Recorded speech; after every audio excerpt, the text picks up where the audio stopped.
Chapter 2731. Princess Ji Shunyu of the Nantian clan and Her Highness Rong Yu Tianlan of the Eastern Sky clan were going to break off their engagement in front of the Pillar of Marriage on the 24th day of the 28th year of the Fanning calendar. No one knew why this news spread, but it spread like a virus throughout the entire Fanning continent. Soon, it spread to every corner. Not only did the officials and nobles of various clans know about this news, even the peddlers on the streets were spreading the news everywhere. People were guessing when these two people would arrive and how they would arrive.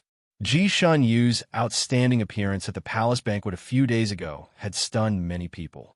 Naturally, these deeds of hers also spread throughout the Fanning continent. Everyone knew that she was originally a top beauty. Although she was wearing a veil at that time, everyone could already tell that she was a beauty, and a super beauty at that. The more veil she wore, the more it aroused people's curiosity. There were already people guessing her facial features based on the undulation of the veil. There were even busybodies who painted her according to the rumors. These portraits were naturally of a variety, but it aroused people's interest even more. They want to know what this princess looked like. Originally, this princess's whereabouts were unknown. No one knew her true appearance, and no one knew her whereabouts. Now, people got the news that she was going to Misty Mountain to break off the engagement. This news was like a shot of chicken blood, igniting everyone's nerves. Countless people rushed to Misty Mountain to see this big show. Therefore, when Ji Shunyu came out of her peaceful little nest that day, her ears were filled with this news. People were discussing it when she was eating, people were discussing it when she was drinking tea, and even people were discussing it when she was on the road. Because there were many mysterious factors about her, and she was a typical example of salted fish turning over a new leaf, people gossiped about her even more than Rong Yutianlan. Many people took those strange portraits and compared them everywhere, looking for her hidden among the common people, as if they were searching for a treasure. There were accurate rumors that this princess and Her Highness Rong Yu had broken off their relationship, and the two of them would come separately. At this time, people were guessing that this princess would appear at the foot of Misty Mountain in the most eye-catching manner. The scene must be amazingly beautiful. The princess was already a monarch god, so the most eye-catching appearance was to step on a cloud and slowly descend.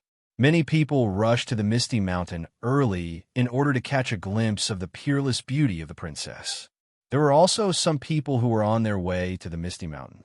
Some big sects that were good at scheming felt that this princess would definitely come from the sky, so they set up all kinds of hidden sentries in the sky, wanting to see her as soon as possible. There were also some people who thought that the princess would probably use the lost snow-treading divine skill, which was known as the traceless snow-treading divine skill. Therefore, every road leading to the Misty Mountain had been set up with secret sentries to secretly observe the figures that were flying past. An inescapable net. In order to watch the fun, they even set up an inescapable net. It could only be said that the people of the Fanning continent were actually very free. In order to get first-hand gossip, they were willing to go all out. There were still 5 days until the agreed date. Regardless of whether the princess wanted to travel by air or land, she should have already set off by now. Those spies began to become extremely nervous, as if they had been injected with chicken blood. Their eyes were like searchlights as they searched for the princess's figure. Chapter 2732. And at this moment, Ji Shunyu, who was supposed to be rushing along in a flashy fashion, was leisurely leaning against a carriage. The carriage was pulled by 4 wind-chasing leopards, running on the wide road. Its speed was no slower than anyone running with Qin Gong. This carriage was a common means of transportation for the commoners of the Fanning continent, who were slightly wealthy. More, faster, better, and more economical were its pronouns. Xinxia heroes were everywhere in this world. Those who had skills generally used flying, and those who couldn't use Qin Gong. Even if women's Qin Gong and flying skills were not good, those who were really rich had their own luxurious cars. When they really needed to go out, they wouldn't use a carriage. Therefore, those who took the carriage were mostly commoners. Ji Shunyu's carriage was of the highest quality. It was very comfortable to sit in, and it was also the fastest among all the carriages. Most importantly, There were very few people in the carriage with her. There were only 3 people, 3 young heroes. These 3 young heroes probably didn't go out often and had been in a state of excitement for the past few days. What they talked about the most was Ji Shenyu and Rongyue Tianlan breaking off the engagement. They made all kinds of guesses along the way. Did you see that? I saw a spy squatting on a tree at the corner. He was probably looking for Princess Ji Shenyu. These people are really stupid. Someone like Princess Ji Shen, you would definitely take the heavenly road. How could she run on land? It's useless to guard her. That's right, I heard that this princess is unparalleled in beauty. She can make people's souls fly away with just one look. I hope we can see her appear this time. Even if we can only see her from afar, I can die without regrets. If we get there early, we should be able to see her, right? After all, there are 2 ways to enter the Misty Mountain. She will definitely take one of them. We have to make this carriage run faster. Look, all the carriages along the way are running in the same direction. They must be going to see the show. If we get there late, I'm afraid we can't even squeeze through the mountain gate. We can't even see the princess shadow. Wouldn't it be a waste to run so far? That's right. Then let's make the carriage run faster. One of the youths went to urge the carriage owner outside. Ji Shenyu had been silently resting with her eyes closed. The attention of the 3 young heroes was focused on the outside of the carriage. From time to time, they would exclaim in surprise, saying that they saw a certain hero using his qing gong to fly past them. Occasionally, they would exclaim in surprise that they saw a certain expert flying past them in the sky. With so many people rushing to the front, the 3 people in the carriage became more and more impatient. From time to time, they urged the carriage owner to hurry up. After yelling for 2 days, the 3 young heroes were finally a little tired. They were undoubtedly well informed about the outside world, and the voice-transmitting talismans on their waists would occasionally transmit messages to their friends. From these telepathic messages, the 3 young heroes knew that no one had found the whereabouts of the princess, and no one had even seen the whereabouts of Rongyue Tianlan. There were still 2 days left before the appointed time. Logically speaking, the 2 of them should have set off no matter what. Now that the 2 of them had disappeared, could it be that the 2 of them had suddenly thought things through and did not want to break off the engagement? Had they been fooled? The 3 young heroes were speculating one after another, expressing all sorts of opinions. The 3 young heroes' voices were filled with fear of being tricked, and one of them finally noticed Ji Shenyu, who was napping in the corner. Chapter 2733. One of them finally noticed Ji Shenyu, who was napping in the corner, and couldn't help but ask, "Brother, what do you think is going on with this princess? Is she walking in the air or on land? Or is she using some kind of earth escape technique?" Ji Shenyu slowly opened her eyes and slowly said, "Maybe the princess is sitting in the carriage like all of you." When she said this, the 3 young heroes looked at her angrily. How was that possible? How could the princess sit in the carriage? That's too uncool. Your guess is too ridiculous. Exactly. Even if the princess wants to sit in a carriage, she would definitely sit in the palace's wind-chasing carriage. Why would she lower herself to sit in a carriage? It's too ridiculous. Too ridiculous. Ji Shenyu touched her nose, didn't say anything else, and closed her eyes to rest. In the beginning, she had indeed used the flight technique, but not in the appearance of Ji Shenyu, but in the appearance of Shenyu. Naturally, no one would notice her flying in the air. She even met a few of her friends in the Jianghu and exchanged a few words with them. After flying for a day and a half, she landed according to her plan. Originally, she wanted to use qing gong to fly, but she suddenly saw the most luxurious, and she was also a little tired, so she just sat in the carriage. Along the way, she looked like she was resting with her eyes closed, but it was actually a kind of meditation, slowly recovering her strength between breaths. She calculated that with this carriage, she would have enough time to reach the foot of Misty Mountain, so she stayed in the carriage with peace of mind. Other than the 3 young heroes who were a little noisy, there was no other dissatisfaction. Of course, when she sat in the carriage, she didn't use the identity of Shenyu or Ji Shenyu, but an ordinary man's identity. Even her current appearance was very ordinary, the kind that you wouldn't be able to find if you threw her into a crowd. This kind of her naturally didn't attract the interest of the other young heroes, and they also didn't disturb her, letting her have a lot of peace and quiet. Her answer just now made the three of them thunderstruck, and they directly classified her as a stinky brat without any imagination and didn't talk to her anymore. Ji Xinyu thought that she would arrive at her destination without any trouble, but she didn't expect to meet a robbery on such a short journey. The robber fell from the sky, and with a bang, he fell in front of the carriage and was almost stepped on by a leopard pulling the carriage. Fortunately, the robber reacted quickly and jumped onto the shaft of the carriage, shouting, "Robbery!" That sound was like a clap of thunder, shaking the entire carriage.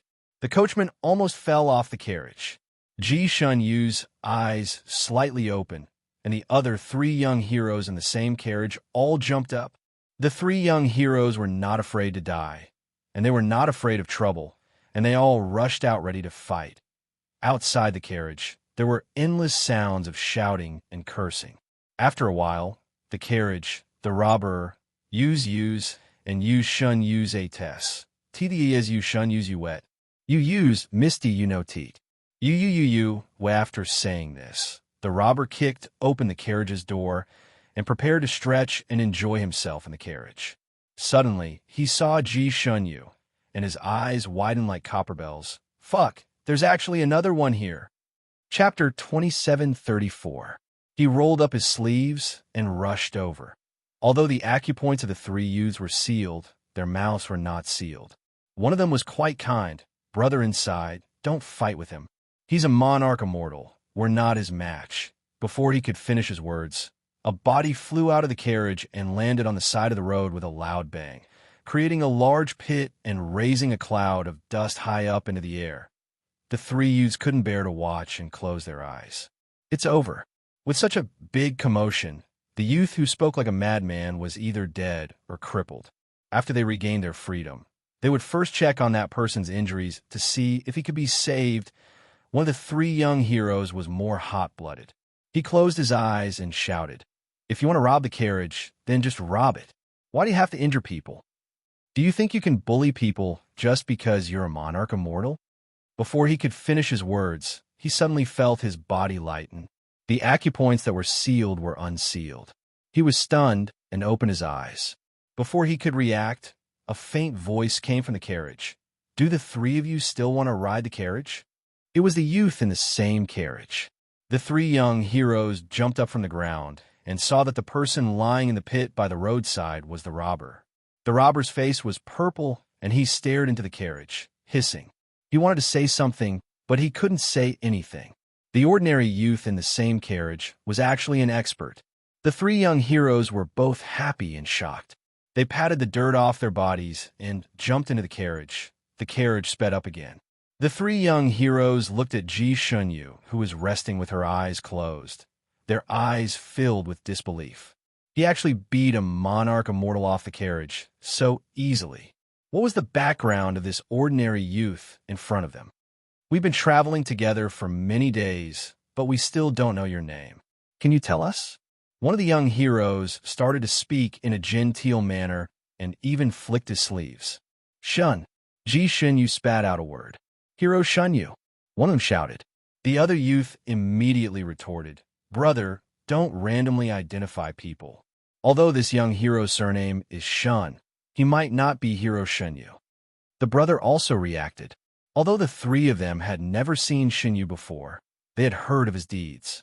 They had heard that his appearance was quite handsome, and the youth in front of them could at most be considered delicate and pretty. That elder brother was very forthright. He laughed and said, "It doesn't matter. Even if it's not Hero Xinyu, it's still very powerful. Brother Shun, can we become friends?" Ji Xinyu smiled, but did not answer. Instead, with a shake of her hand, she took out a chessboard. "Do any of you know how to play chess? Isn't it boring to travel such a long distance? Why don't we play a few rounds?"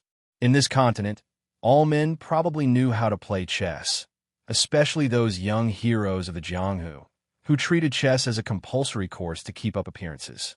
And these three young heroes were all chess experts. One of the youths immediately lifted his clothes and sat opposite Ji Xinyu. "I'll go first." In terms of martial arts, the three of them might not be a match for this young man surnamed Shun. But in terms of chess, playing chess requires talent. These three young heroes came from a family of chess masters. Although their martial arts were not up to standard, their chess skills were top-notch. One of them was even known as a chess genius and had never met a match since his debut. And the three brothers also happened to have the surname Qi. Ji Shunyu was too lazy to remember their names, so she called them first Young Master Qi, second Young Master Qi, third Young Master Qi. Chapter 2735. The Qi brothers' chess skills were reversed. Eldest young master was the worst, while third young master was the best. 2 hours later, first young master and second young master both lost with their faces covered in dirt. Third young master, who rarely played chess with others due to his status as the chess saint, finally couldn't help but play, sharpening his sword to regain his dignity. Third young master held on for a longer time. His face was red as he scratched his ears and cheeks for nearly an hour before he finally lost. Naturally, third young master was not convinced. It was chess. After all, one game couldn't determine the winner. Thus, when it was dark, third young master Qi lost 3 games in a row. Although the 3 Qi brothers had lost the game, their admiration for Ji Shunyu was like a rising tide, endless and unending. The 3 Qi brothers realized that although this young Master Shun looked ordinary, he had a very special temperament that made them want to get close to him but not dare to be rash.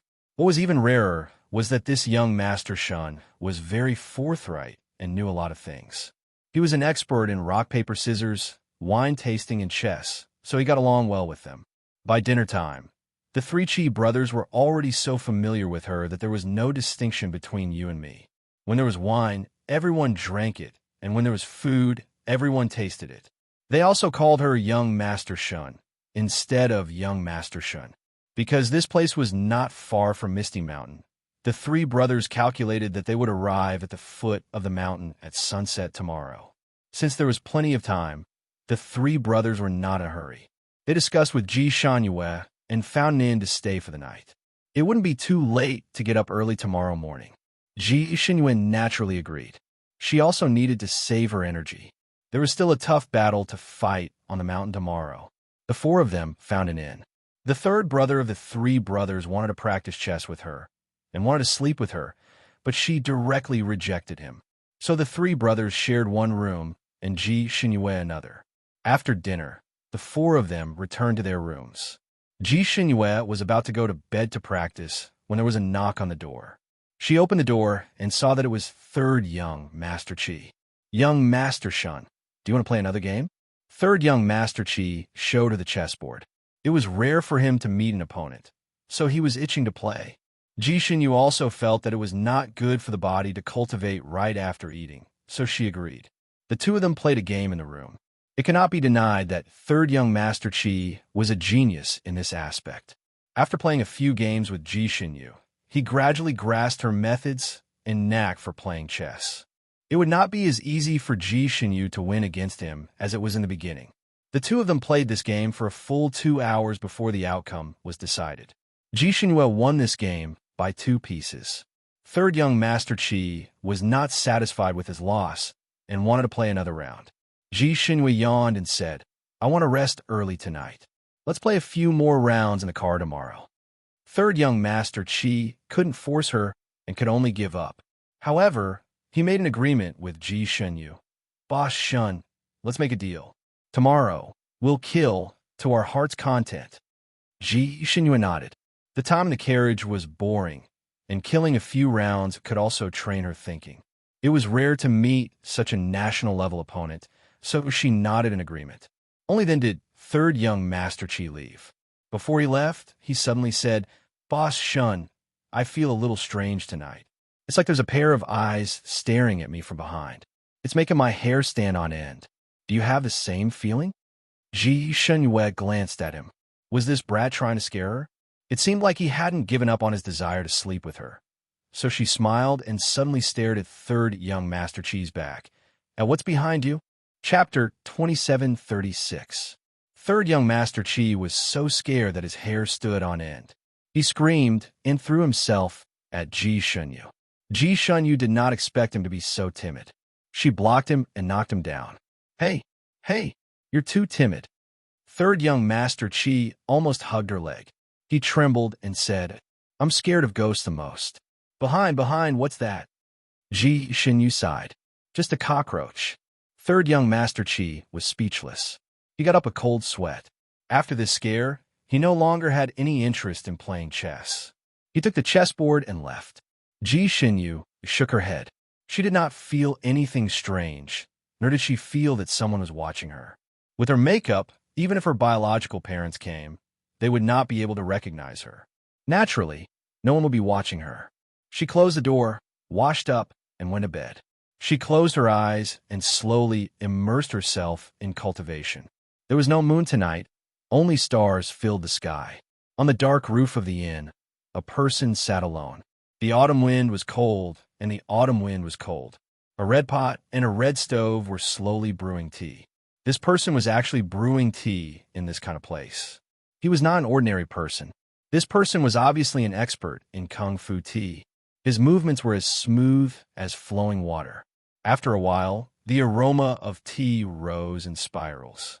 That person seemed to be absent-minded tonight. The tea brewed did not seem to be at the right temperature. After taking a sip, he put down the cup. He simply lay on the roof and rested his head on his hands to think. There was a breeze below, and a young master in black flew up. The young master who brewed tea was disturbed. He was a little unhappy, but he did not get up. He only supported his head with one arm and glanced at the young master in black. The young master in black had good martial arts. When he landed on the roof, he was like a falling leaf, not making a sound. The young master in black had a rare handsome appearance. After he jumped on the roof, he looked around. The young master in black was sitting lazily in front of him, but he did not seem to see him. After looking around the roof, he frowned and whispered, Strange, there's no one here. Why do I feel like there's someone up there? His nose twitched slightly, and he was even more surprised. Did I smell wrong? I can actually smell the aroma of tea here. He turned his head and looked around, but he still didn't see anything. The faint fragrance of the tea seeped into one's heart and mind. The young master in black couldn't help but take a few more whiffs. It was late at night, and the cold wind blowing on the roof was quite chilly. The black-clothed man shook his head slightly. I'm probably being paranoid. Who would come up to the roof to make tea in this kind of weather? This tea aroma is probably coming from the other guest rooms. It's not convenient to disturb them at this time. The young master tea maker lazily propped up his head and looked at him, muttering to himself. He had no intention of paying attention to him. This place was close to the Misty Mountain. Due to the large number of people who came to watch the fun, the originally deserted inn was a little overcrowded. There were all kinds of people, and there was no lack of experts among them. For example, this black-robed young master should have reached the level of monarch god. Just as the black-clothed young master was about to jump down from the roof, his vision suddenly darkened. Ji Shunyu's figure flashed and landed on the roof. A slender sword in her hand pointed at the black-clothed young master's forehead. Sir, what are you trying to do by peeping here? The black-clothed young master used several movement techniques in succession, but he still couldn't avoid the sword in Ji Shunyu's hand. Surprise appeared in his eyes. You are? Ji Shunyu's current appearance was that of an ordinary person, but her movement techniques were not ordinary at all. Chapter 2737. The black-clothed man was quite knowledgeable, and he knew almost all the masters in the world. But Ji Shunyu was so unfamiliar. He had never seen her before. Don't worry about who I am. Ji Shunyu was impatient. What are you trying to do by peeping here? The black-clothed man smiled bitterly. I came up because I thought there was someone hiding up there, but I didn't expect it to be empty. I was about to go down when I bumped into you. He looked at Ji Shunyu again. I see that your skills are extraordinary. Would you like to go down and let me treat you to a drink? He wanted to make friends. Ji Shunyu came up to catch the peeping Tom, not to make friends. Besides, she also recognized who this person was. He was the only son of the West Sky Emperor, known as the Jade-Faced Azura, Shishwanching. This person liked to make friends very much. He knew all the masters in the Sandine continent. He had a wide circle of friends, comparable to Rongyu et Tonlan in the past. Ji Shanyu only wanted to keep a low profile and didn't want to use this ordinary identity to make friends, so she coldly refused. No need. She turned and flew down from the roof. Curiosity flashed through the black-clothed man's eyes. He pondered for a moment, shook his head, and suddenly smiled. He jumped down from the roof and returned to his room. The young master who was brewing tea had been watching in silence, but he didn't make any movements. There was a barrier around him. If he didn't want anyone to see him, no one could see him, unless it was someone of a higher level than him. But was there anyone in this world who was of a higher level than him? He stood on the roof for a while and drank a few cups of tea before floating down. But this time, he appeared directly in Ji Shanyu's room. After Ji Shanyu returned to her room, she sat for a while, but she didn't know why she was a little irritated. She got out of bed and moved a little. She opened the window, and a faint tea fragrance floated in from outside.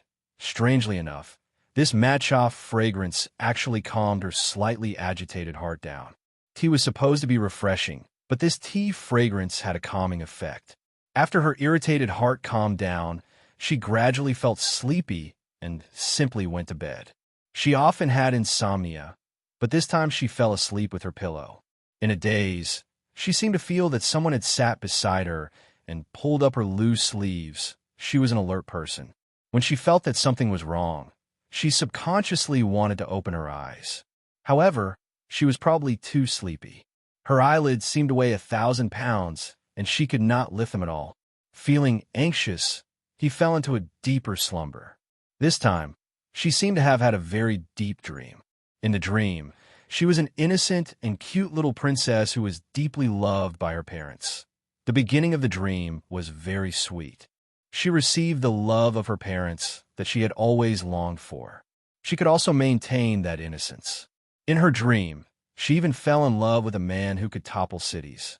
This man treated her like a precious pearl and played with her hand. "I want to marry you. You must come and marry me." Ji Shanyu, who was in deep sleep, suddenly muttered these words. The man who was sitting by her bedside and applying ointment on her wound suddenly paused and looked down at her. She was sleeping very soundly.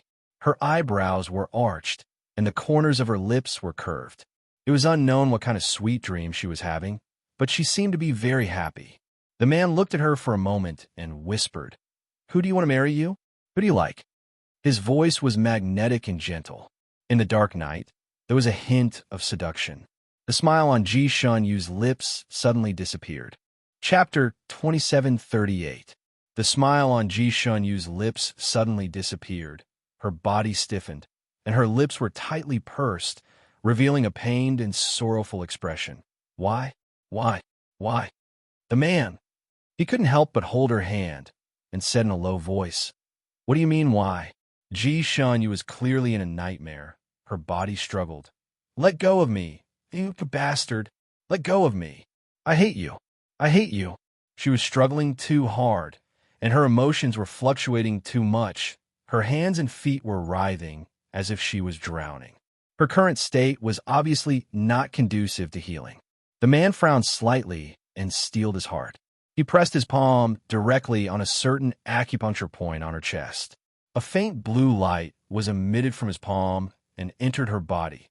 This light clearly had a calming effect. Ji Shanyu, who was struggling painfully, finally calmed down. Her small mouth opened and closed a few times, as if she wanted to say 3 words, but no sound came out. A large teardrop rolled down from the corner of her eye. The man looked at her mouth and thought for a moment, and vaguely spelled out, but he didn't know if it was he. This was too hard to guess. She could have called out a person's name, or said a place name, or even the beginning of a sentence. The man raised his head and rubbed between his eyebrows. He felt like he was crazy, guessing the words of a girl in her sleep. He was so bored. He shook his head, and the blue light under his palm became brighter. Her eyebrows finally relaxed. It was clear that she had broken free from that nightmare and had truly fallen into a sweet dream. And after he used this technique, he unintentionally forced her to reveal her original body. At this moment, the graceful girl was lying on the bed, Her beautiful eyes were closed, her breathing was slow, and her chest was rising and falling slightly. The man's palm was still on her chest. Right in the middle of her twin peaks, the man's fingers stiffened, and he quickly withdrew his hand as if it was burned. He sat there calmly for a moment, then raised his hand and rubbed between his eyebrows, feeling a bit strange today. He was a godly doctor, and if there weren't 10,000 people under his command, there were at least 8,000, and among them, there were naturally women. When he treated people, he only had eyes for the patient.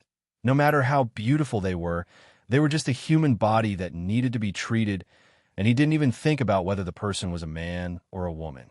But now, he truly felt that the other person was a woman that moved his heart. His gaze fell on the scars on her arm. He shook his head again. Originally, he had treated her for 3 or 4 days, and the scales and scars had decreased a lot. However, she obviously didn't listen to him and frequently used magic, which made these things worse.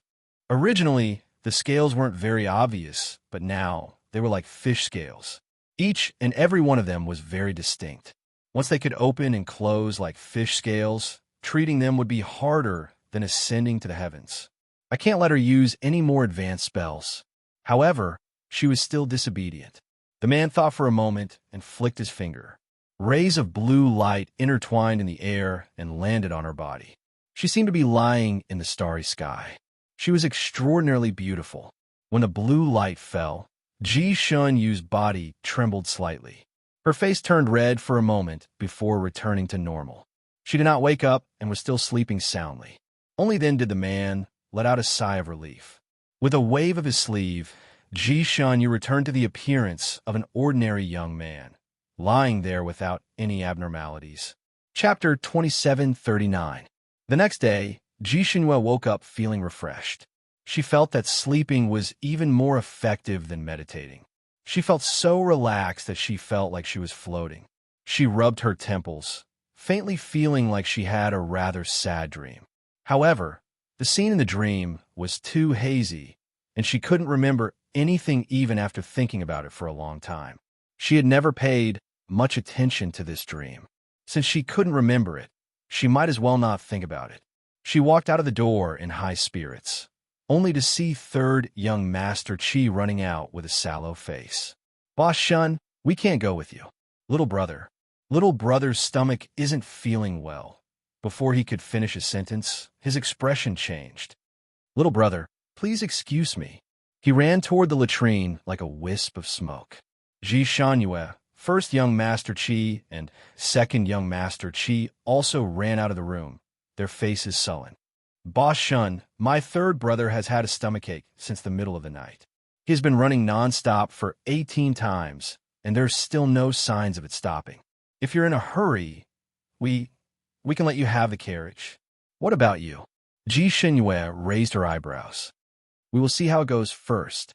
If third brother can get better in time, we'll rush over. If we don't have a carriage, I'm afraid we won't make it in time. Unfortunately, there's no carriage to rent in this small town." First young Master Qi looked regretful, his fists clenched tightly in his sleeves. "I'll leave the carriage to you. I'll think of another way." Ji Xunyue left after saying that. Anyway, there were still a few hundred miles left. If it really didn't work, she could use the flight technique. She didn't want to fight with these 3 brothers for the carriage. She had just walked out of the inn when a luxurious black flying horse carriage stopped in front of her. She took 2 steps back and recognized the golden cloud pattern on the carriage as the symbol of the Western Sky imperial family. The golden silk curtain lifted, and the black-robed Shi Xuanqing walked out. He smiled at Ji Xunyue. "Brother Shun, are you going to Misty Mountain? Why don't we go together?" Ji Xunyue raised her eyebrows. "So the West Prince is also going to Misty Mountain. I heard that the West Prince doesn't care about worldly affairs. I didn't expect you to be interested in this." The Western Sky imperial family was the furthest from Misty Mountain, a full 20,000 miles. The West Prince was also famous for not being interested in women. There were even rumors that he was a homosexual and that he had countless male pets in the palace. Could it be that the reason he went to Misty Mountain this time was because he had taken a fancy to Rong Yuetian?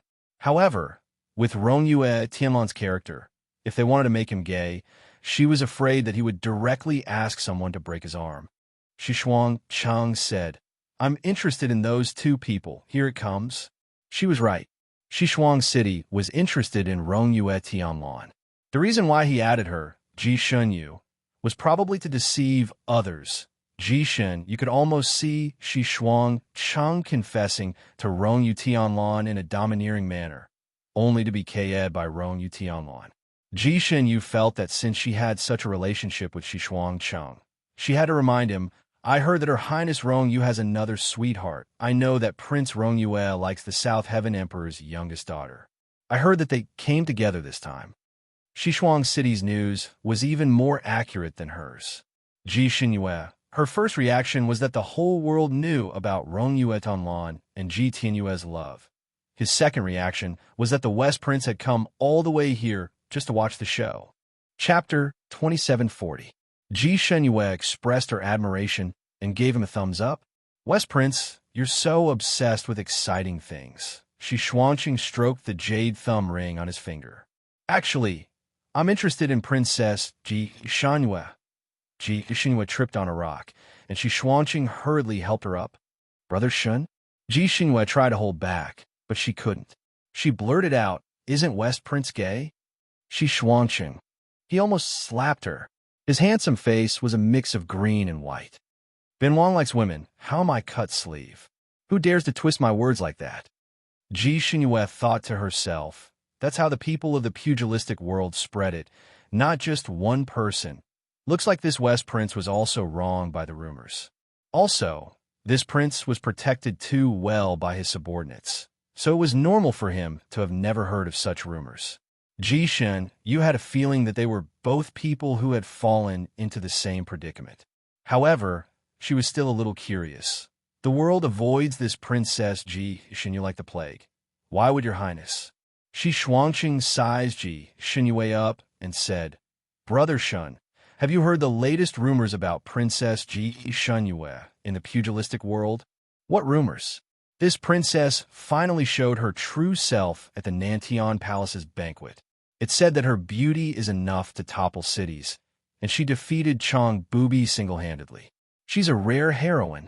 Now, all the unmarried princes of the various clans want to see this princess's true face, and many of them are interested in her. Just this time, the princes of the Western Sky, Eastern Sky, and Northern Sky have all moved out. I heard that the East Sky Emperor is rubbing his hands together to propose marriage to Princess Ji Shenyue for his youngest son." Shi Xuanqing told her all the gossip he knew. Ji Shenyue's lips twitched. The East Sky Emperor didn't have many good points, but there was one thing that was indisputable. He was good at giving birth. 3,000 years ago, Rongyue Tianlan was his youngest son. 3,000 years later, he gave Rongyue Tianlan 3 more younger brothers. His eldest and second younger brothers were probably afraid that if Rongyue Tianlan didn't come back, Ji Shun would be forced to marry them. Therefore, as soon as they came of age, they hurriedly arranged a marriage for a daughter. Only the youngest brother was unmarried. Because he was only 1 year old, he was still drooling and wearing diapers. She was already over 3,300 years old this year. How could she bear to eat such tender grass? Had the East Sky Emperor's head been clamped by a door? Just as Ji Shenyue was cursing in her heart, Shi Xuanqing had already extended his hand to her. "Brother Shun, let's get in the car first. We can talk on the way." Ji Shenyue pondered for a moment. The West Prince's carriage was naturally much faster than the post carriage. If she sat in his carriage, it would save her the trouble of using her flight technique. However, once they reached the place, her identity would be exposed sooner or later.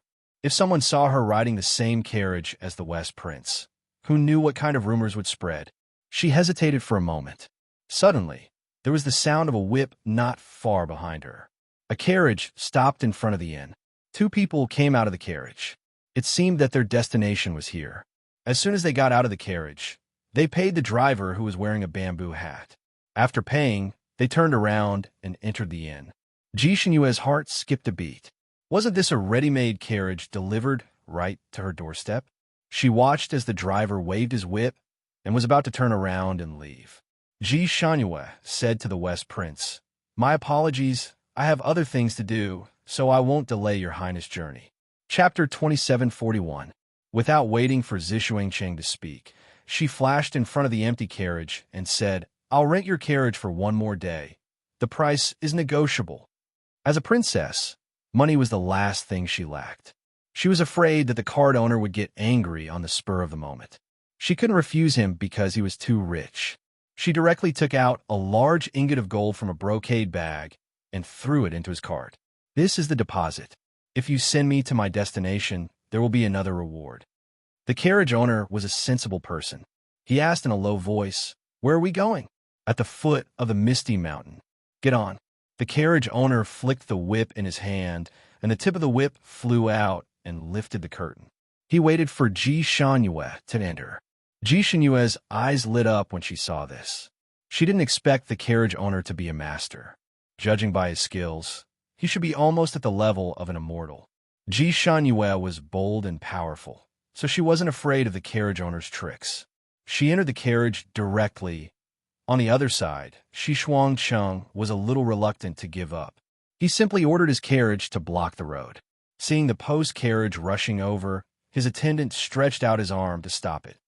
"Young Master Shun, our prince still has something to say." Before he could finish, the carriage owner didn't move and the carriage didn't slow down. Just as it was about to hit the carriage owner suddenly lashed out with a whip in his hand. There was a soft swoosh. No one saw the whip at all. The four Pegasus pulling the West Prince's carriage shuddered and swerved to the side of the road. The carriage whizzed away, but Zishuangcheng's carriage almost rushed into the paddy field by the roadside. Zishuangcheng was stunned. He didn't expect a carriage driver to have such powerful skills. He didn't even see how the other party lashed out with the whip. Ji Shunyue, who was in the carriage, didn't see this. She hadn't even sat down properly when the carriage rushed out. When she steadied herself and unintentionally lifted the curtain to look outside, the three-story inn was only a small black dot. The leopard driving the carriage was a 1,000-mile leopard, right? It was so fast. Ji Shunyue had never seen a leopard driving a carriage run so fast. She curiously lifted the curtains to look outside, but was sucked in a mouthful of cold wind.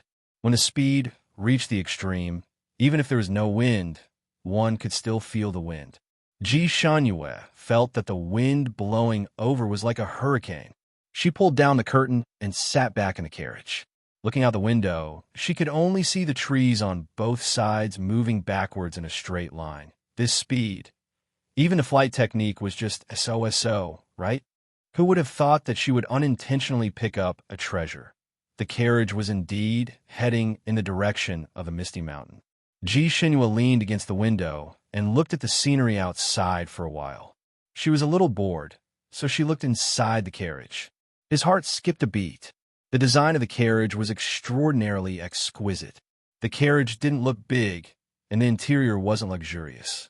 However, every table and every stool was placed in the right place. It couldn't be more appropriate. It was extremely comfortable to sit inside. What was even rarer was that there were some hidden doors in the carriage. For example, if she pressed here, a drawer would pop out. There were exquisite snacks in the drawer. If she pressed there again, a small table would flip out. There were teapots and cups on the table. The tea in the teapot was slightly hot, just right for drinking. These things should be prepared for the passengers, right? Chapter 2742. He really couldn't be more considerate. Ji Shunyue suddenly felt that her gold ingot was worth it. She thought for a moment, then opened the curtain to discuss with the cart owner who was driving the cart in the cold wind. "Boss, after you send me to the place, can you wait for me at the foot of the mountain for 4 days? I can directly give you 10 times the price." In the cold wind, the cart owner didn't even turn his head. He only replied, "Okay." Although the cart owner didn't like to talk much, he was very easy to talk to. Ji Shunyue was satisfied. She thought for a moment, then asked, "Can I eat the things in your cart? If you need to charge extra, I can give you an advance." "No need, just eat it." The things in the cart were indeed for customers to use. She didn't guess wrong. Ji Shunyue deeply felt that this cart owner was very business-minded, and also very benevolent and honest. When he met a customer like her who didn't lack money, he didn't cheat or cheat. It was really commendable. Ji Shun, you had always been forthright towards this kind of person.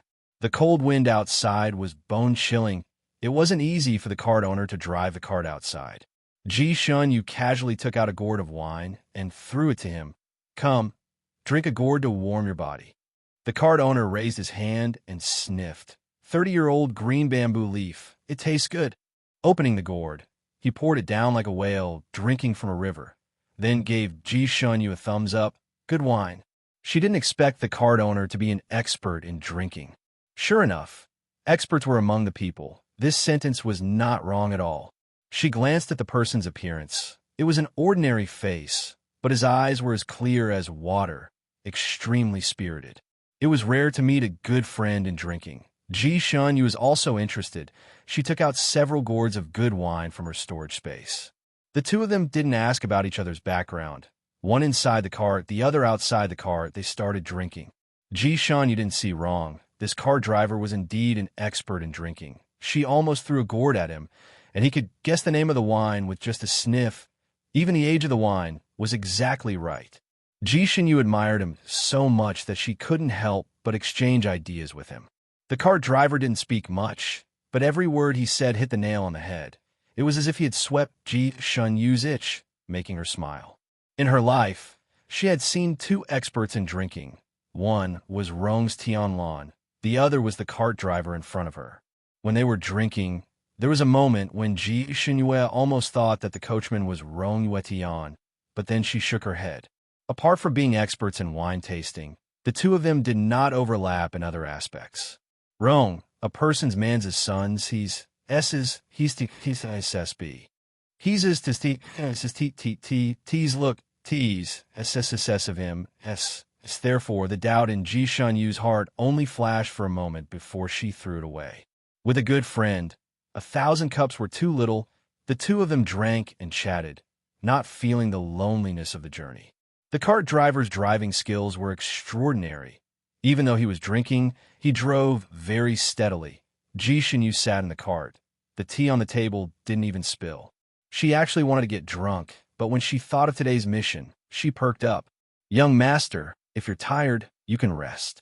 I'll call you when we get there. There's a hangover ointment in the lower left corner of the cart.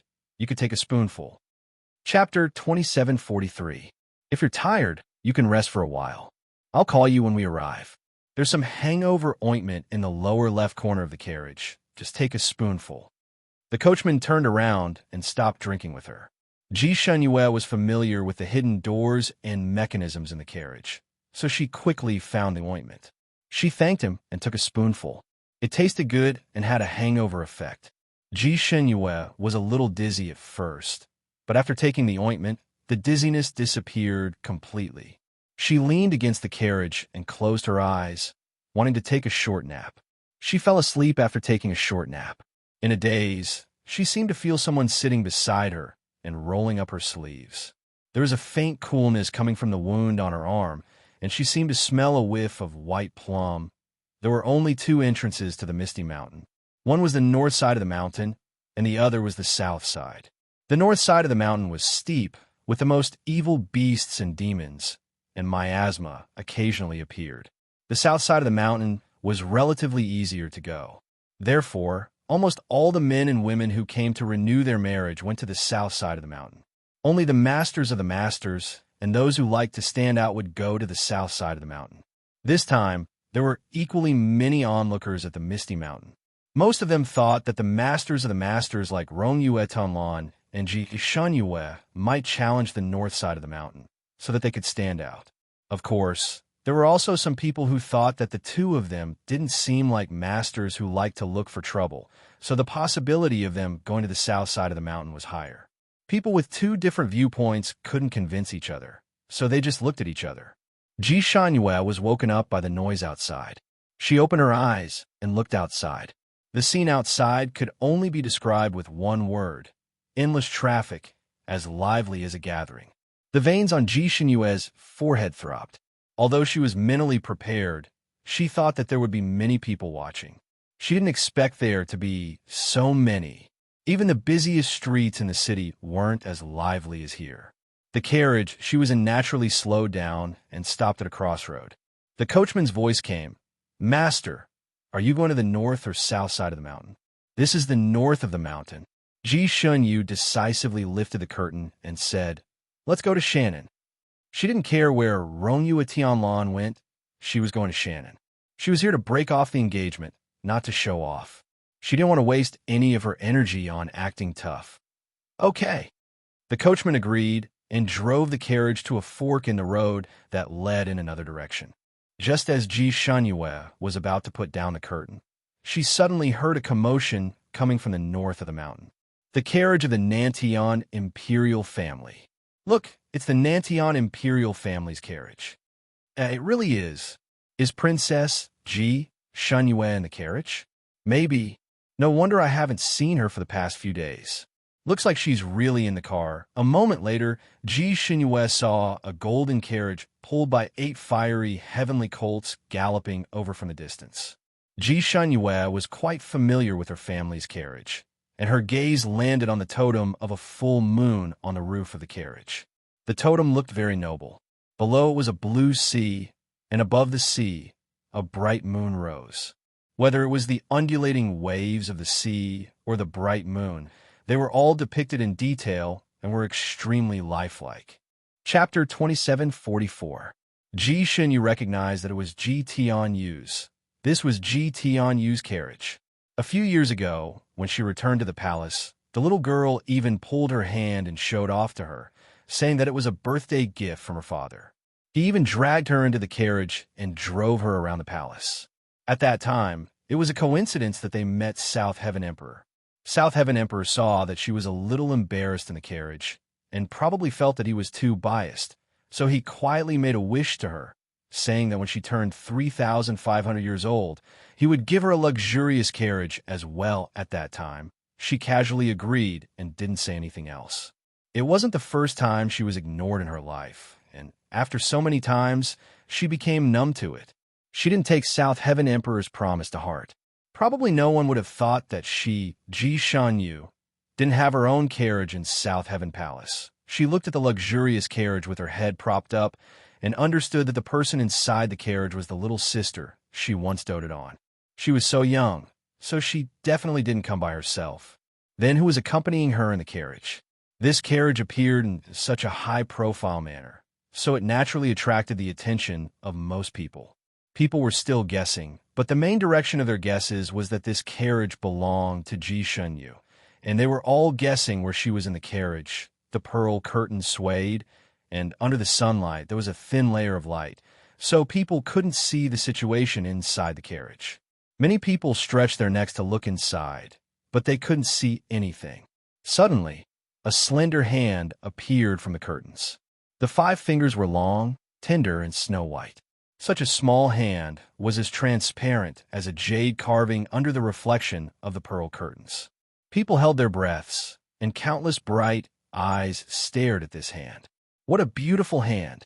However, this hand seemed a little small and didn't seem to belong to an adult woman. Just as people were guessing, the bead curtain was lifted halfway, revealing half of a face that was as beautiful as a flower.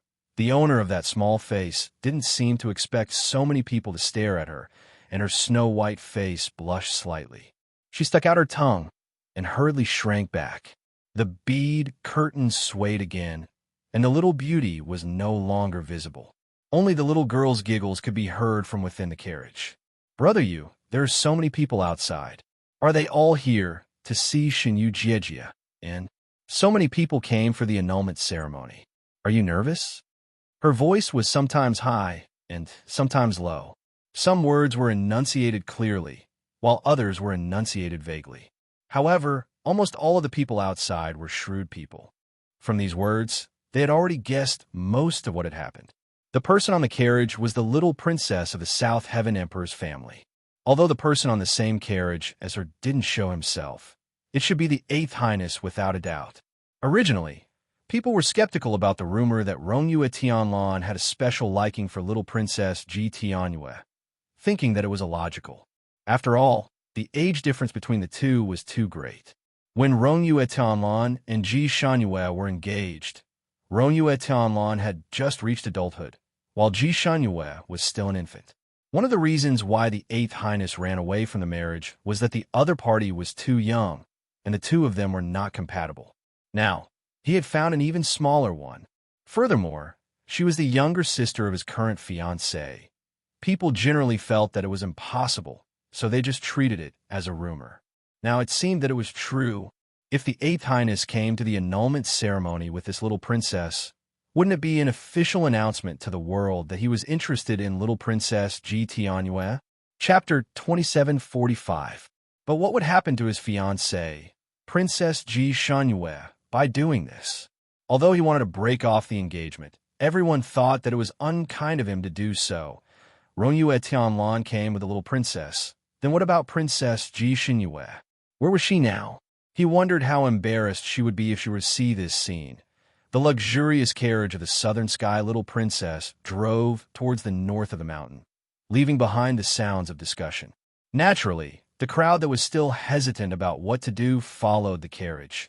Ji Shunyue put down the curtain and said to the carriage owner outside, "Let's go." The carriage owner leaned against the carriage with his arms crossed. The discussion of those people naturally entered his ears.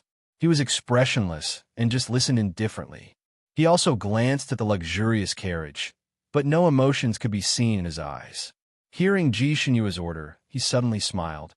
"Are you still sure about going to the south of the mountain?" "Why not?" Ji Shunyue asked back. She also smiled. Her Highness Rendezvous might like to be in the limelight, but that princess is not. I bet she just wants to break off the engagement quietly. She doesn't want to put on a show in front of anyone. The carriage driver was silent for a moment, then laughed again. "Okay, to the south of the mountain." The carriage started to move again. The southern foot of the Misty Mountain was near the sea. This place was obviously different from the north. The vegetation here was extremely lush, thick and light green, speckled with colorful stars. The trees here were obviously subtropical. Tall coconut trees were everywhere.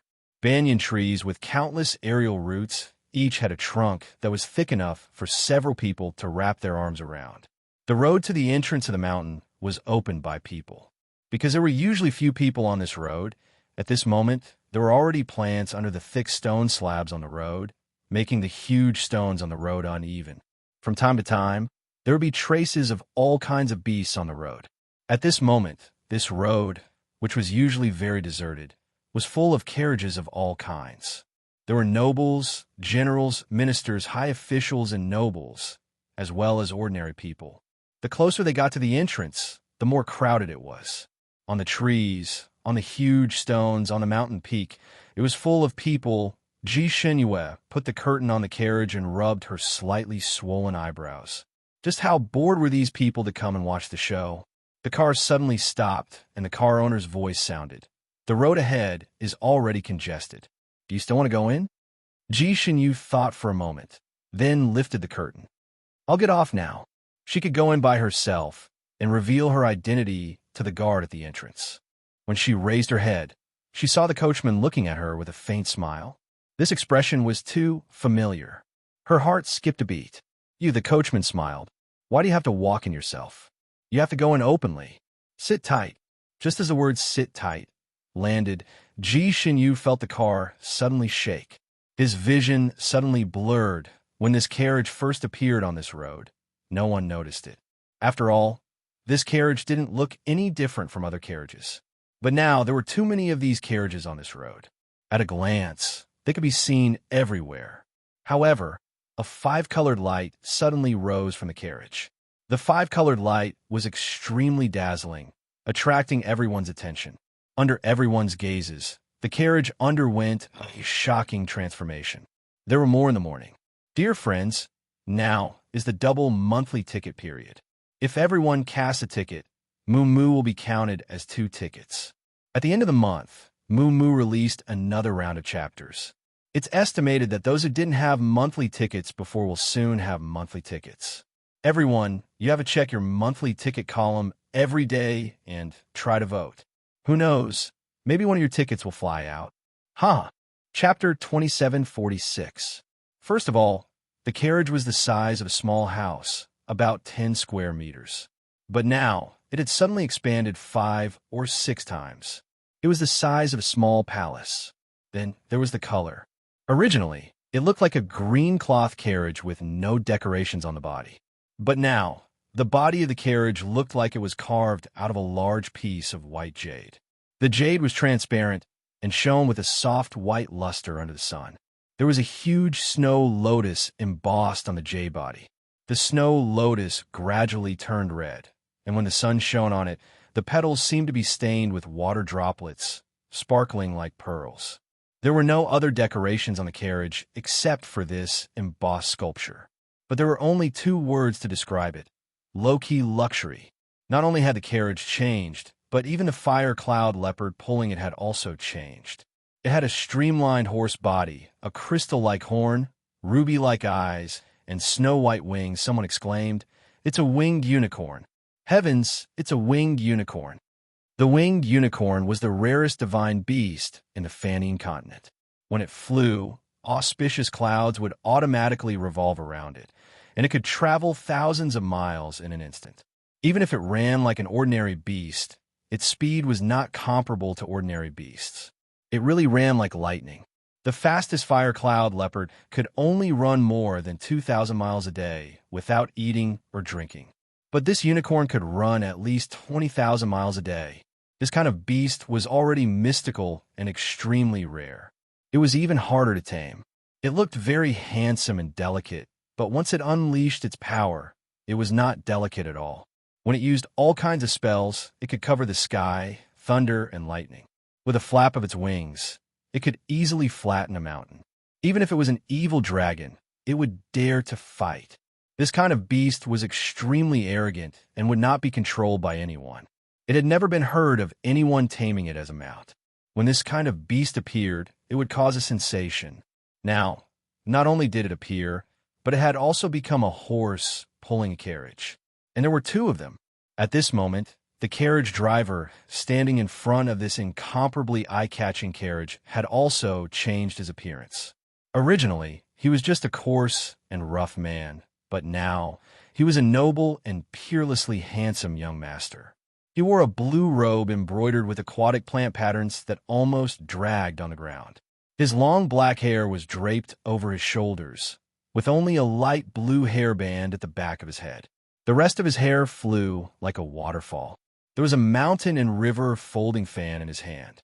The jade pendant on the folding fan made his slender fingers look even more translucent.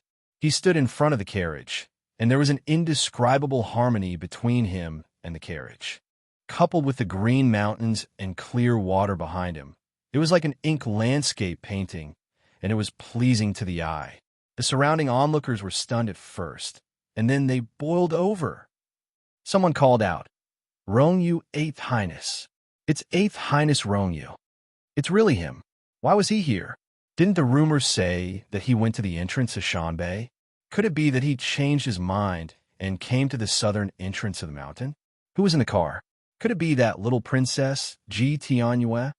The discussions and guesses in the crowd were endless, but Rongyu Tianlan did not seem to hear these rumors. He swung the silver-blue long whip in his hand. The 2-winged unicorn that had been pretending to be a fire cloud leopard for a day had long been suffocated. Now that they could finally show their true form and show their true abilities, they were naturally very happy. They raised their heads and let out a long hiss. Chapter 2747. It also frightened the horses and leopards pulling the carriages, causing them to tremble all over and fall to the ground with a series of thuds. People and horses were thrown off their feet. It was a mess. The winged unicorn seemed to be satisfied. It kicked its forehooves and pulled the luxurious carriage into the air. It leaped over the heads of the crowd in front and flew straight towards the entrance. The people behind were boiling. Countless people also followed and leaped into the air. They called their friends and chased after it with all their might. In fact, no matter where people went, they would be divided into different classes. Even the place where people were watching the show was no exception. The further in one went, the better the position. Those who could squeeze in were either high-ranking officials or powerful immortals and deities. The entrance to the mountain south was actually a ring-shaped valley. The valley was not big and could usually accommodate 200 to 300 people. At this moment, there were 400 to 500 people in this valley, and there were people outside who were constantly squeezing in. When Rendezvous Audiobook appeared in the sky above the valley, it naturally caused an uproar below. The winged unicorns raised their heads and let out a long neigh. They flapped their wings, and a gust of wind blew out from between their wings, blowing directly towards the crowd below. After a moment, an empty space appeared in the middle of the valley that was so crowded that even a needle couldn't be inserted. The winged unicorn then pulled the carriage down and slowly landed on the empty space. Most of the people in this valley were the masters of the masters. So although they were blown away, they didn't lose their image. Countless pairs of eyes fell on the luxurious carriage. Rendezvous Audiobook's appearance was not just eye-catching. It was an eye-opener for everyone. However, if he really wanted to show off, he should be sitting in the carriage, not standing in front of the carriage as a coachman. Moreover, looking at the whip in his hand, he was doing the work of a coachman. Then who was in the carriage? Who could make His Highness 8th Prince Rendezvous be a carriage driver? Was it really the little princess? Was he so obsessed with the little princess? Countless pairs of bright eyes focused on the interior of the carriage after scanning Rendezvous Audiobook. The carriage was translucent. Everyone could faintly see a figure inside. Rendezvous also turned to look inside the car. The corners of her lips curled up slightly, and she said in a gentle tone, "Come out, we're here." Inside the carriage, Ji Shinhua was actually a bit confused. She didn't expect that the person who had been her coachman for the whole day was actually Rendezvous Audiobook. What was even more unexpected was that this car would transform from a sparrow into a phoenix. It was so eye-catching in an instant. What exactly was Rendezvous Audiobook planning? She realized that her analytical mind was a little blank at this moment. She couldn't figure out what was going on in her head. She had come to break off the engagement with him. After breaking off the engagement, they would go their separate ways. When they met again, they would just be acquaintances. She thought that he must have thought the same and didn't want to have any more interactions with her. But he didn't expect him to play such a trick now. He had always been by his side. So who was the person in Ji Tianyue's car?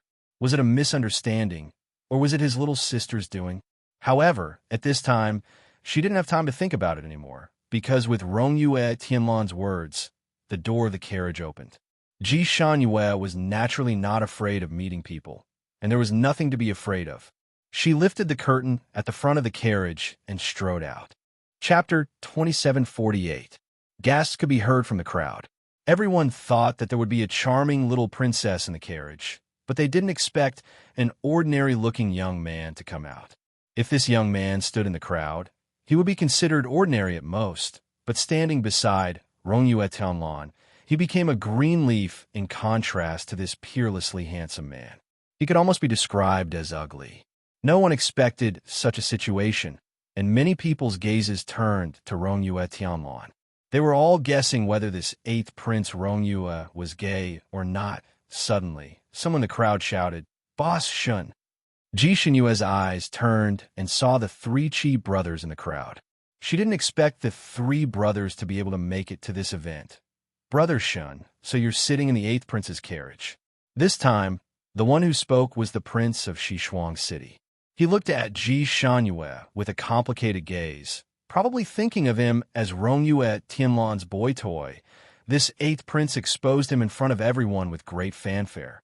Was he trying to show that he was gay? Then was the matter between him and little Princess Ji Tianyue just a rumor? But just now, everyone saw little Princess Ji Tianyue sitting in the same carriage as him. "Brother Rendezvous?" The crowd at the entrance of the valley was in a commotion, and then they parted like a tide, making a narrow path for one person to pass through, and little Princess Ji Tianyue ran in. She blinked her big eyes and said coquettishly, "Brother Rendezvous, so you're here. You said you had something to do? I've been looking for you for almost an hour." Her words were very artistic. She didn't say that she was in the same carriage as him. However, it also made people speculate that this 8th Prince Rendezvous had just gotten off from Ji Tianyu's carriage, which was only an hour or so ago. This indirectly proved that the rumor was true and not a rumor. Ji Tianyue's gaze fell on Ji Shenyue's face, her eyes full of curiosity. Brother Rongyue, you said you were going to get a big brother to be your helper. You were talking about him, right? Hello, big brother. I'm Ji Tianyue. Ji Tianyue gave Ji Shenyue a friendly smile. Ji Shenyue looked down at her, suddenly wanting to laugh. She really underestimated her little sister.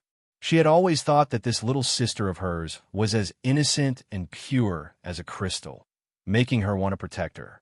But it turned out that her heart was so deep, as expected of a child who grew up in the palace. Once her interests were involved, she could also be so calculative. She was an expert in palace politics. She crossed her arms and looked at Rongyue Tianlan, wanting to see what he would do and say. He had sacrificed a lot for Ji Tianyue and doted on her a lot. Even if he knew that the child was lying, he wouldn't expose her, would he? His little sister should also have the same idea, right? That was why she dared to say that in front of others. Once Rongyue Tianlan admitted it at this moment, it would be equivalent to indirectly admitting that there was an ambiguous relationship between him and little Tianyu. His marriage with this little princess would almost be set in stone. He couldn't possibly break off his elder sister's engagement, flirt with his younger sister, and then turn around and deny it, right? Her little sister was really good at this. It was too high. However, it should be in line with Rongyue Tianlan's thoughts, right? After all, he seemed to be interested in her, so he might just go with the flow. Then again, Rongyue Tianlan looked gentle and good-tempered, but she was extremely arrogant in her bones. Chapter 2749. Rongyue Tianlan looked gentle and had a good temper, but he was extremely arrogant. With his intelligence, he should be able to see through little Tianyu's thoughts. Was he willing to be schemed against by a little girl? What would he do? She crossed her arms and waited to see Rongyue Tianlan make a fool of himself. Rongyue Tianlan only nodded at Ji Tianyu. The smile on his handsome face was still very amiable. Tianyu, why are you here as a child? Your father is at ease to let you go out alone. Who came with you? Don't get separated from your companions. Do you understand? His words sounded very concerned, but it undoubtedly refuted Ji Tianyu's lies. Ji Tianyu's expression changed slightly. She was still a child after all. Meeting someone like Rongyue Tianlan who did not play by the rules, she was a little confused. Ji Shenyue was also a little surprised. What was Rongyue Tianlan planning? Was it a punishment for Ji Tianyue making up lies about him? Or was it an explanation for her? While she was thinking, Rongyue Tianlan's gaze fell on her. With a faint smile, he said leisurely, Shenyue, are you planning to go into the mountain dressed like this? His voice was neither loud nor soft, just like an ordinary person's, but it was very penetrating, and everyone in the valley heard it. Everyone. Those who were struck by lightning probably had the same expression. The second rumor said that the peerless beauty looked like this. Wasn't she too manly? The three Chi brothers opened their mouths wide, their faces full of shock and disbelief. The jade thumb ring in Shi Shuangqing's hand fell to the ground. Ji Tianyu's face was even paler. Looking at Ji Shenyue, what? He's... Rongyue Tianlan continued. Shenyue, do you want these people to misunderstand you? Why not show your true self? You can't use this appearance to break off the engagement with me, right? Ji Shenyue smiled gently. I'm just doing this for convenience. Now that I'm breaking off the engagement with you as the third princess of the Nantong clan, I naturally have to return to my original appearance. She casually turned around in the carriage, and after a faint seven-colored light flashed, the ordinary young man disappeared and was replaced by a beautiful young lady. She was dressed in a neat light green dress, and her black hair was casually tied into a bun. Her eyebrows were like distant mountains, her eyes were like cold stars, and her lips were as red as cherry blossoms. At this moment, her lips were slightly pursed, and the corners of her lips were slightly curved upwards, revealing her mesmerizing dimples, beautiful. It was the kind of clear and bright beauty. Standing together with Rongyue Tianlan, he was actually not overshadowed by his brilliance at all. When the two of them stood together, it was as if pearls and jade were reflecting each other's brilliance. One couldn't help but think of a phrase, a perfect pair. Gasps could be heard from the crowd. Some people's mouths, which were originally half open, were now in an O shape. On the other hand, the three Chi brothers were so excited that their faces turned red. They were so excited that their hands were trembling. Heavens, they actually traveled together with this legendary princess for several days. Oh my God! As for Shi Shuang Chung, the jade thumb ring on the ground had already been picked up by his subordinates and carefully wiped clean. He unconsciously played with it, but his eyes flashed with a fiery passion as he looked at Ji Shunyu. Of course, when Ji Shunyu revealed her original appearance, the crowd was also in an uproar. There were all kinds of guesses, but after a while, one became the mainstream, and that was that some people suspected that she was not Princess Ji Shunyu, but was invited by someone to impersonate her. As for the purpose, it was unclear. Chapter 2750. It was probably to help the real Princess Ji Shunyu make a comeback, so that it would be easier for her to get married in the future. The most difficult thing in this world was to keep the mouth shut. It was also difficult to interfere with other people's wild guesses. Someone who was more direct simply asked, "Is she really Princess Ji Shunyu?" Yeah, it doesn't seem possible. The crowd was buzzing. Some were agreeing, and some were refuting. Ji Shunyu was not interested in this game, where you had to prove that you were the real person. She had appeared in her real body, and using her real body to break off the engagement with Rongyue Tianlan was enough to show her sincerity. The other people's discussions, for someone like her who was in the vortex of gossip, these discussions were just fleeting clouds. Her figure rose, and she wanted to directly fly towards the entrance to complete the main task first. But just as she moved, her hand was grabbed by Rongyue Tianlan. So not only did she not fly up, she was brought a step closer to him and almost heroically knocked him off the carriage. "Hey, you!" Ji Shunyu hurriedly steadied herself, narrowed her eyes, and looked at Rongyue Tianlan dangerously. The two of them were about to break off the engagement. What was the meaning of his sudden intimate action? She was about to take back her hand, but Rongyue Tianlan directly asked Ji Tianyu, who had been standing below in a daze, "Tianyu, who is she?" He had always been very kind to Ji Tianyu, and at this time, he did not say anything harsh. There was even a smile on his lips, but his eyes were faintly sharp. Ji Shunyu's heart skipped a beat. Rongyue Tianlan suddenly asked Ji Tianyu this. Was he also giving her a chance? A chance to turn over a new leaf? Perhaps Ji Tianyu's actions had really stepped on Rongyue Tianlan's bottom line. Ji Shunyu also slightly held her breath, wanting to hear how this sister she had always doted on would answer. And the other people's gazes were also focused on Ji Tianyu. If the girl in front of them was really Ji Shunyu, there was no reason why Ji Tianyu could not recognize her. So her words could be the final nail in the coffin, dispelling everyone's doubts. Ji Tianyu's little face had been pale, and at this moment, her small mouth was slightly open. She paused, her eyelashes trembling. Her small mouth opened and closed a few times, and finally said, "She is my sister Shunyu." A single word determined the fate of the universe. Ji Shunyu secretly let out a sigh of relief. She wasn't relieved because she had finally proven that she was Ji Shunyu, but because she felt that there was still some hope for her little sister. At the very least, she didn't choose to kick her when she was down. She didn't dote on her for nothing. Rongyue Tianlan glanced at Ji Tianyu. A hint of disappointment flashed through her eyes.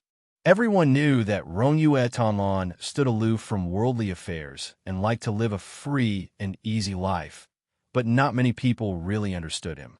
No matter how carefree he was, he had grown up in the palace after all. What kind of conspiracy had he not seen in this world?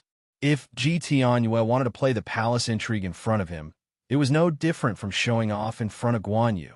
Ji Tianyu thought that she had no flaws, but in the eyes of Rongyue Tianlan, there were flaws everywhere. Ji Tianyu purposely paused when she answered just now, and her eyes even rolled twice.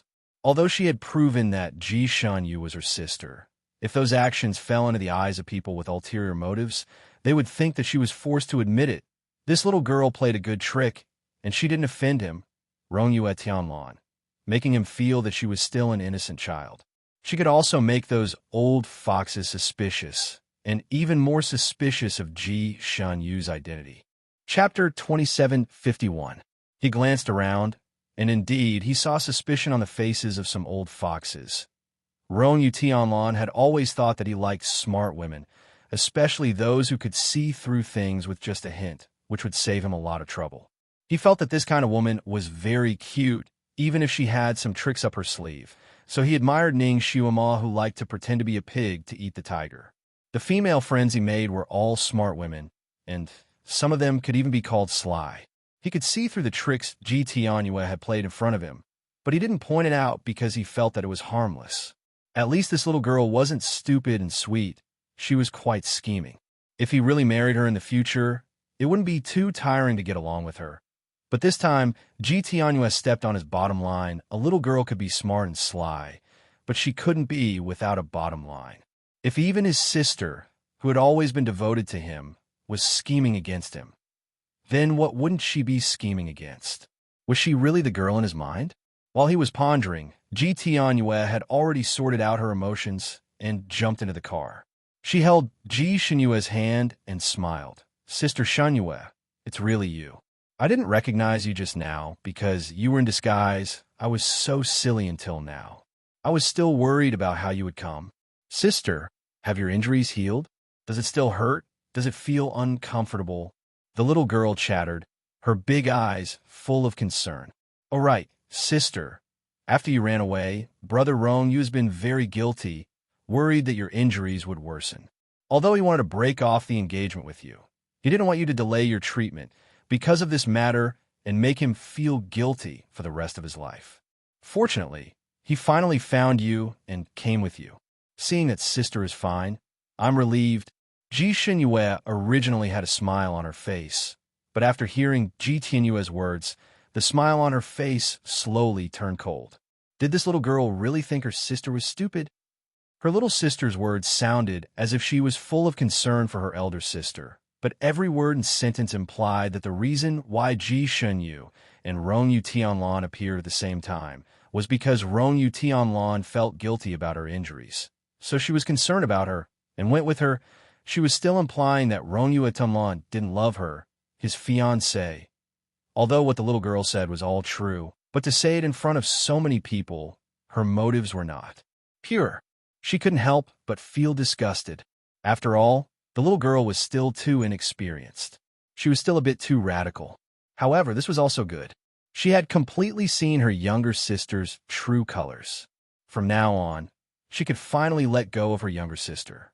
There was one less thing to worry about in the palace, which was a good thing. Ji Shenyu naturally didn't want to argue with her sister at a time like this, and she was too lazy to do so. Moreover, no matter what Ji Tianyue's motive was, at least what she said was true. Rong Yu Tianlan had disguised herself and came to look for her. She felt wronged and became her coachman, probably because she felt guilty. In the morning, she was still surprised that the scars on her body had healed slightly. Now, she finally found the reason. Rong Yuetian secretly healed her injuries again. This person was really obsessed with her injury. He probably wanted to use this to make up for the pain he had caused her by canceling the engagement. In fact, there was really no need for that. Ji Tianyue was still expressing her concern. Chapter 2752. Ji Tianyue was still expressing her concern, but Ji Shanyue was already impatient. She patted Ji Tianyue's shoulder lightly and said, "Tianyue, the palace drama is a good one. You can enjoy yourself. Forgive me for not keeping you company." She pushed her away and floated down. "It's getting late. Let's go in." She flew directly toward the entrance of the mountain. Ji Tianyue was speechless. She blinked her big eyes and tears came out. She looked at Rong Yue Tianlan with grievance and said, "Brother Rong Yue Tianyue, did Tianyue say something wrong?" Rong Yue Tianlan looked at her with a complicated gaze. If it weren't for the fact that this little girl's appearance and temperament were highly similar to the girl in his memory, he wouldn't care about such a child at all. She should be taught a lesson. Otherwise, who knew what kind of ugly thing she would grow up to be? He said, "Don't make me think that you're repulsive. Repent and be saved." He rose and flew directly toward the entrance. Ji Tianyue was speechless. Her little face turned pale again. Both of you, do you really want to break off the engagement? The gatekeeper at the mountain gate asked again with uncertainty. These two gatekeepers were recognized as experts in the Fanine continent. No one knew how old these two people were. In the hearts of the people of the Fanine continent, these two people had been here since ancient times. They came to the Misty Mountain to break off the engagement. So those who came here were all resentful couples. These two people had seen countless resentful couples parting at the foot of the mountain. There were those who fought with swords, those who ignored each other, and those who were indifferent and resentful. In short, at a glance, there were all kinds of differences. However, these two people in front of her actually came in the same carriage. Looking at their interaction, they didn't look like resentful couples, but more like a young couple. Why would such people spend so much effort to come here to break off the engagement? Could it be that they were just angry? These two people looked like a perfect pair. Wouldn't it be a pity to throw away such a good marriage just because of anger? Therefore, the tall and thin traveler guarding the mountain gate couldn't help but ask this question. Ji Shanyue felt that his question was strange. Could it be that he came to the Misty Mountain for an engagement? If an engagement needed to be held here, and if it was so troublesome, her imperial father probably wouldn't have arranged such an unlucky marriage for her when she was still an infant. She nodded, that's right. That tall and skinny walker took another look at Rendezvous. This person was holding a folding fan in his hand and had a smile at the corner of his mouth. There was nothing strange in his expression. He didn't look like he was here to cancel the engagement, but more like he was here for a walk. The two of you, annulling the marriage is not a joke. Not only do you have to go through all kinds of checkpoints to go up the mountain, there's also a nearly fatal test waiting for you under the marriage pillar. Marriage is not easy to come by. You should cherish it. The tall and skinny walker was a warm-hearted person. Like the Annie of a neighborhood committee, he began to persuade Zhang Zian earnestly. Ji Xinyue frowned slightly. I understand all of this. Divine Lord, you don't have to persuade me. The tall and thin walker did not give up. But the two of you seem to be getting along quite well and friendly. You don't look like a resentful couple who is in a hurry to separate. Getting along well? The short and fat walker also added, the two of you look very friendly. You came in the same carriage, and he is even protecting you. He felt that the problem was with Ji Shanyue, so his words were directed at Ji Shanyue. Chapter 2753. Facing the two Voidwalkers' earnest gazes, Ji Shanyue coughed and said, the two of you have misunderstood. This brother and I are actually brothers. It has nothing to do with politics. In order to make the two Voidwalkers give up, she added, he already has someone in his heart. And I also have someone in my heart. We shouldn't delay each other any longer. So we have to call it quits. The two walkers were speechless.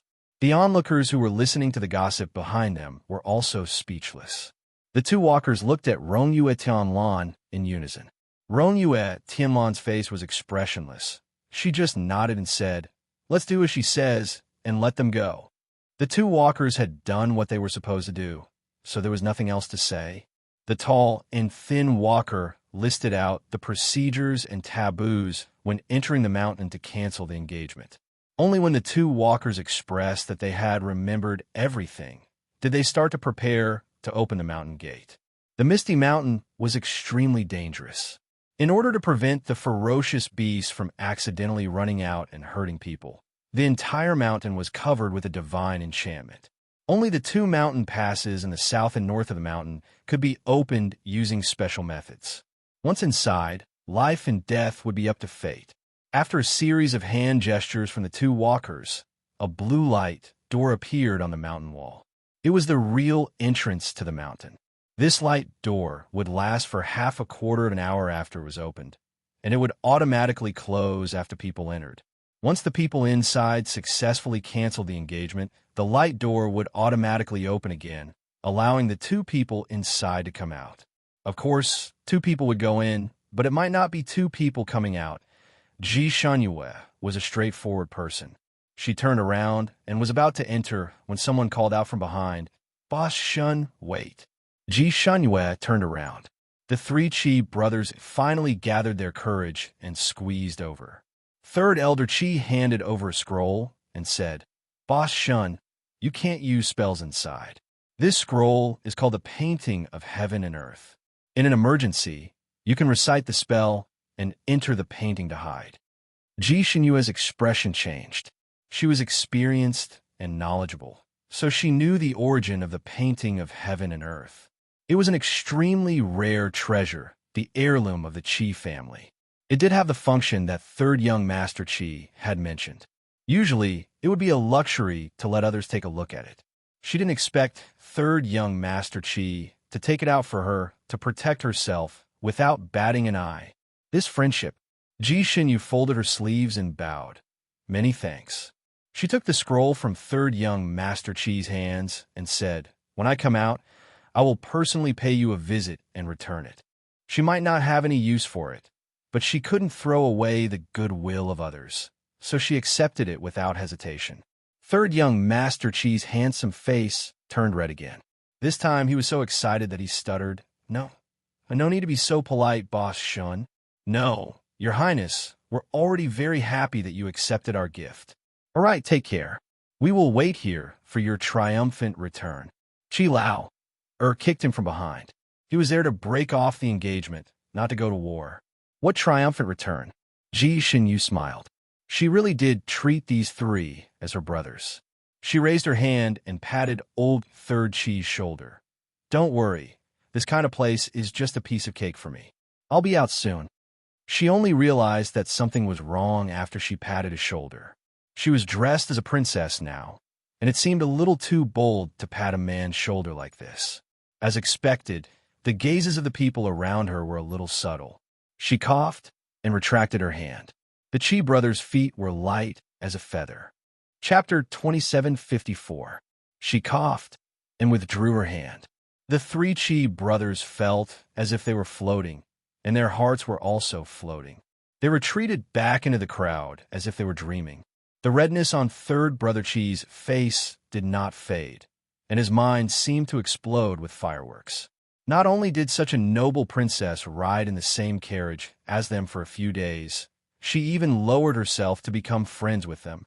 She really did treat them as friends. Too happy, too excited. He wasn't dreaming, right? He pinched his thigh, wanting to see if he was dreaming or not. It didn't hurt. Could it really be a dream? Third brother, why are you pinching my thigh? Second brother Qi asked darkly. Third young Master Qi. The crowd suddenly parted, and Chongbu Bai walked forward with large strides. He had clearly rushed here in a hurry, and there were even beads of sweat rolling down his forehead. His body was also covered in dust. He did not exchange any pleasantries, and directly handed over a blood-red object to Ji Xinyu. "Your Highness, Chongbu Bai, will only serve you in this life. This is Qilin resin that this one just hunted. Perhaps it will be of use to the princess." Qilin resin was an extremely rare type of fungus, and it was an excellent medicine for treating red wounds. No matter how serious the injury was, even if an arm was torn off, as long as this fingernail-sized bit was applied, it would immediately stop the bleeding. It was something that martial artists yearned for even in their dreams. Because it was rare and extremely difficult to harvest, it was considered a priceless treasure in the entire continent. Ji Xinyu looked at Chongbu Bai's sweaty appearance and knew that he had specially come to harvest it for her. This kind of friendship could not be rejected. She accepted it without hesitation. "Many thanks, Brother Chong." Chongbu Bai usually spoke harshly, but to the people he truly admired, he was sincere. "No need to be courteous, Princess. This one wishes the princess a smooth return." Even Shi Shuang Cheng came over to join the fun. He was worthy of being a prince of the Western Sky clan, and his actions were generous. He directly handed over an exquisite pagoda sparkling with treasure light to Ji Xinyu, and directly called her by her name. "Xinyu, this is the Stupa Pagoda. It can imprison all evil spirits. If you encounter a troublesome evil spirit, you can use this pagoda. Any evil spirit below heavenly demon level will be dealt with in this pagoda. Come, take it." Ji Shanyu, the onlookers, she naturally knew about this pagoda. It was one of the 10 great ancient divine artifacts, and should be regarded as the national treasure of the Western Sky clan. Furthermore, it had a very special function. It was said that this item was part of Shi Cheng's mother's dowry. His mother valued this item very much and directly said that this item could only be given to her future daughter-in-law. In other words, this item could be used as a token of love. Now that Xishuang City had sent this to Ji Xinyue, the meaning behind it was obvious. Xishuang Cheng also had something else to say. Xinyu, I will wait here for you to successfully cancel the engagement. When you come out, I will hold a celebratory feast for you and then bring you back. He looked at Ji Shunyu as if he was looking at his fiancée, and he was trying to poach her openly. Ji Shanyue. Everyone felt that their horizons had been broadened. This show was very satisfying. Countless gazes were cast towards Rong Yuetian, wanting to see what expression her current fiancé would have when he saw such a scene. Rong Yuishinlin stood there, lightly tapping the handle of the fan in her palm. She didn't seem to be out of the ordinary. Ji Shenyu did not want to accept such a gift. Chapter 2755. But he had kindly offered himself to her, so she had to be tactful in rejecting him. Ji Shenyue was about to reject him, but Rongyue Tianlan's arm suddenly rested on her shoulder, as if they were close brothers. All right, if we dilly-dally any longer, this door will close. Brother, let's go in. Ji Shenyue was shocked by the word brother, and her hair stood on end when he hugged her. She was about to use her power to shake off his wolf arm, but he had already taken her and leaped into the blue door, disappearing without a trace.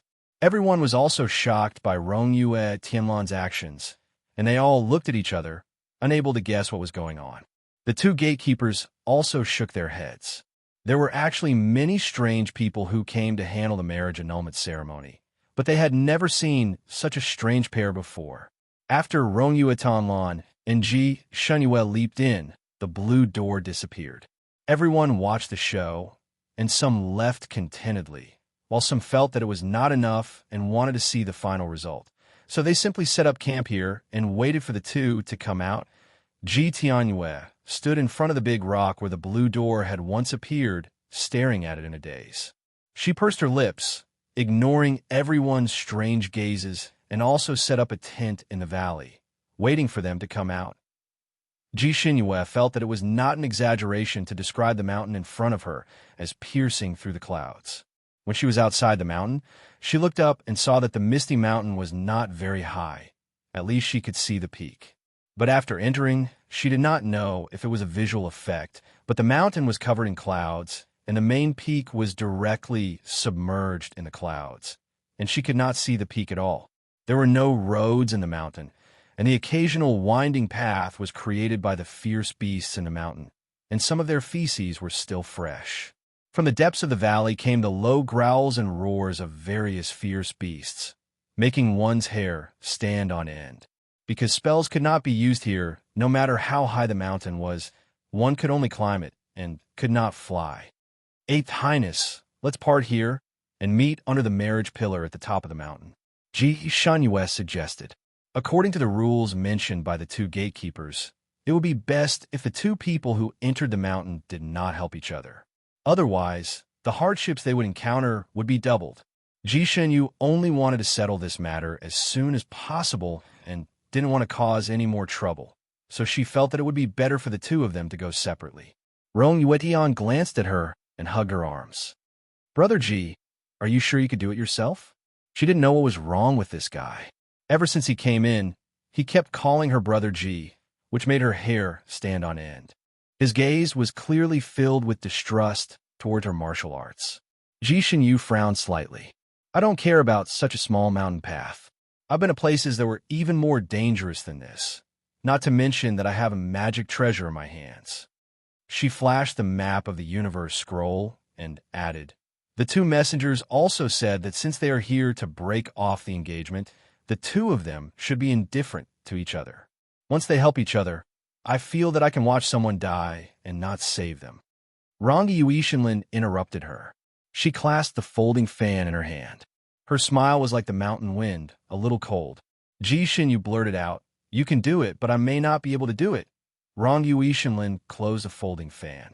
Her eyes flashed slightly, and focused on her face. So you're saying that dearest, it's the end of the month. Everyone take a look and see if there are any monthly votes in your pockets. Sometimes you don't see them today, but there will be another one popping up tomorrow. Cough, cough. Mumu urgently needs monthly votes. Mwax. Chapter 2756. Ji Shinyu looked at him sincerely. Your Highness, you don't have to think too much. The only good thing about me is that I'm kind. Even if I see a dog or cat in danger, I'll reach out to save it, let alone someone in danger. What if I can't help but reach out to help and increase the danger we're in? It's not worth it, right? So let's split up. She didn't want to talk about it anymore. So she directly gave him a choice. How about this? There are 2 routes up the mountain. If you go east, I'll go west. Ronyu Danlan glanced at her and smiled faintly. You're really impatient. He turned around and ran towards the west, disappearing in the blink of an eye. Ji Shinyu breathed a sigh of relief and ran towards the east route. Ji Shinyu felt that she was experienced and knowledgeable, but coming to this dangerous place called the Sacred Mountain was still an eye-opener for her. She had never seen most of the plants along the way. Some were crystal clear and made people want to pick them, while some were colorful but made people's hair stand on end. No matter what kind, Ji Shinyu couldn't touch them, because according to folklore, not a single blade of grass or tree in the Misty Mountain could be taken down the mountain, or else a catastrophe would befall. Of course, there were also many fierce beasts in this mountain, and there were all kinds of them. There were saber-toothed tigers with wings, silver wolves with horns on their heads, and even snake monsters that were dozens of feet long and had the appearance of a snake, but had countless centipede legs on their bodies. Among them, the saber-toothed tiger and the snake monster had attacked her before, but after a fierce battle, they were all dead souls under her broadsword. After running for a day and a night, she had already reached the mountainside. In this one day and night, she encountered 2 saber-toothed tigers, 3 silver wolves, 6 human bears, 8 bone eagles, and more than 10 other unknown ferocious beasts. It could be said that she had climbed up by stepping on the blood of various fierce beasts. Even though she had good stamina and high martial arts, she was still a little tired after a busy day. She lowered her head and looked at the broadsword in her hand. The originally green broadsword was now dark red because it had drunk the blood of all kinds of beasts. It looked a little fierce, and the blade was also a little curled. She found a large rock and sat down. She raised her hand to wipe the sweat off her forehead and shook her numb arm. She was actually a little puzzled. According to the rules mentioned by the 2 gatekeepers, if the 2 of them walked separately, they would not encounter too much trouble unless there were special circumstances. As long as one maintained a calm heart and mind, they would be able to pass safely. But hadn't she encountered too many dangers along the way?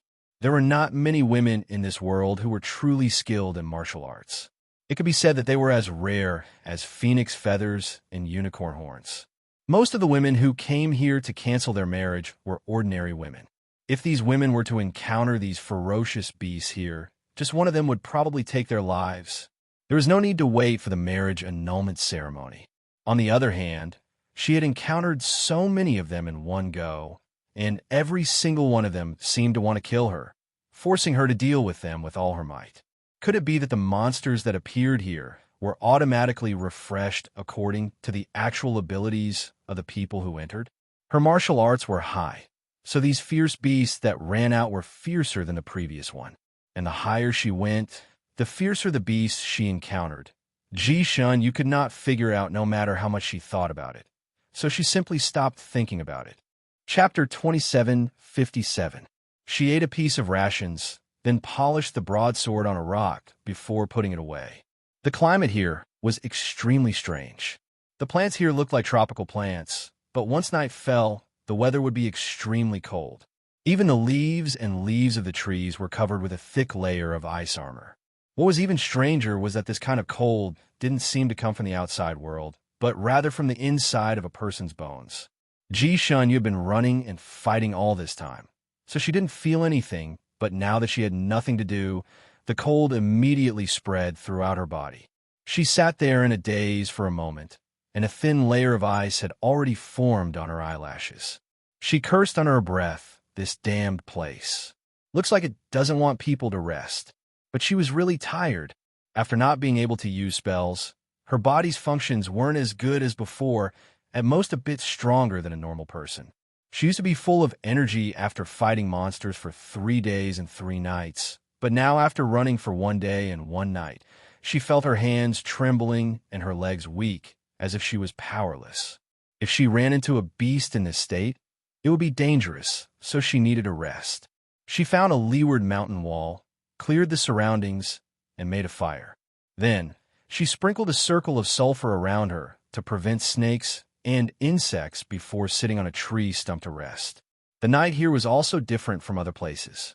The moon outside was both round and incomplete. Even when she came here, it was still a crescent moon. However, the moon here had always been round. It hung there like a wheel. Its color was golden with a hint of purple, looking strange yet beautiful. Ji-shun looked at the moon for a while, watching it become more and more purple, brighter and brighter. She didn't know why, but the color of the moon gave her a strange feeling of familiarity. She closed her eyes, wanted to take a nap, but unexpectedly, she was too tired and fell asleep in a daze. She had a dream. In the dream, there seemed to be a woman dancing under the moonlight. She couldn't see the woman's face clearly, but faintly felt that the woman was extremely beautiful and even familiar. She couldn't help but want to take a closer look, but unexpectedly, after a cold wind, the surroundings suddenly became a world of ice and snow. The woman was lying in the snow. She didn't seem to be injured, but there was blood flowing out of her mouth. It seemed like she was poisoned. What was even stranger was that Ji-shun could clearly see that her lips were bleeding, but she still couldn't see her face clearly, as if there was a thin veil between them. She could only vaguely feel extreme despair and extreme coldness, making her heart feel as if it was weighed down by a weight, falling and falling. Just as she was about to walk closer, a thick fog suddenly appeared around her. The woman in the fog seemed to be carrying ice and snow as she whispered into her ear, "Don't fall in love with him." His voice was like a line of ice, directly entering Ji-shun's ears, causing her to shiver. Don't fall in love with anyone. She couldn't help but ask, "Don't love him, don't love him." The voice kept repeating in Ji-shun's ears. Every time it was repeated, her body would turn cold. In the end, she felt as if her entire body was frozen like an ice pillar. She was impatient and was about to shout, "Who is he?" when a warm current suddenly rushed through her frozen body. She trembled and woke up. The fog in front of her quickly dispersed, and her vision became dark. When she came to her senses, she found that her eyes were closed. Chapter 2758. She tried her best to open her eyes, but her eyelids seemed to be glued together, and she couldn't open them for a while. It was as if she was frozen. Her body was obviously cold to the bone, but there was also a trace of warmth from the outside world that flowed into her body. She felt like she was an ice shell, and her soul was bound in this ice shell. No matter how hard she tried, she couldn't break free, and that trace of warmth seemed to be trying its best to pull her out of this ice shell. This was the first time she had encountered such a situation. She suppressed her panic and tried her best to feel the warmth, and then let the warmth come to her eyelids. Gradually, she felt the ice melting from the corners of her eyes. She tried her best to open her eyes and finally lifted her eyelids. Then, she was so shocked that her eyelids trembled and they were almost frozen together again. When she was sleeping, she was resting next to a fire, but when she opened her eyes, she found that the fire was gone. In front of her was a lump of ice that looked like a fire. There seemed to be a flame in the lump of ice that was directly frozen, and it looked very strange and terrifying. This wasn't the most terrifying thing. The most terrifying thing was that she herself had become an ice sculpture. Her body was wrapped in a large layer of ice, and her whole body was frozen solid, becoming a sitting ice sculpture. Because she was facing the stone wall, half of her body was frozen with the big stone on her left, and she couldn't even move a finger. No wonder she dreamed of a world of ice and snow. No wonder she dreamed of being surrounded by cold wind. It turned out that in reality, she was frozen into a lump of ice. She rolled her eyes and looked at the moon in the sky. The moon had just moved to the west, but it was still far from dawn. If she didn't think of a way to thaw it in time, she was afraid that she would lose her life here. The moment she realized that her situation was bad, she began to circulate the inner force in her body, trying to use it to thaw the layer of ice outside. But after a while, she knew that this method didn't work. The circulation of inner force could indeed thaw the ice, but the layer of ice on her body wasn't ordinary. Only a trace of warmth on her back, circulating around her mouth and nose, could make her blood flow slightly better. Otherwise, she would have been frozen into a lump long ago, and she wouldn't even be able to breathe. There was someone behind her. At this time, the person behind her could only be Rendezvous Tianlan. Ji Xinyue's heart jumped, and she couldn't help but ask, "Eighth Highness?" There was no movement behind her. "Hey, Rendezvous Tianlan, is that you?" There was still no response from behind her. She couldn't even hear anyone's aura behind her. Ji Xinyu felt a little scared. "Hey, say something." Her voice was muffled by a layer of ice. Finally, there was some movement behind her. A gust of wind seemed to blow beside her ear, as if someone had sighed beside her ear. Ji Xinyue's hair stood on end. "Rendezvous Tianlan, why are you pretending to be mysterious again?" She choked on her words. There was a slight, rustling sound behind her. Then, her vision blurred, and a face appeared in front of her. When Ji Xinyue saw this face clearly, her mouth fell open, and her heart almost stopped beating. It should be a human face. The reason why he said it should be was because the shape of the face was indeed that of a human face, but it had no facial features. She even had long hair on her face. If one looked at her back, they might even think that she was a beauty. But what Ji Xinyu saw was a face that was like a puppet's, without any facial features. And this face was right in front of her on the ice shell, just a centimeter away from her face. Chapter 2759. What kind of monster was this? Ji Xinyu's feet were almost cold.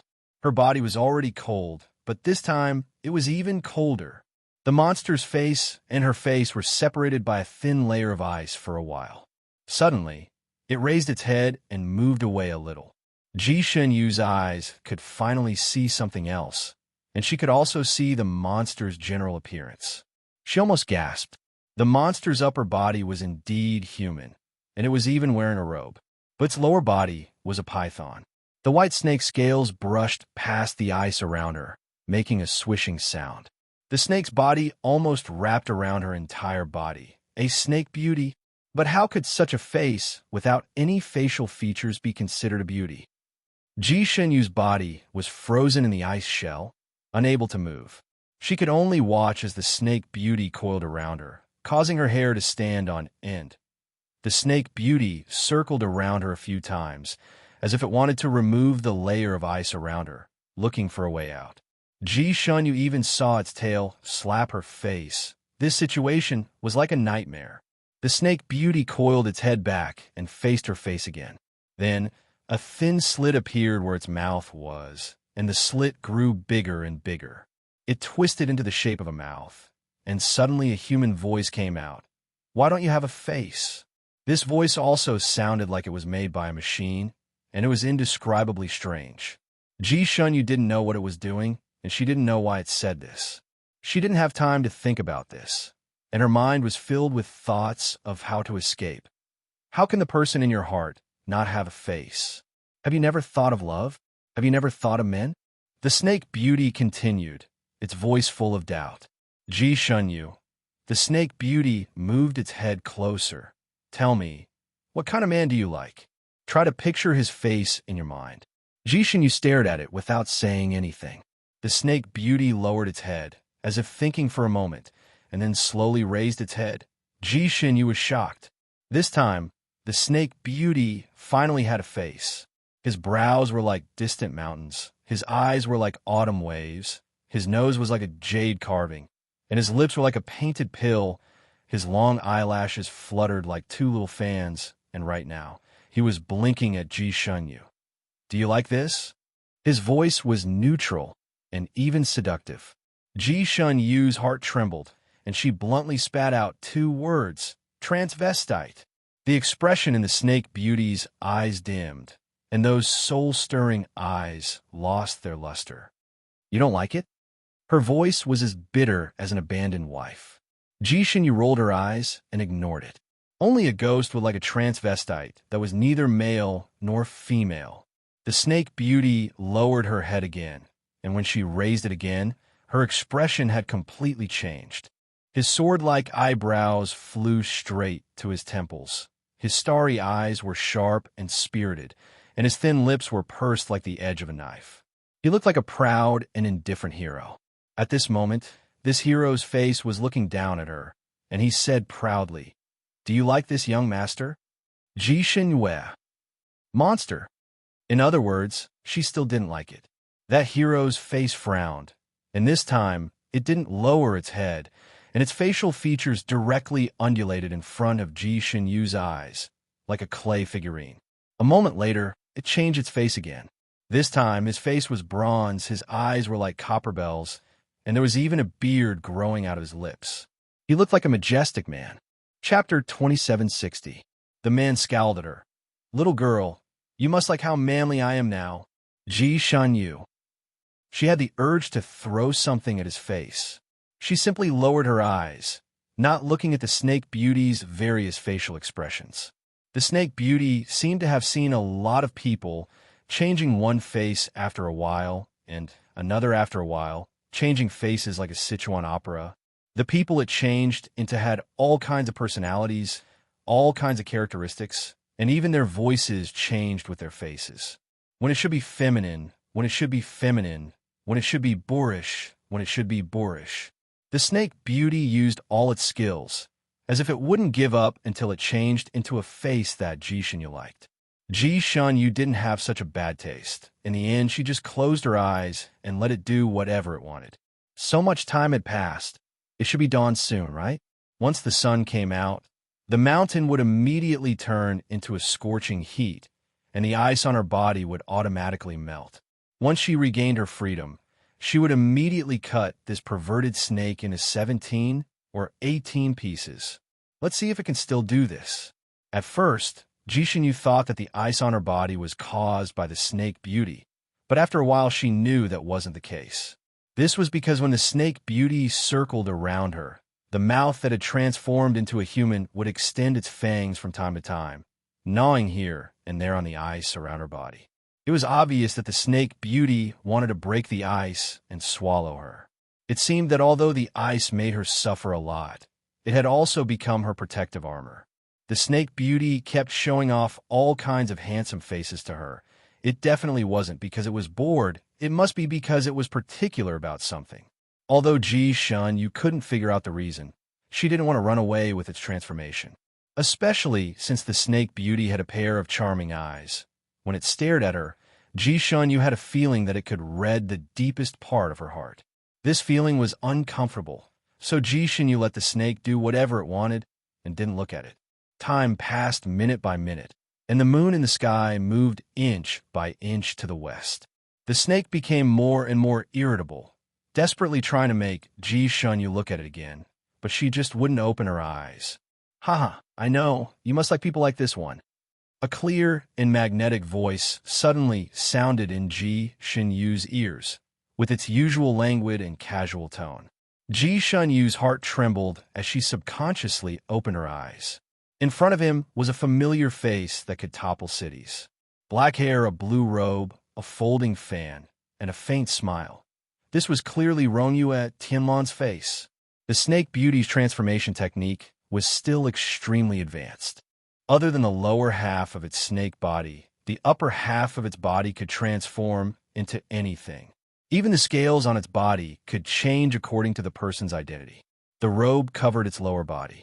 At a glance, it looked like Rong Tianlan was right in front of it. It slowly approached Ji Shinyu's side, its watery eyes looking at her. "Shinyu, you actually like me, right?"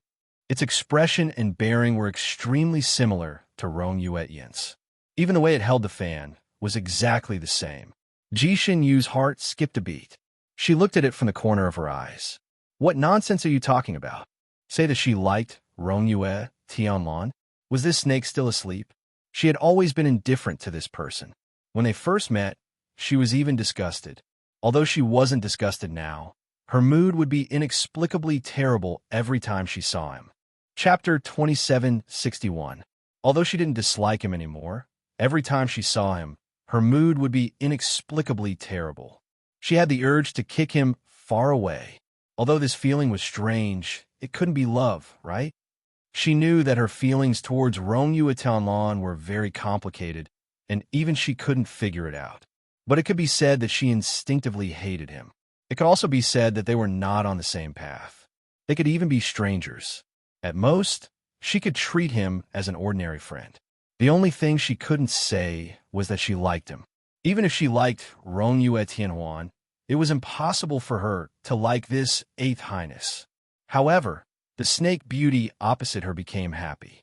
It moved closer to her and tapped the ice layer near her face with its fan. It looked at her with sparkling eyes. You like me, but you don't dare to admit it. Even in the depths of your heart, you rejected it because your subconscious thought that I was the source of so much harm to you. You instinctively felt that I was dangerous, and you were afraid that you would be hurt beyond redemption. So you buried your heart deep. You buried it too deep, and even you were deceived. You actually hypnotized yourself that you would never like me. The snake beauty spoke slowly, using Rendezvous Audiobook's voice. It was elegant, but it pierced straight into one's heart. It moved closer and closer to her, its handsome face almost touching hers. Its eyes seemed to have a whirlpool that wanted to suck in a person's soul. Ji Shenyu looked as if she was hypnotized. She didn't speak anymore. Ripples flashed across the snake beauty's eyes, as if it was proud. It slowly leaned its forehead against Ji Shenyu's forehead. Little Shenyu, admit it. You like me. I am the person in the depths of your dreams, the love of your life. For me, you can give up anything, even your life. Ji Shenyu seemed to be completely under its control. She repeated what it said. However, she changed the relationship.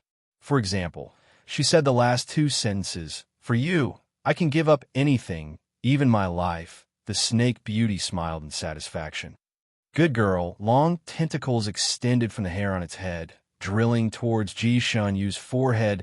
Tentacles were originally extremely soft and tender, but this snake beauty's tentacle was like a sharp needle, slowly piercing into the layer of ice that even its fangs couldn't bite through. The blood-red line was about to touch Ji Shenyu's skin on her forehead. The snake beauty's eyes grew brighter and brighter, and the scales all over her body trembled in excitement. This woman was a rare, divine monarch, and she was still a virgin. Her blood was the purest, and her soul was the purest. As long as its tentacles pierced her forehead, it would be able to suck her brain juice and devour her soul. Its power would increase tremendously, and it might even be able to transform into a human. Just as the blood-red tentacle was about to touch Ji Shenyu's forehead, her eyes suddenly blinked, and a mocking smile appeared on her lips. I like you? Are you out of your mind? The snake beauty was stunned. The blood-red tentacles seemed to have hit an extremely hard barrier and could not move forward any further. Not only that, but the small part that had drilled into the ice was also frozen by the ice. What was even more bizarre was that the ice seemed to be contagious. It quickly spread along the tentacles to the top of the snake beauty's head. The snake beauty's expression changed greatly.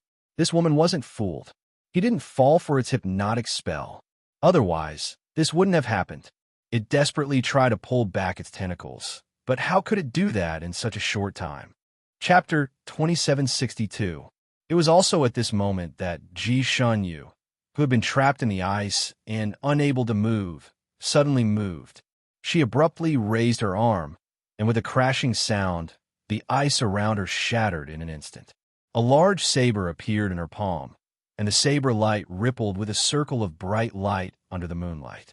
It directly chopped down on the top of the snake beauty's head, where her tentacles were. The snake beauty let out an extremely shrill hiss, and her entire body. No, the entire snake suddenly split from the middle, split in half. It was a standard split in half, with both sides of the same size. Even if one were to measure with a ruler, one might not be able to split it so evenly. The two halves of the snake beauty's body fell in two different directions, and milky white blood splattered in the air like a flower, and then sprayed on the ground. As if it was raining milky white blood, Ji-shun, you retreated in time, and did not get sprayed by the snake's blood. She took a light breath. Her hand that seemed to be holding the knife was very steady, but the cold sweat in her palm had almost soaked the handle of the knife. Just a little bit more. She had almost fallen into this stinky snake's trap. She had almost been led by the nose by this stinky snake. Fortunately, she had woken up in time. Her feelings towards Rong Yu Tianlan were indeed a little complicated, and unlike other people, she seemed to hold a grudge against him. But the most important thing was that this person had affected her whole life and caused her life to be a lot bumpy. Wasn't it normal for her to have such feelings towards such a person, saying that she liked him, and that she would be willing to die for him? She was talking in her sleep. If possible, she would rather let him die. She kicked half of the snake's body and sneered. I like him. Who does he think he is? He's a playboy, and I don't want him even if he was given to me for free. You even transformed into his appearance to seduce me, and even asked me to die for him. Is your brain made of tofu? TSK, TSK. If you didn't transform into him, I might have been merciful and left you with an intact corpse. But since you've turned into him, then don't blame me for using you to practice my knife. At this point, she seemed to have noticed something. She raised her head abruptly, and the broadsword in her hand almost chopped down subconsciously. Not far away stood a person with picturesque features and a poetic elegance. He held an oil paper umbrella in his hand, and his ink-black hair draped over his shoulders. He stood in the white snow with the umbrella slightly slanted. The green trees and rocks behind him served as a foil to him. It was Rong Yue Tianlan. His eyes were as deep as two wells as he faintly said, Did you have a good time chopping them? Ji Shanhue. She looked at the dead snake that had been cut into two halves on the ground and then looked at him. She gripped her knife warily. She clearly saw Rong Yue Tianlan heading towards the west. Logically speaking, her route shouldn't coincide with his. How could he appear here? Could it be that this was a clone of the stinky snake? Ji Shanyu really wanted to give it another try. However, the aura of the person in front of him was too strong.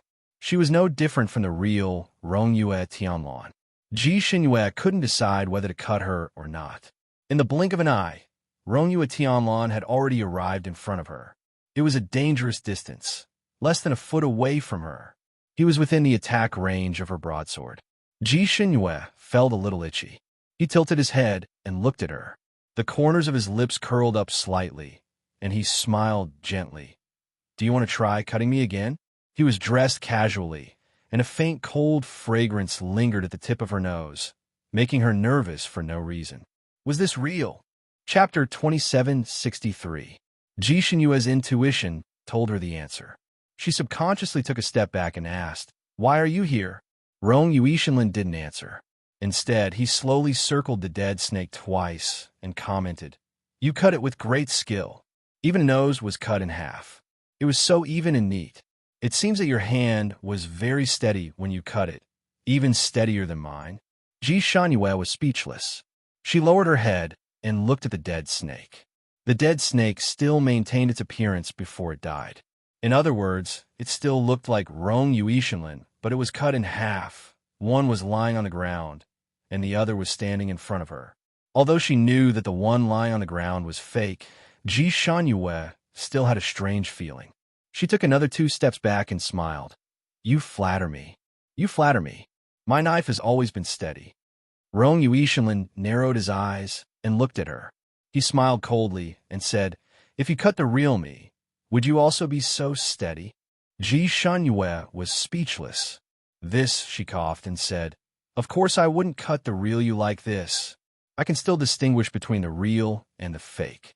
Don't worry, I only cut the fake, not the real one. I can't distinguish. Rong Yuishinlin suddenly sighed.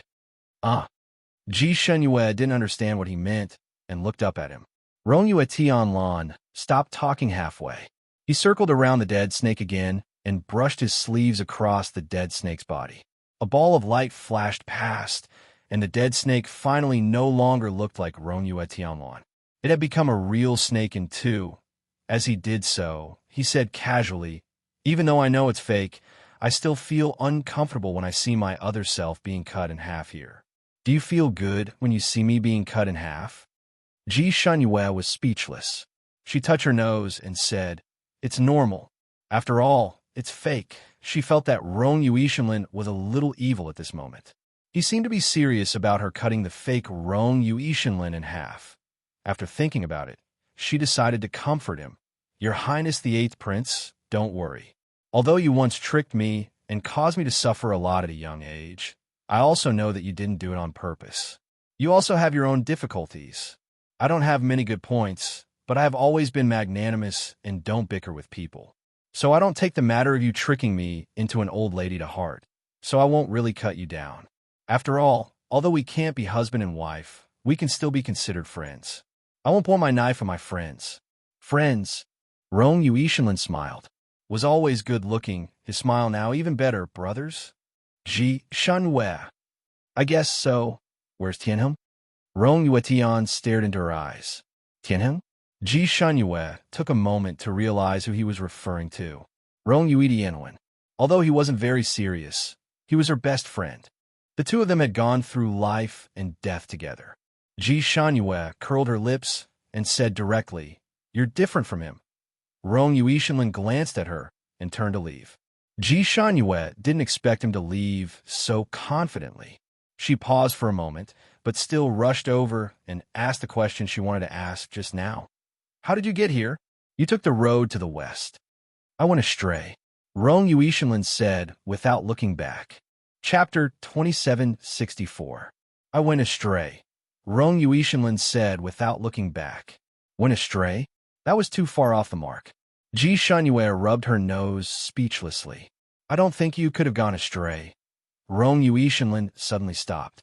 Ji Shunyue was not prepared and almost bumped into his arms. She quickly took 2 steps back and looked up at him in surprise. Rong Yuishinlin said expressionlessly, "I don't have a good sense of direction. What's so strange about me going astray?" So this immortal had a poor sense of direction? No wonder he wanted to follow her just now. Sure enough, the heavens were fair sometimes. They gave him an excellent aptitude and allowed him to cultivate to become a rare immortal. However, at the same time, they also gave him a weakness. For example, he had no sense of direction. It was common for women to have poor sense of direction. Ji Shunyue did not expect men to have poor sense of direction as well. However, seeing Rong Yuishinlin's handsome face, she kindly did not laugh at him. Instead, she changed the topic. "What kind of snake was that? It could actually change its face." "Hard image snake." Rong Yuishinlin only answered with 3 words. He, who was always humorous, was actually a man of few words. Ji Shunyue went through the snake's name in her mind. Suddenly, her heart skipped a beat. She remembered now. She had occasionally flipped through a book of strange beasts. On one of the pages, the characteristics of the heart image snake were written.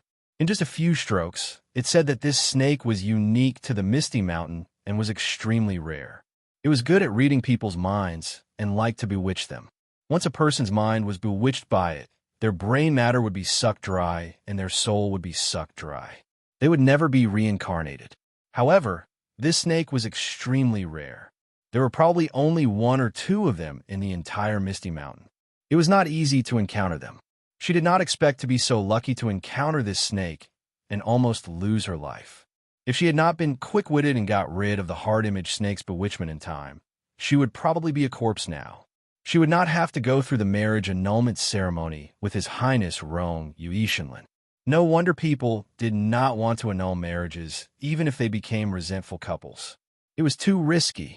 She looked up and saw that Rong Yuishinlin had already walked a few feet away. The wind blew his white fox fur coat. White fox fur coat. He was wearing winter clothes. As for her, she was still wearing her autumn dress. It was only now that she felt cold again. A gust of wind blew and she sneezed. She rubbed her hands and hurriedly rummaged through her storage space for winter clothes. However, after searching for a long time, he still couldn't find a single item. She usually only prepared clothes for the current season and had not prepared winter clothes yet. The wind outside was getting stronger and stronger, and her body was getting colder and colder. The coldness seemed to penetrate into her bones, as if it was going to freeze her blood. Forget it. I'll just wear another autumn dress to keep out the cold. One more dress is one more dress. She lowered her head and was about to flip through the slightly thicker documents when a fiery red fur coat was handed to her. Wear this. Ji Xinyu's eyes lit up. She was shivering from the cold, like a starving person seeing a bun. Naturally, she wouldn't be courteous with him at this moment. She quickly draped it over her body. Then, she was pleasantly surprised to find that the firefox fur cloak was extraordinarily warm. As soon as she put it on, she felt a warm current flowing out from the cloak and slowly enveloping her whole body. It made her almost frozen blood flow again, and her hands and feet were also warm. Chapter 2765. What was even rarer was that this cloak was obviously for women, and it was not too long nor too short on her body. It covered her from head to toe and did not make her look bloated. Ji Xinyu could not help but give him a thumbs up. Eighth Highness, I didn't expect you to have the habit of carrying women's clothes around.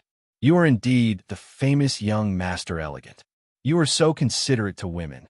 The woman by his side was lucky. She didn't have to worry about anything. This young Master Ye's preparation was not ordinary. Compared to his cousin, he was so much stronger. Rong Yuetian was speechless.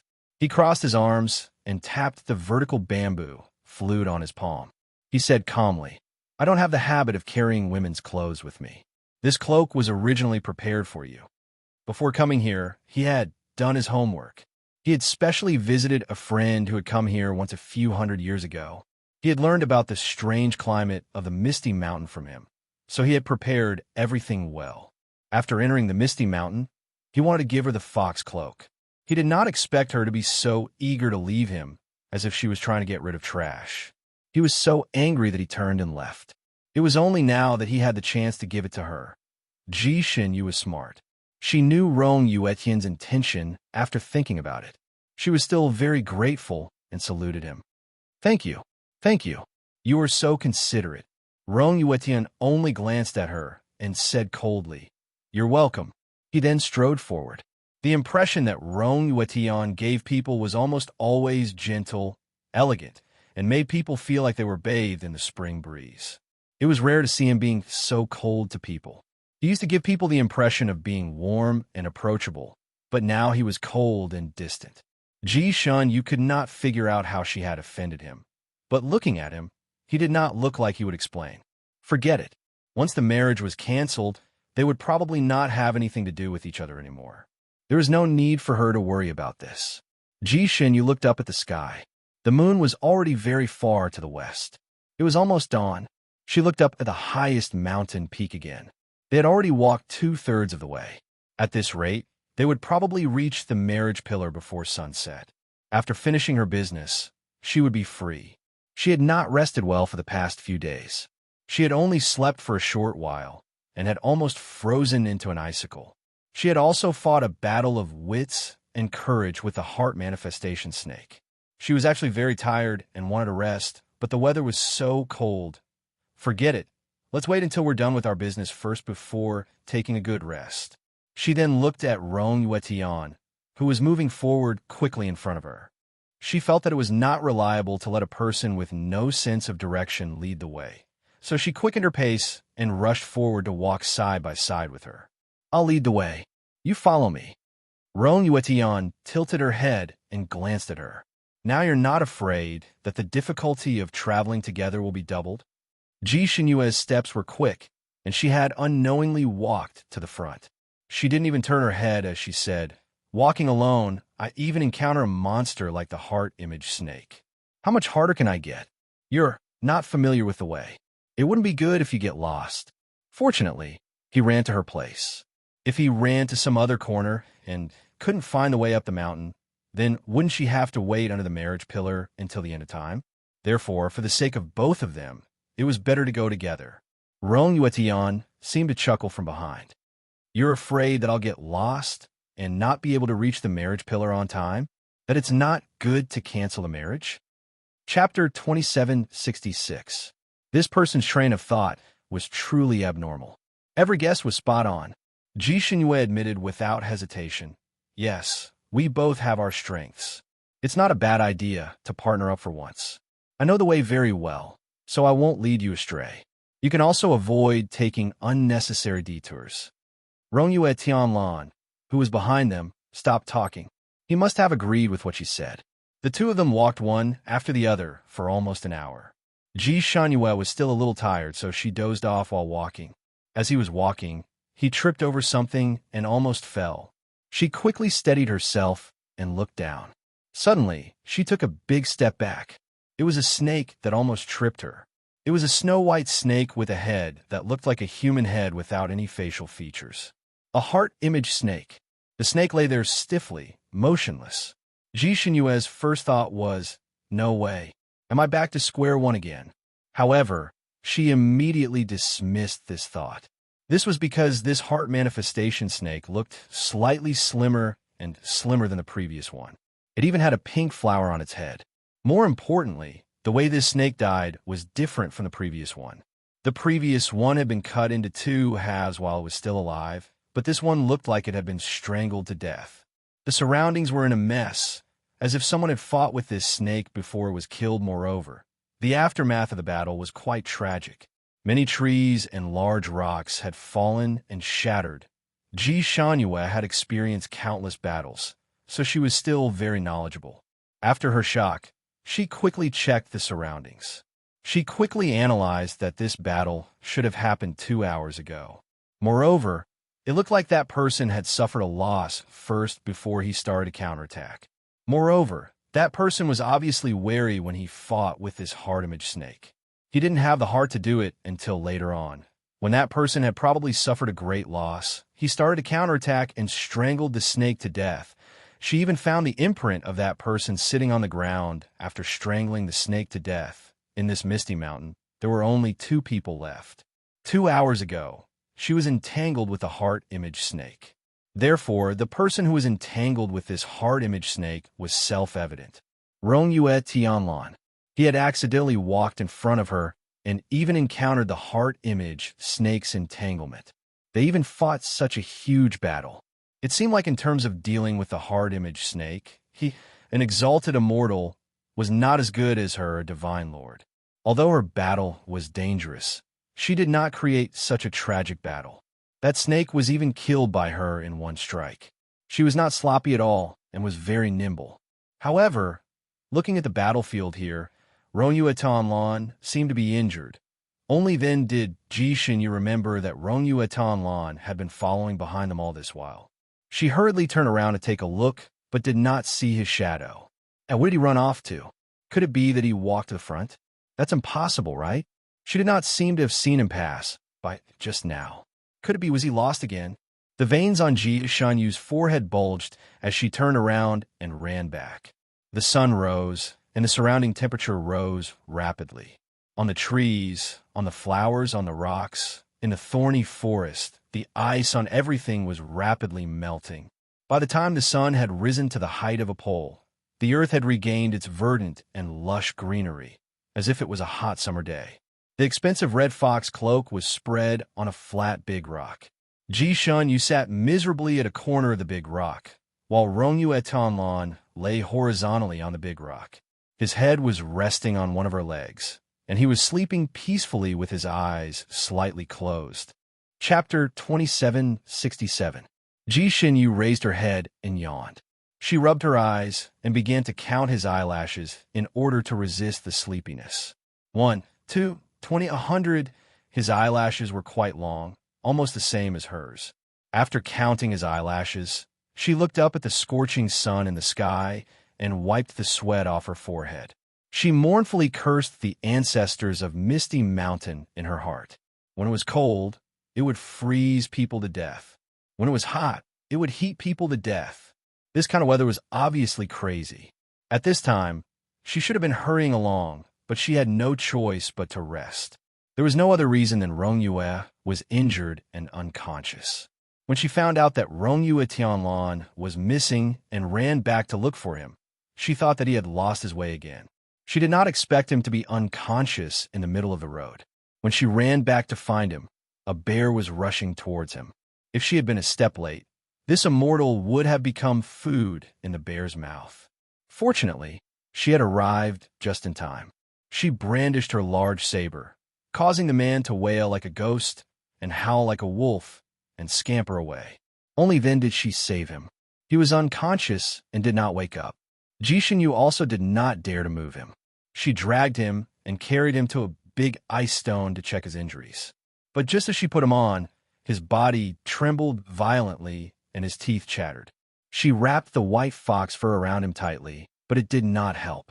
She steeled her heart and took off the red fox fur coat that she had just warmed up. She spread it on the big stone and then put him on it. She wrapped him up again and again until he looked like a big baby in swaddling clothes. Ji Shunyu's medical skills were average. She could only treat headaches, fevers, and injuries. She could deal with small illnesses and disasters, but she could not do anything about serious illnesses and injuries. She had already checked him roughly. Other than his private parts, she did not see any external injuries. He should be suffering from internal injuries, but Ji Shin, you could not find out where his internal injuries were. His face was very pale, but his forehead was burning hot. He was obviously having a high fever. Ji Shinyu took out a few antidotes and medicines to treat various internal injuries from her medicine bag. She thought that there must be something to treat the illness, so she gave him a few of each medicine and stuffed it into his mouth. She melted some snow for him to swallow. Probably because she was too anxious, she stuffed too much medicine into his mouth, and he accidentally choked. After a bout of intense coughing, more than half of the pills were coughed up and sprayed all over the floor. But there was an advantage. He coughed and woke up. He opened his eyes in a daze and subconsciously spat out the remaining pills in his mouth. At a glance, he recognized the type, and his handsome face suddenly turned black. He casually threw away those pills. Ji Shunyu's heart ached as she looked at the pills scattered all over the floor. Suddenly, she saw another handful of pills scattered on the floor. She raised her head and met Rong Yue Tianlan's watery eyes. He didn't say anything, but she was delighted. She ran to him and said, "You're awake. Hey, why did you throw away all these pills? There are quite a few of them that are very expensive." She didn't hide anything from him. Among the medicines she fed him, there were quite a few that were priceless. Even when she was injured, she couldn't bear to eat it. Now that she gave him a handful, he actually coughed it all up. Ji Shunyu's eyes were filled with pain. She didn't care about the money. What she cared about was the medicine. Rong Yue Tianlan weakly rubbed his forehead. "These medicines are useless for my injuries. Even if they're useful, I can't eat so much, and I can't mix them." Chapter 2768. Rong Yuishinlin rubbed his forehead weakly. "These medicines are useless for my injuries. Even if they're useful, I can't take so much, and I can't mix them." She had taken so much medicine. Was she treating them like seasoning beans? Besides, there were strict standards for the combination of medicine and medicine. It was not something that she could mix randomly. Rong Yuishinlin secretly felt lucky. Fortunately, he woke up in time and coughed out all the medicine. Otherwise, this batch of medicine would not only not heal his injuries, but would also make him run more than 10 rounds. Rong Yuishinlin was a genuine miracle doctor. He was a little speechless about her blindness in medicine. Her medical skills were so bad. How did she live for so long? Since he had woken up, he naturally began to treat himself. He had not had a fever for many years. He did not expect that this time it would be so aggressive and directly put him down. His fever was too high. He wanted to take out some medicine from the storage space, but his hands were trembling and his legs were weak. Ji Shunyu could not stand it and directly stretched out her hand. "What are you looking for? I'll help you." For this kind of deity storage space, without the owner's permission, outsiders could not directly enter. Only those who were extremely strong could take out those who were weak. Rong Yuishinlin's storage space was a little special. Others were in their sleeves, but as was in his chest in order to take out the medicine for him. Ji Shunyu's small hand went around his chest 3 times. Ji Shunyu was more focused no matter what she did, so she only took out the medicine. She only paid attention to his storage space. She did not notice that it was his chest. After going around his chest 3 times, she finally took out the medicine. She was still proud and shook the medicine bottle in front of his eyes. How is it? I didn't take the wrong one, right? You have so many medicines in your storage space. It took me a long time to find it. Rong Yuishinlin looked at her with an unfathomable expression, then looked at her other hand. Okay, the medicine is out. Can you move your hand away? Ji Shun was a little confused. She looked down at her hand. Then she coughed and calmly withdrew her hand from his left chest. She said calmly, "Sorry, I was in a hurry to get your medicine and didn't notice." She quietly rubbed her hands behind her back, as if trying to wipe away the strange feeling she had when she pressed on the protrusion. At that time, the sky had just brightened and the sun had just risen. The surrounding profound ice had just begun to melt. Amidst the dripping water, under the sunlight, he could clearly see the blush on the calm girl's cheeks, slowly spreading like rouge. The white jade was dyed in red clouds. At such a close distance, he could even smell the faint fragrance of a young girl on her body. His mood suddenly improved. After taking the medicine, he began to meditate. Because Ji Shunyu had left him on the road, she still felt a little guilty. Seeing him meditating, she automatically acted as his guard. Ji Shinyue originally thought that after he finished meditating, he would be able to recover more or less, and the two of them would be able to travel together. Who would have thought that after he finished his meditation, he would say, "I'm so sleepy." Then he collapsed on the red fox cloak, closed his eyes, and fell asleep. As luck would have it, his head happened to be resting on her lap. She naturally wanted to push him away. She wasn't his pillow. Why should she be his pillow? But just as she pushed his head down, his breathing began to quicken, as if he couldn't breathe properly. It's the last day of the month. Everyone, look at the column of monthly tickets again. Click on it to see if there are any monthly tickets left. If there are, then vote them out. Otherwise, they will be invalid. Mumu would feel the pinch. More than a month's worth of drafts were all sent out in 3 days. From today onwards, Mumu began to run naked again. Cough, cough. There was still some during the day. Right? An update now. Chapter 2769. She was so frightened that she hurriedly put his head back on her lap. Only then did his breathing become even again. Ji Shinyue didn't know if this was another way for him to recuperate, so she didn't disturb him. In order for him to recover quickly and go through the annulment ceremony, she endured it. In such a dangerous place, he could sleep soundly, but she couldn't. She forced herself to stay awake and guard him. Then, she realized that his face seemed to be paler than when he first entered the mountain, and he was also a little travel-worn. Her eyes fell on the jade flute hanging from his waist again. The flute was emerald green, but there was a faint blood stain on the top.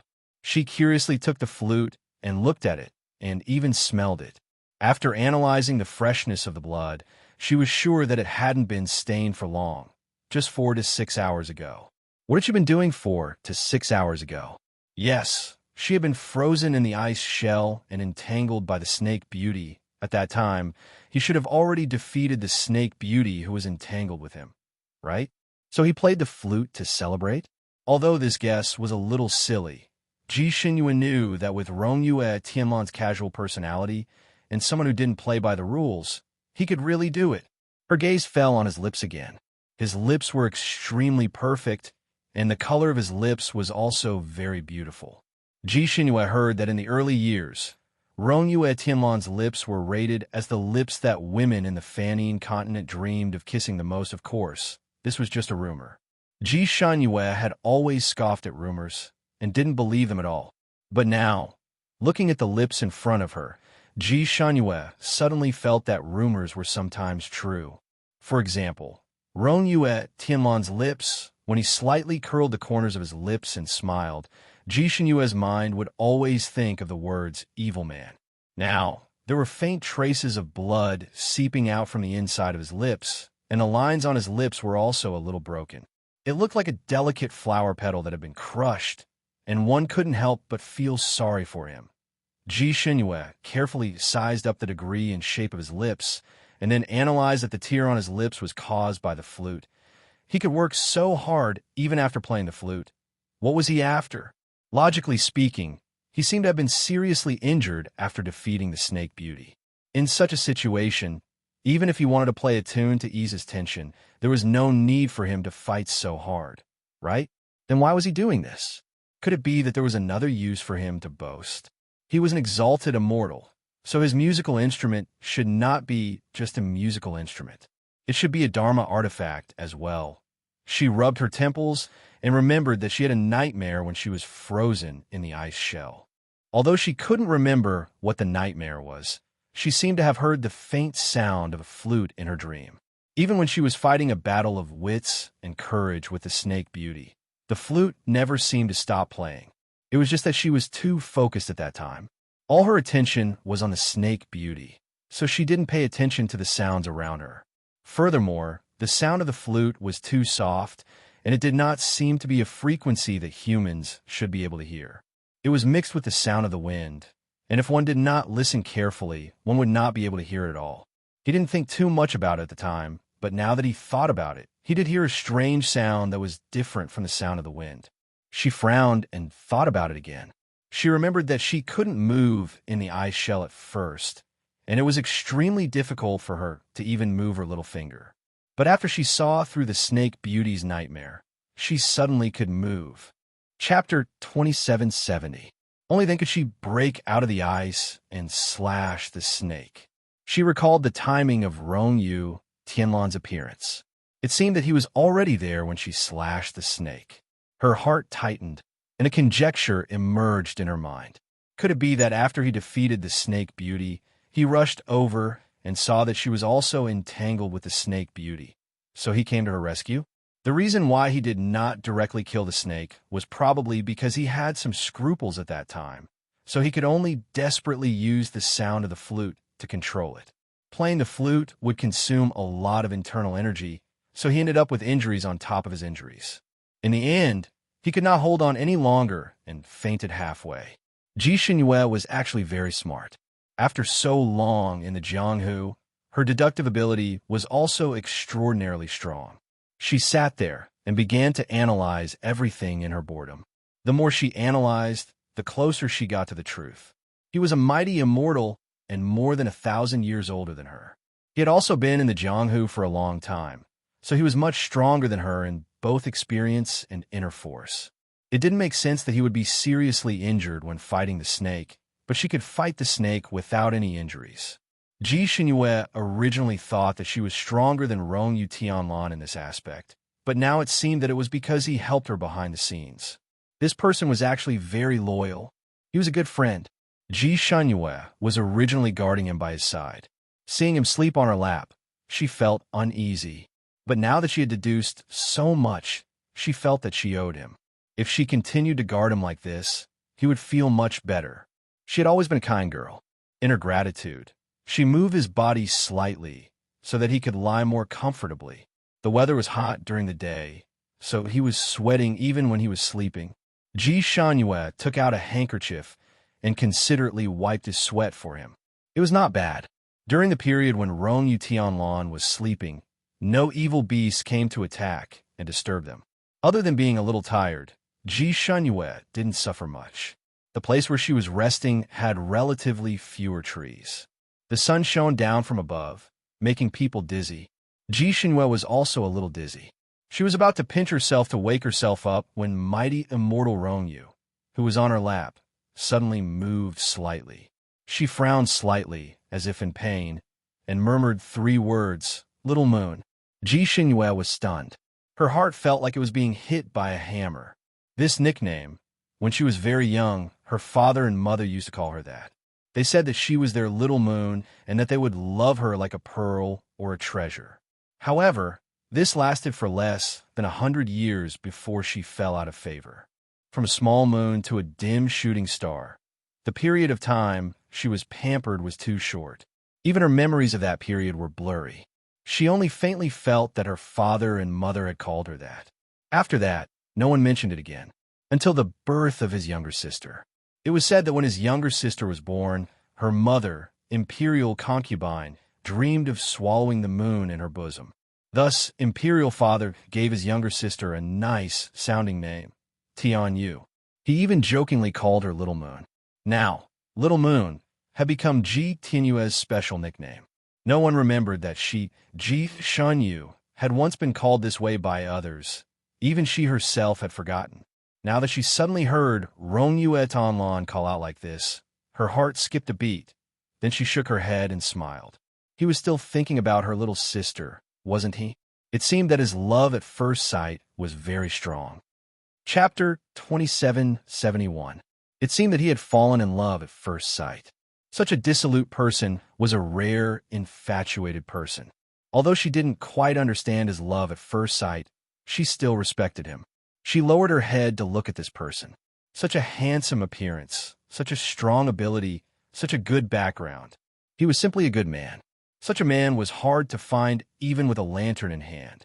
It was no wonder that the women of this continent flocked to him.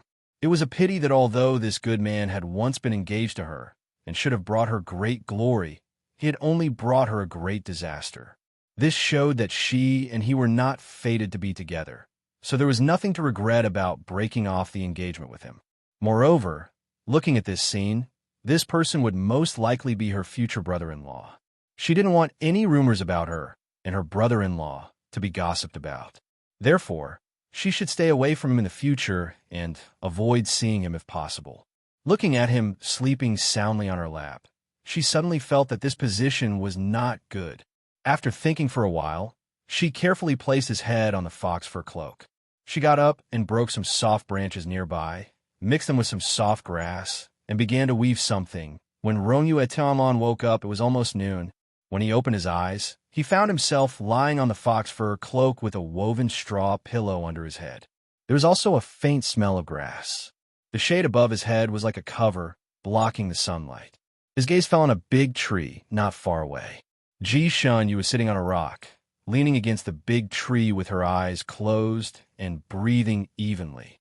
She had fallen asleep. The sunlight sifted through the branches and leaves scattered on her body, making her beautiful face half bright and half dark. She looked very peaceful and quiet.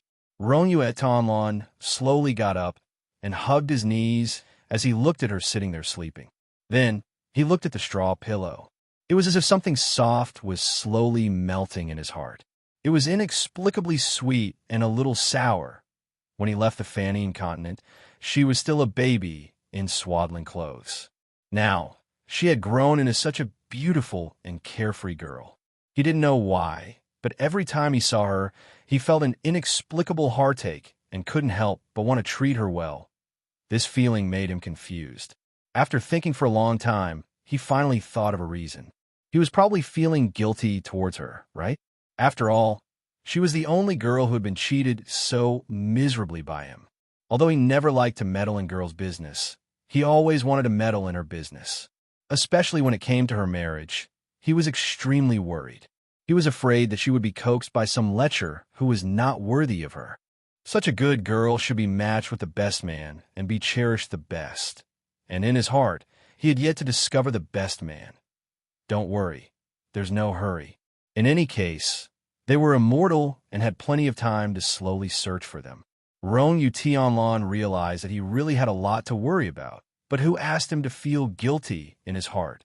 No matter how much he worried, he was willing to do so. He saw that she was sleeping uncomfortably against the tree, her head nodding from time to time.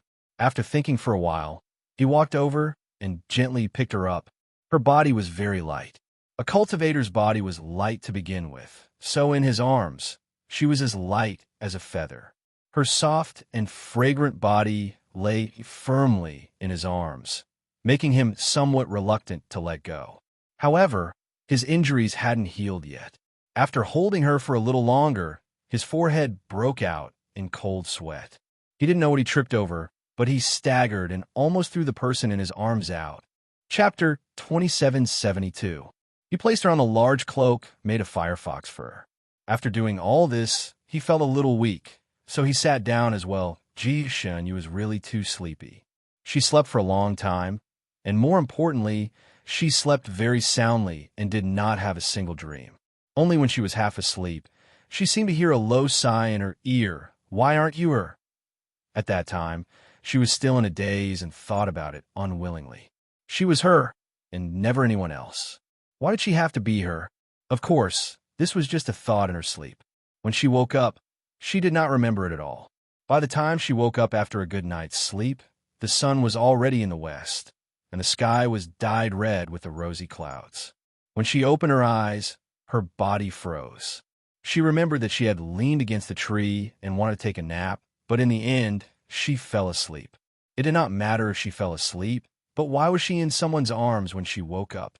He was lying on his side beside her, and her head was lying in the crook of his arm.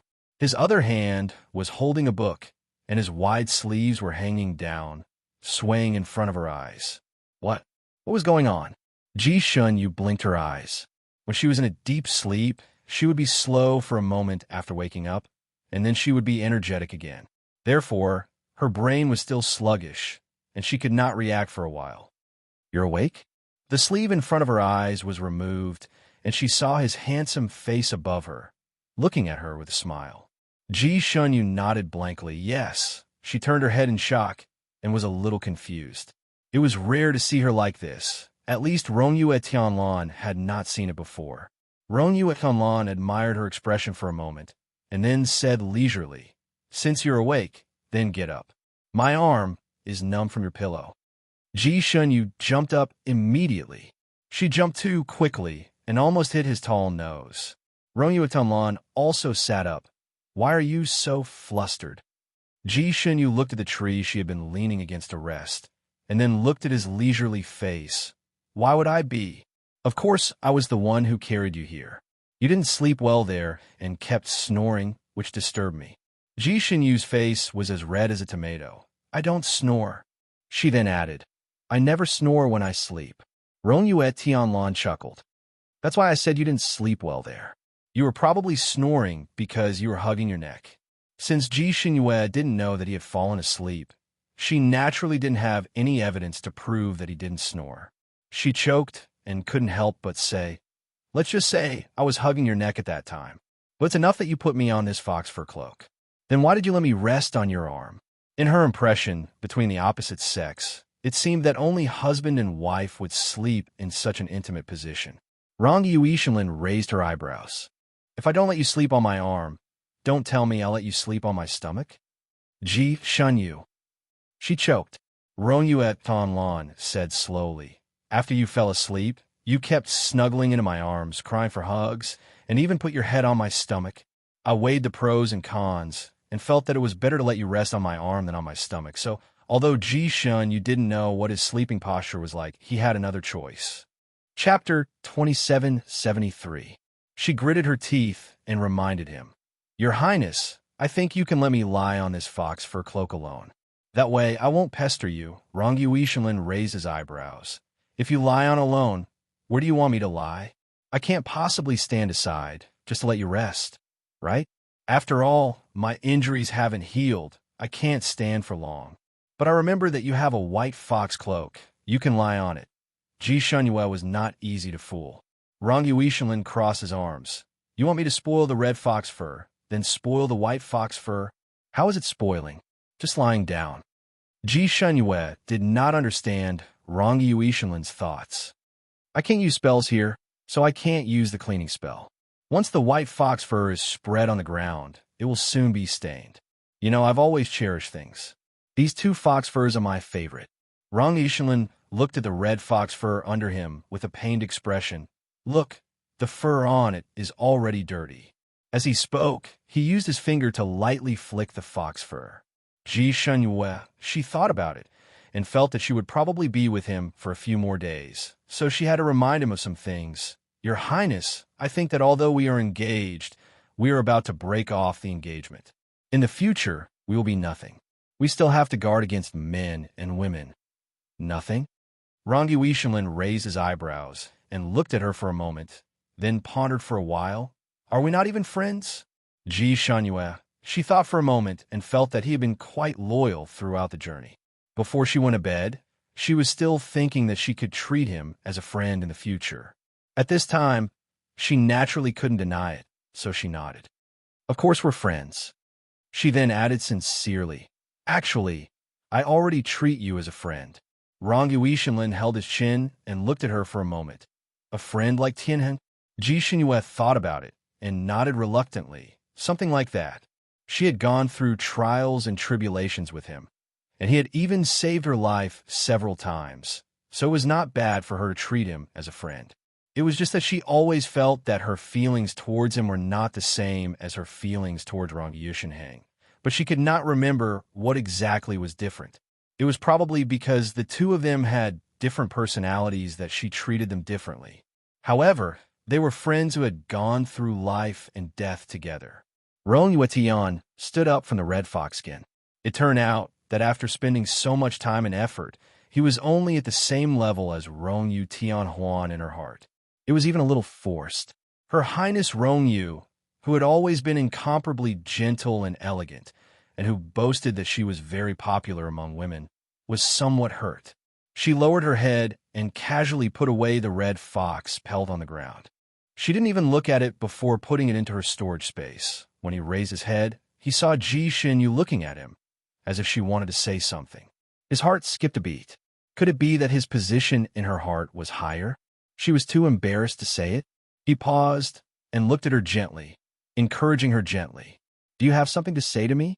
Ji Shanyu finally said, "I saw a few beetles and geckos crawling onto your red fox skin. You rolled them up and stuffed them into your storage space." Rong Yuishinlin, moonlight sifted through the leaves of the trees overhead. There was a big fire under the tree. 2 wild boar legs were roasting on the fire, golden and tempting. Chapter 2774. Ji Shanyue was the one who caught the wild boar, and Rong Yuishinlin was the one who started the fire. Ji Shanyue was in charge of killing the boar, and Rong Yuishinlin was in charge of roasting the boar. The two of them worked together, and according to Rong Yuishinlin, neither of them was at a disadvantage. However, Ji Xinyu felt that she was at a disadvantage because she was doing all the hard work. Whether it was catching or killing the boar, shouldn't it be done by a man? Shouldn't a woman just sit there and wait to eat? Of course, she had always been fair and just. Even if she was a woman, she didn't want to be a freeloader. However, if she were to work with him, shouldn't she be the one to start the fire and roast the meat? Rong Yuetanlan looked at her and patted her shoulder earnestly. "Brother Ji, your statement is directed at the relationship between a man and a woman. When a man sees the woman beside him as a woman who needs to be protected, then your statement is valid. However, we are brothers, friends who have gone through life and death together. How can there be such a clear distinction between brothers and friends? Naturally, whoever has the strength will do the hard work. My injuries haven't healed yet, so hunting is a little difficult. Naturally, I'll leave this to you. As for killing the boar, actually, since we're friends, I can tell you a secret. I have a phobia of blood. I don't usually kill." Ji Xinyu was speechless by his twisted logic. After a while, she said, "You don't kill? Then why do you eat meat? I clearly gave you some dry food just now." The two of them had been busy for 2 days and slept for a long time. In fact, they were both hungry. Ji Shanyue had prepared some dry food, and just now, she wanted to share it with him as a friend. However, this guy directly stuffed her dry food back in the storage space, and then asked her to go hunting. Rong Yuishinlin fanned the fire with his folding fan, while answering slowly, "I have injuries on my body. I can only recover quickly by eating meat, so I have no choice." Finally, the 2 roasted pig legs were ready. He handed one to her. "Here, try my cooking." Ji Xinyu took a bite and her eyes lit up. "Good meat." Rong Yuishinlin waved his folding fan proudly. "I roasted it." Ji Xinyu gave him a thumbs up. The meat he roasted was 100 times better than hers. She never thought that roasting meat in the wild could be so delicious. She had been roasting for so many years, but she had never been able to reach such a standard. "Do you want to learn? If you want to learn, I can teach you," Rong Wetian said. "Sure." Rong Yuishinlin seemed to have thought of something. "This is a secret technique of mine. If you want to learn it, you need to acknowledge a master. Becoming a disciple, just to learn how to roast meat?" Ji Shunyu didn't buy it. Then forget it. She had promised her master that she would only worship him as her master in this lifetime. Rong Yuetian didn't expect her to reject him so straightforwardly. He thought for a while and said, "If you become my disciple, I can teach you some other things. He knew all kinds of things, and many of them were top-notch. He really lacked a successor. For some reason, he had the idea of taking Ji Shenyu as his disciple. However, Ji Shenyu's pretty face darkened slightly. Not interested. Was he afraid that she would regret it and refuse to dissolve their marriage? He wanted to use the method of becoming her disciple to completely cut off her thoughts of him. She had no interest in him at all right? He was thinking too much. Apprenticeship? If she worshipped him as her master, then after he and Ji Tianyue got married, wouldn't her sister be her master's wife? Chapter 2775. That's not a joke. Rongyue Tianlan didn't understand what she was thinking. Hearing her firm refusal, his heart sank, but he refused to give up. Why did you refuse? I'm actually a very good master. I don't know how many people want to be my disciple, but I didn't agree. He thought for a while and asked, Are you afraid that Ziyun's sex overlord won't agree? I'm not really fighting with him for a disciple. I'm just teaching you some other skills. It won't conflict with what he teaches. Before he could finish, he was interrupted by Ji Shenyu again. You don't have to worry about this anymore. I'll only have one master in my life, and there won't be a second one. Rongyue Tianlan's heart suddenly sank. He vaguely remembered that when Shun Juli took Ning Xiuma as his disciple, he also said that he wouldn't take any other female disciples in the future and would let Ning Xiuma be his only one. Therefore, in Rongyue Tianlan's mind, this sentence was actually a symbol of a master-disciple relationship. Now that he suddenly heard Ji Shenyu say this, his heart felt like it was being squeezed by something. He frowned subconsciously. Did you and your master promise this? In the Sanskrit continent, it was not against a disciple having more than one master. Ji Shenyu's behavior was actually a little strange. He suddenly remembered that Ji Shenyu had said that she already had a sweetheart. Could it be that her sweetheart was her master, Ziyun's sex overlord? Ji Shenyu didn't want to be entangled with him on this topic, so she casually replied, Yes, yes. She looked up at the sky and suddenly jumped up. It's too late. We have to hurry. After putting out the fire, she jumped up to the treetops and ran forward. After running for a while, she suddenly realized that something was wrong. She turned her head and saw that Rongyue Tianlan didn't follow her. What was going on? She ran back again. Fortunately, she didn't run far and soon found Rongyue Tianlan, who was putting out the fire. She rubbed her eyebrows. She had forgotten about this. Starting a fire in the forest required the fire to be completely extinguished, otherwise it might cause a forest fire. Burn this sacred mountain. She helped to extinguish the fire and said, Let's go. It's faster to fly on the treetops. Rongyue Tian shook her head. My power has yet to recover, so I can't fly. I can only walk on the ground. His injuries were actually this serious? Remembering that she was also responsible for his injuries, Ji Shenyu felt guilty. He was so heavily injured that he couldn't even use his qigong, so she naturally couldn't leave him alone. Otherwise, what would she do if he was dragged by some monster? She raised her head and looked at the top of the mountain. It was still far away. If he used qigong to run, he could probably reach there in one night. However, if he had to cut his way through the thistles and thorns below, they would probably have to walk for another 2 days. Rongyue Tian looked at her tightly knitted brows. Are you in a hurry? We have to get to the Pillar of Marriage early tomorrow morning. If we don't use qigong, we won't be able to get there. Ji Shenyu explained to him. Rongyue Tian crossed his arms and looked at her. He was even more puzzled than she was. Why must we arrive early tomorrow morning? When I left you the letter, I wrote that we'll meet at the Pillar of Marriage on time tomorrow. I can't break the promise. Ji Shenyu replied. Rongyue Tian raised his eyebrows even higher. Haven't we always been together? Even if we can't get to the Pillar of Marriage tomorrow, it won't be considered breaking the promise, right? Chapter 2776.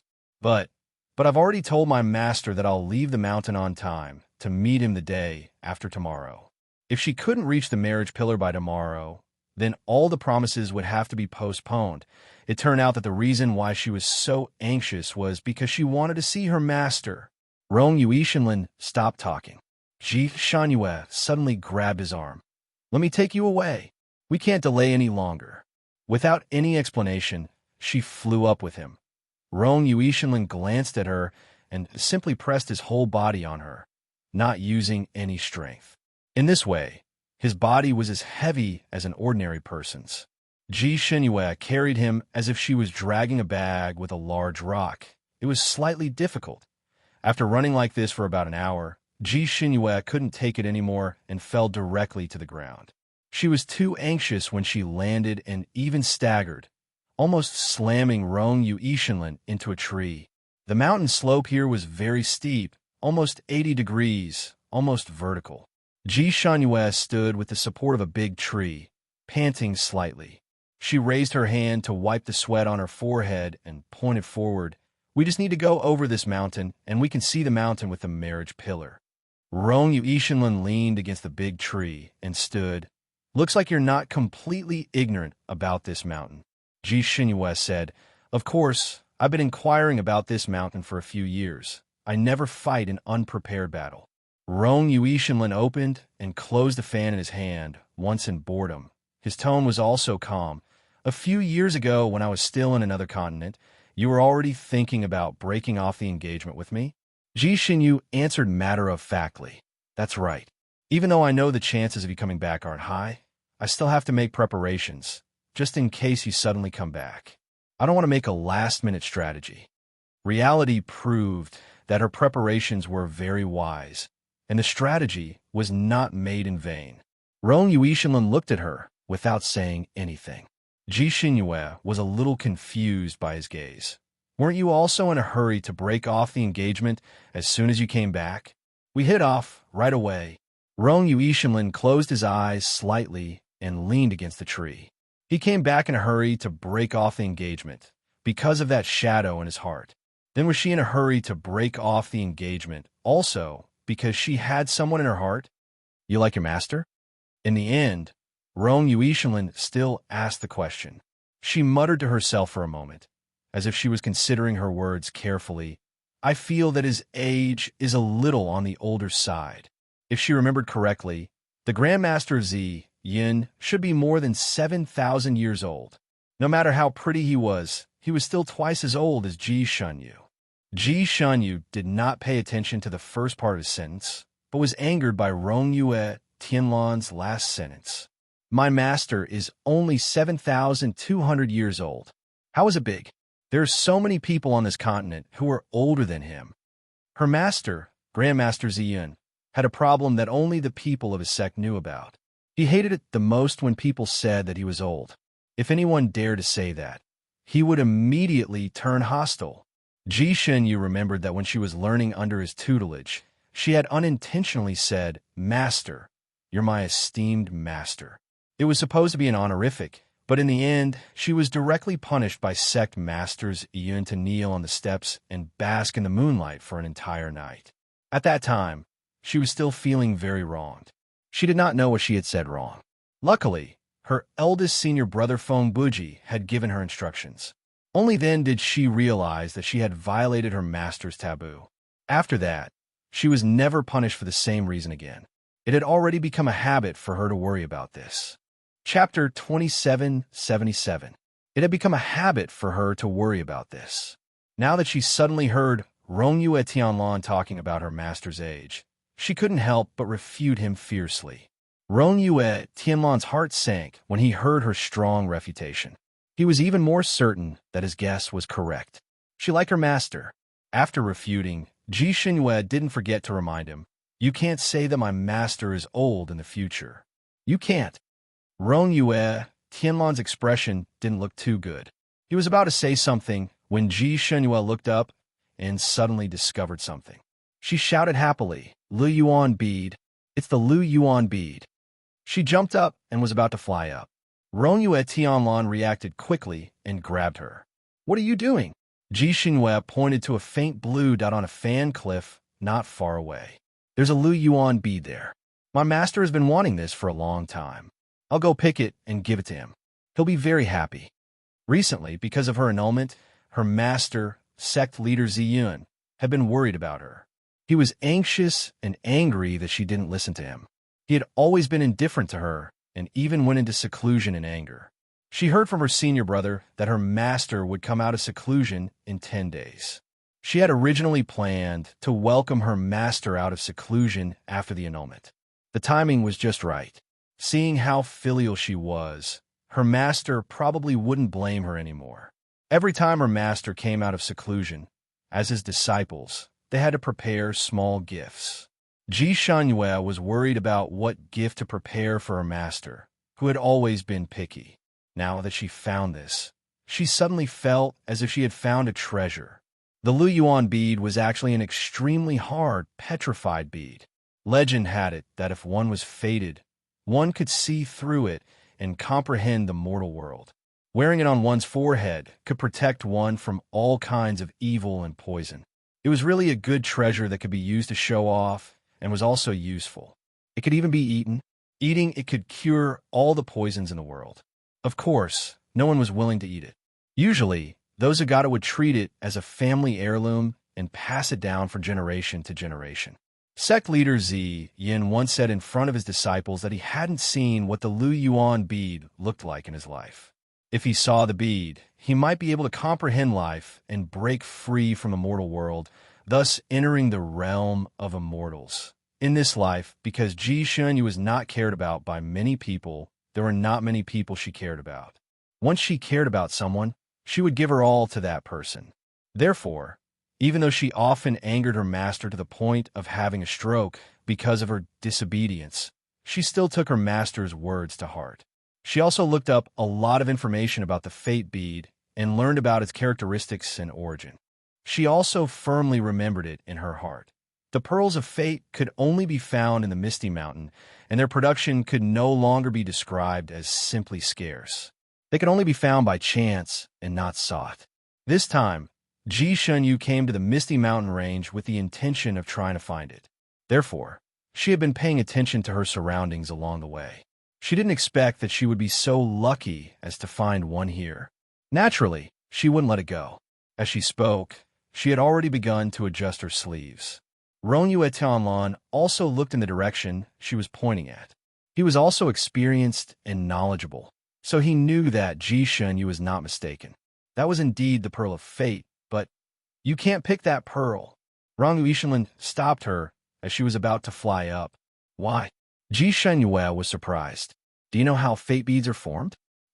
Ji Shunyue looked at him blankly. Chapter 2778.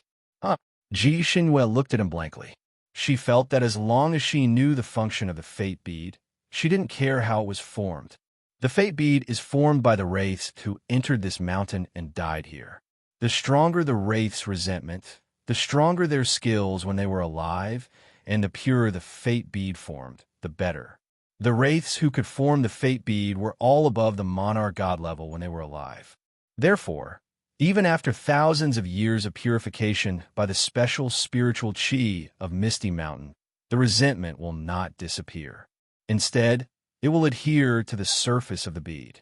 Once it is extracted, it will alarm the wraiths above and cause big trouble. This bead is the best of the fate beads. It should be the king's bead. Not only are there wraiths above the king's bead, they're close to the level of the mighty deity. There will also be some small wraiths that protect the king.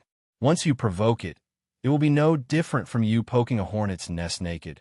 Rongyue Ishinlan's tone was indifferent as he began to educate her. The last analogy was a little rough and not like his style, but it was very vivid. However, Ji Shunyue had always been a person who refused to admit defeat and was full of adventurous spirit. There was nothing she couldn't get if she wanted to.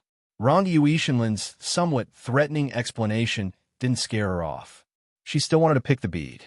After listening to Rongyue Ishinlan's words, she was prepared. She took out the scroll that third young master Qi gave her from her sleeve. It's okay, I have this.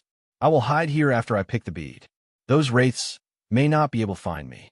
Okay, I'm going. She held the knife in her left hand and was about to go up directly. Suddenly, she seemed to have thought of something and turned to look at Rongyue Ishinlan. If those wraiths can't find me, will they vent their anger on you? Why don't you hide away first? Those wraiths are also responsible for every grievance. They probably won't hurt an innocent like you. In the night, Rongyue Ishinlan's expression was not good. The scroll may not be able to stop the wraiths. What if they follow you in? I'm afraid you won't be able to use it in the world of the scroll. These wraiths may entangle you and turn you into a wraith. You won't be able to get out and become one of the wraiths here.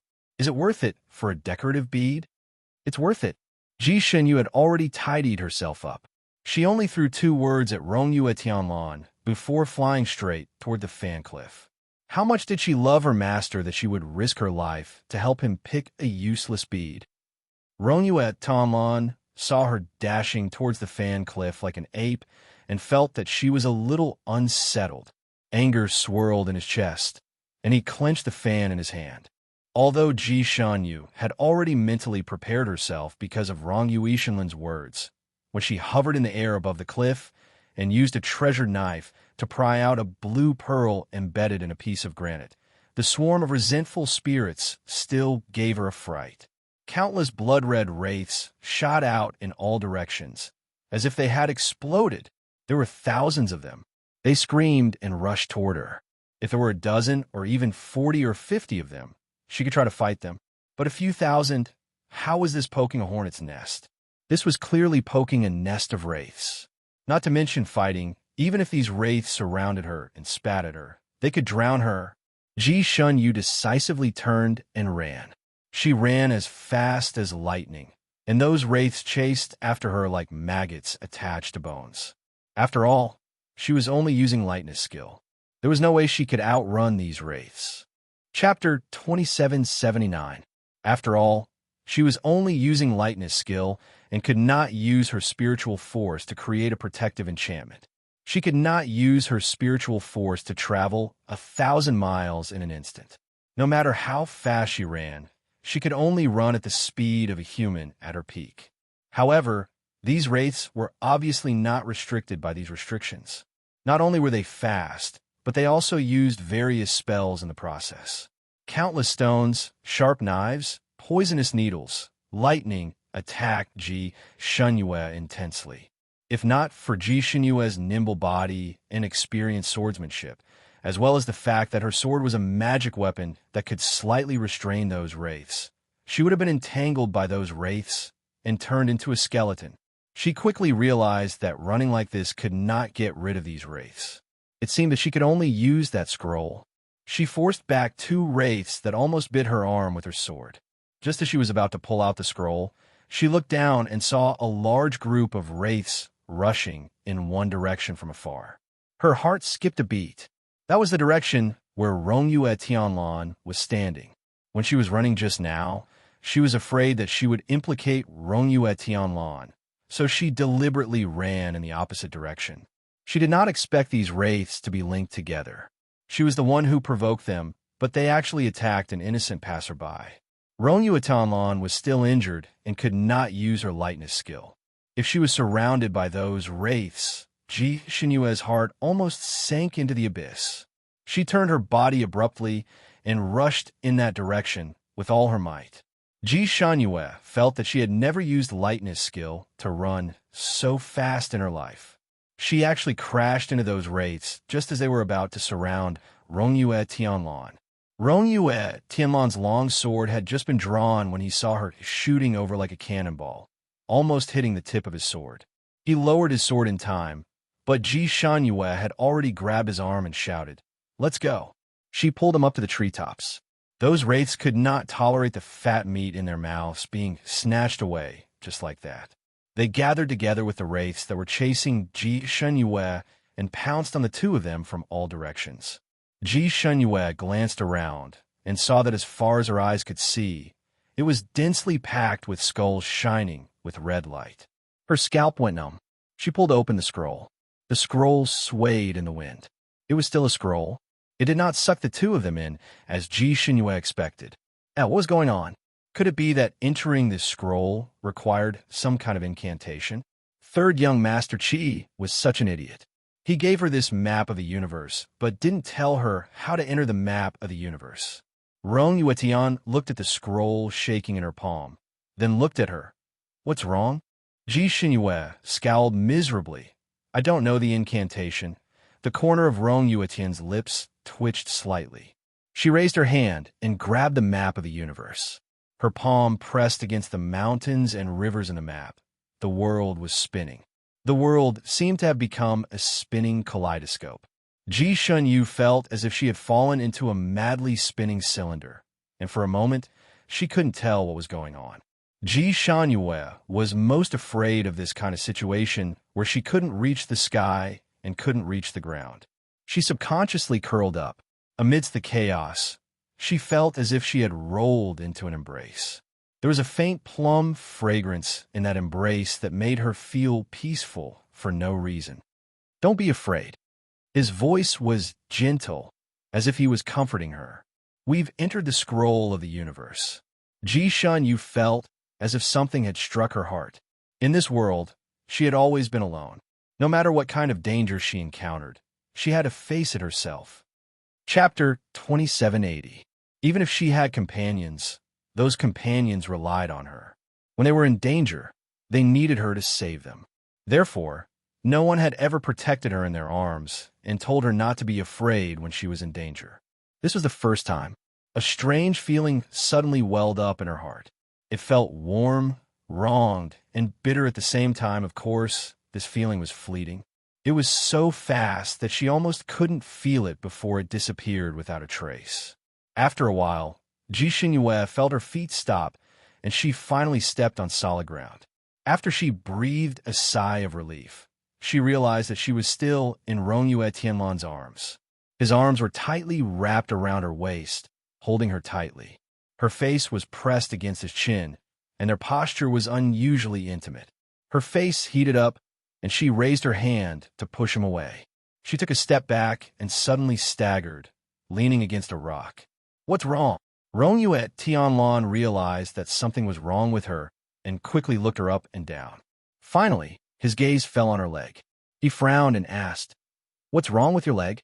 Ji Shanyue leaned against the rock, her forehead covered in sweat.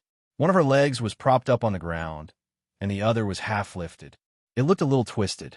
Her face was pale from the pain, but her expression was calm. "It's nothing. I hit a rock when I was running away just now. It's a small injury. I'll treat it now." As she spoke, she held her knife tightly and looked around to make sure that there were no resentful spirits following them. Rongyue Tianlan saw blood seeping out from her trousers and staining her light green skirt, like a flower blooming in the shade. Rongyue Tianlan suddenly took a step forward, grabbed her arm, and put her directly on a big rock. Ji Shanyue was shocked.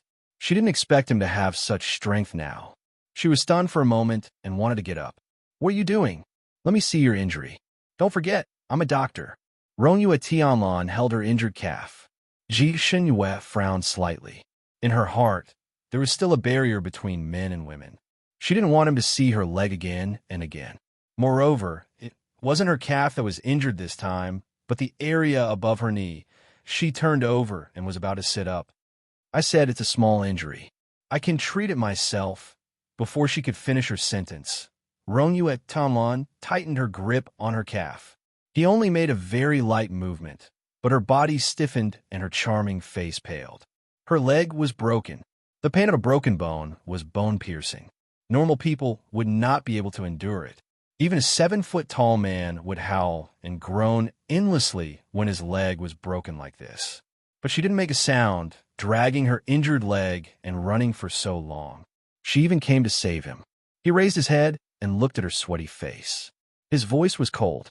"Is a broken leg a minor injury? Then wouldn't it be considered a serious injury if the leg was sent flying?" Ji Shanyue paused for a moment, thinking that he was making a mountain out of a molehill. "If it's broken, I'll just reattach it. I'm pretty good at setting bones." Her tone was very casual. Obviously, this kind of injury was nothing to her. Rongyue Tian looked at her with a deep gaze. Then, "Are you in pain?" Ji Shunyu was stunned. "Of course it hurts, but so what if it hurts?" No matter how painful it was, she had to endure it. She still had to do what she had to do. Rongyue Tian heaved a sigh of relief. "I'll set your bones. If it hurts, just scream. Don't endure it." Ji Shanyue was speechless. Was it useful to scream? It would still hurt. If she screamed, other than being laughed at, there was nothing else. Chapter 2781. When she was young, no matter how painful it was when she fell, she would get up and rub it herself. No one would comfort her. When she grew up, no matter how serious her injuries were, as long as she could get up, she would grit her teeth and treat it herself. No matter how painful it was, she could only endure it. This nurtured her character of relying on herself for everything. She would also be in pain, but she was used to enduring it.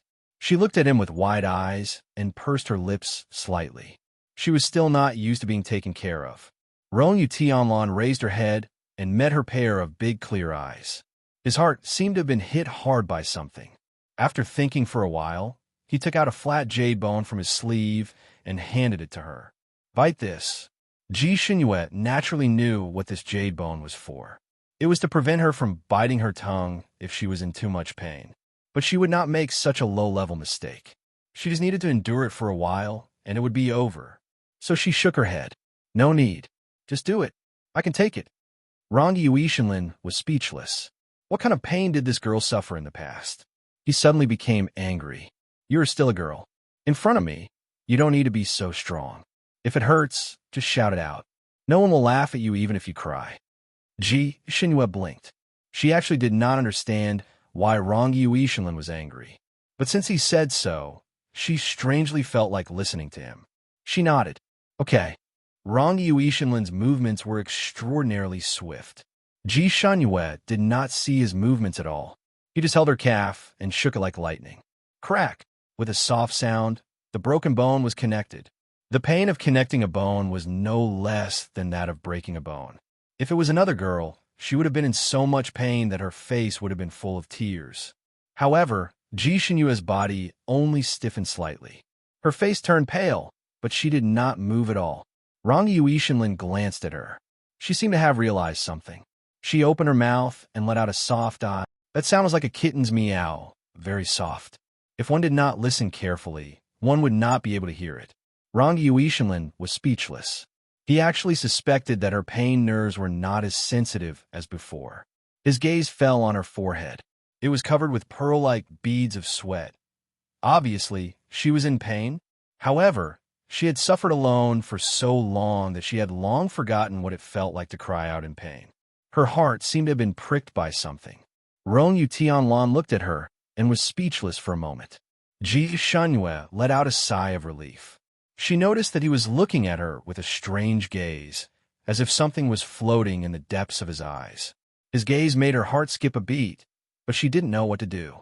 After thinking for a while, he finally remembered that he had asked her to cry out in pain, but she didn't. So he didn't feel any sense of accomplishment. The way he set the bones was actually much gentler than when she did it herself. Naturally, the pain was also less than before. Therefore, she felt that she needed to explain. Well, it's not that I don't want to scream, but it really doesn't hurt that much. It's much less painful than I thought. Your technique is very good, better than mine. While explaining, she didn't forget to praise him. After all, what she said was the truth. Rong Yuishinlin didn't know whether to laugh or cry at her explanation. She couldn't help but raise her hand and rub her head. What a strong girl. After reconnecting the broken bone, it was time to treat the wound on her leg. However, Ji Xinyue didn't want him to handle it anymore, insisting that she could handle it herself. Chapter 2782. Rong Tianlan also felt that it was inappropriate to look at a lady's thigh. Last time, it was an emergency, but this time there was no need to insist. No matter how severe the external injuries were, they could not be too severe. So he took out the medicine and handed it to her, letting her do it herself. He was still a gentleman, standing up and saying, "You do it yourself here, I'll go over there and take a look." He was pointing at a lush forest. This was inside the scroll of the universe. The mountains were warm, the water was soft, the weather was mild, and the sun was warm. It was a good place to recuperate. There were only the two of them here. The wraiths did not follow them in. So Rong Tianlan was relieved. After reminding her of a few things to take note of, he got up and walked into the forest. Since he had already gone far away, Ji Xinyue dared to take off her pants. She took off her pants to treat her injuries. In order to make it easier for her to fight, she wore slightly tighter pants. She could not roll them up, so she could only take them off or tear them. However, The fabric was unusually strong, so tearing it was a bit troublesome. She still had to save her strength for the rest of the journey, so she saved as much energy as she could. She simply took off her pants and pulled them down her knees. She half sat there and checked her wound. The wound was a little big and deep. Although she had sealed her acupoints to stop the bleeding, it still looked a little scary. In the deepest part, she could faintly see the white bone in the flesh. No wonder it hurt so much. She did not expect to hit it so hard. No wonder it hurt so much. The wound needed to be cleaned and disinfected. She took out a gourd of wine. The wine had a strong disinfection effect, but it hurt a little when she poured it on the wound. She gritted her teeth and was about to pour it up when she suddenly looked up and saw a bright blue bucket not far away. There were words on the bucket. Use it to disinfect. The words were written in a flamboyant style. It was Rong Yu Tianlan's handwriting. It seemed that he was very considerate of her. Ji Shunyu was rarely taken care of like this, and her heart warmed slightly. She carried the bucket over. The bucket was half filled with some unknown medicinal liquid. When Ji Shunyu used it to clean her wound, not only did it not worsen the pain, but it also made her wound feel cool and the pain lessen a lot. As expected of an authentic doctor, he was completely different from a half-baked doctor like her, who had come from an unorthodox way. She had treated many wounds for herself in her life, so she was naturally skilled. However, she was only skilled and could not be considered professional. In addition, she didn't care much about her body, so when she treated the wound, she would stop the bleeding, apply medicine, tie the bandages, and wait for it to heal by itself. Fortunately, her body had a good foundation. No matter how serious her injuries were, they would heal after her treatment. Other than the deep and shallow scars, there were no other side effects. She looked at the big bloody wound on her leg. If there were no accidents, there would be a scar here too. She then looked at the other scars on her legs. For the first time, she felt that they were actually an eyesore. For someone with trypophobia like her, the feeling was a bit frightening. Even she had goosebumps when she saw it, let alone others. In fact, other than her pretty face, her body was really terrible. If she really got married, her groom would probably have nightmares and run away when he saw her injuries. If he managed to catch up with someone with a better temper, perhaps he would just marry a few concubines to comfort him. Chapter 2783. If she met someone with a bad temper, he might just throw her a letter of divorce and point at the door, telling her to scram as far away as she could, of course. With her temper and methods, it was highly likely that her cheap husband would be the one to scram. But thinking about it still made her feel sad. Fortunately, she didn't plan to marry again, so she didn't have to hate her future husband, so ugly. Suddenly, a comment came from behind her. The voice was as cold as the cold wind from Siberia. Ji Shunyu was shocked. Her body instinctively bounced up, but just as she bounced halfway, she heard a chi sound and quickly fell back down, desperately tugging at her skirt. Her pants, which were originally pulled down her knees, were completely torn in half by her sudden bouncing. At this moment, half of her pants were hanging on one leg. Not only could it not cover anything, it even tripped her opposite her on a big rock set a person. A man in white.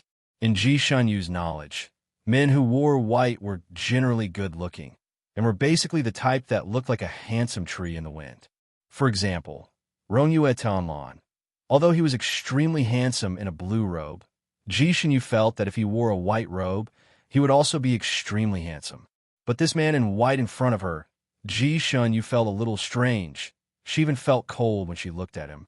If this man in white's facial features were to be separated, it could be said that every one of them was perfect and good-looking. Long and narrow phoenix eyes, a high-nosed bridge, bright red lips, a beautifully curved chin.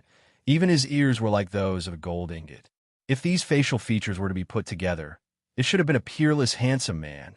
But on this man's face, it was indescribably strange. It made one's heart turn cold at a glance. Moreover, he had a head of long snow-white hair. That long hair draped over his body like satin, as if he had added a silk robe outside his long robe. Other than his black eyes, this man's entire body was snow-white, like a snowman carved out of ice and snow for 10,000 years. Where he was, the temperature dropped by more than 10 degrees. It was supposed to be spring here, but after he came out, it seemed to have entered a cold winter. There were even snowflakes floating in the sky. "Who are you?" Ji Xinyu quietly took 2 steps back. She really wanted to take off her pants, but the person in front of her made her feel extremely dangerous, so she was on full alert and didn't dare to make any other movements. Could this person be a character from the scroll of the universe? Third young Master Qi shouldn't be so unreliable, right? He probably wouldn't give her a scroll that hid a great demon. Although this person was handsome, there was only one word written on his entire body: sinister. It was obvious that he was not a righteous person. Looking at his aura, he seemed to be some leader of the demonic path. In the Sanskrit continent, the righteous path was very prosperous. Various sects stood in great numbers while the demonic path had always been suppressed. It was said that they were hiding in some barren place and didn't dare to come out easily. Of course, because the place where the devil path was located was very dangerous, the people of the righteous path would not easily take the risk. The immortal Tao and the demonic Tao could be said to be in a subtle harmony. Ji Shunyue had never seen a true demonic cultivator in her entire life. And now, she was very sure that she had met one. Haha, little girl, guess who I am? The voice of the man in white was very magnetic, but it sounded like the announcer in a news broadcast. There was no emotion, and it was very official. Chapter 2784. How would she know who he was? Ji Xinyu hated this guessing game the most. When she met this kind of person, her usual method was to cut him down. She would cut him down until he told her who he was. She narrowed her eyes slightly, clenched the broadsword in her hand, and began to consider which angle would be faster. Actually, what she wanted to dig out the most was this person's eyes, because when he said those 2 sentences, he looked at her legs a few times. His gaze was as direct as a knife, as if he could see her naked legs through her skirt. It made Ji Xunyu feel very uncomfortable. If she was wearing pants at this moment, she would have already flown over with her broadsword. But once she flew, her skirt would fly up, and she would definitely be exposed. Probably sensing Ji Shunyu's unfriendly gaze, the man in white laughed. "Little girl, I advise you to be sensible and not do anything to me, or you will die miserably. And I don't want to kill you for now." He was clearly smiling, but his facial expression was very stiff, making people feel uncomfortable. Ji Xinyu had already seen that this person's martial arts should be unfathomable. While thinking quickly, she dealt with him. "Who are you? How did you get in?" The man laughed deeply. "Little girl, you were the one who brought me in." He looked around and nodded with satisfaction. "This place is much better than the broken soul cliff outside. I like it." Ji Shanyu suddenly understood. "You are the guardian vengeful spirit of Lu Yuan Bead." No wonder this person was so gloomy. It turned out that he was a vengeful spirit. Vengeful spirits usually had a translucent physical appearance, or even a skull, but she didn't expect that the one in front of her had already cultivated a human form. She couldn't tell at first glance. Guardian vengeful spirit? The man lowered his eyes and whispered, then suddenly sneered. "That bead is just a place for me to stay.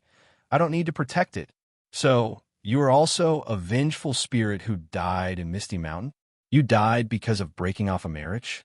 This person must have been extremely powerful when he was alive to be able to transform into Lu Yuan Bead King. Such a powerful person actually died because of breaking off a marriage. This Misty Mountain was indeed a dangerous place. Ji Xinyu's words seemed to have touched this person's heart. He raised his head and laughed, but his eyes revealed a stern look. "That's right, to die for breaking off the engagement. If you didn't mention it, I would have almost forgotten about that matter, about being betrayed by that slut. Beautiful women are all bad things." When he said the last sentence, he was almost gnashing his teeth. Ji Shunyue, this devil had suffered at the hands of beautiful women before, right? Have you ever been betrayed by your wife? She even plotted against you here? Ji Shenyu seemed to be a little curious as she asked. In fact, she wasn't curious at all. She only asked this to stall for time. Usually, when this kind of old monster was trapped in a place for a long time, they would have a desire to talk. Now that she had given him this opportunity, he would probably talk about it again. And she needed this short opportunity. She stealthily stepped on her trousers and slowly moved to the side. She had placed a pair of pants beside the boulder just now. As long as she wore it, she would be able to slash people without any scruples. The premise was that she had to get rid of this troublesome pair of pants on her body first. But her plan was wrong. She didn't arouse the other party's desire to talk, but instead seemed to have stepped on his sore spot. Chapter 2785. That person's face darkened, and his hand suddenly grabbed forward. Ji Shunyu had already retreated a zhang away, and one of her torn trousers had been kicked off by her. She was about to kick the second one. She was not prepared for this grab. This person's arm was very strange. When he grabbed over, his arm actually stretched out a zhang. By the time Ji Shunyu realized it, the arm was already in front of her. She was also a fast person. Her feet suddenly stopped, and she was about to flip backwards. But halfway through, she suddenly remembered that she was still naked. Her expression changed, and she cursed under her breath and could only lie back down. She was lying down in a sorry state, but fortunately, she managed to avoid this person's grab. After lying down, she immediately rolled 18 times on the ground, wanting to completely avoid that person's attack range. But that person's move was very strange. After grabbing empty air, his palms suddenly clenched, and a strong suction force pulled towards Ji Shunyu. Ji Shunyu could avoid the physical grab, but she could do nothing about this invisible suction force. Her body involuntarily rolled towards that person, and she could not even decide the position she should roll in. Under this kind of rolling, the problem of exposing herself naturally appeared. Her skirt was lifted up by the suction force from time to time, revealing her legs. That person's gaze fell on Ji Shunyu's legs, and his eyes burned with passion. His other hand made a gesture, and a gust of wind blew towards Ji Shunyu's skirt. That skirt seemed to be pulled up by a huge force and was about to be completely exposed. This bastard was a peeping Tom. Ji Shunyu's expression changed greatly. She desperately tried to cover her skirt with both hands, but just as she touched her skirt, she heard a rip sound, and her skirt split from middle. They were all exposed. Ji Shunyu panicked. In this kind of situation, it was useless for her to cover herself up, so she decided not to cover herself up. A light flashed in her palm, and taking advantage of the violent rolling, she raised her broadsword and stabbed towards the white, clothed person's heart. She wanted to kill this bastard. This was the first time in her life that she had met such a peeping Tom. This person clearly looked like a human, but she did not expect him to be so wretched. That person's eyes flashed slightly, and with a pinch of his fingers, the tip of Ji Shunyu's broadsword was actually caught between his fingers. This kind of thunderous attack was easily countered by him. What a feisty little girl.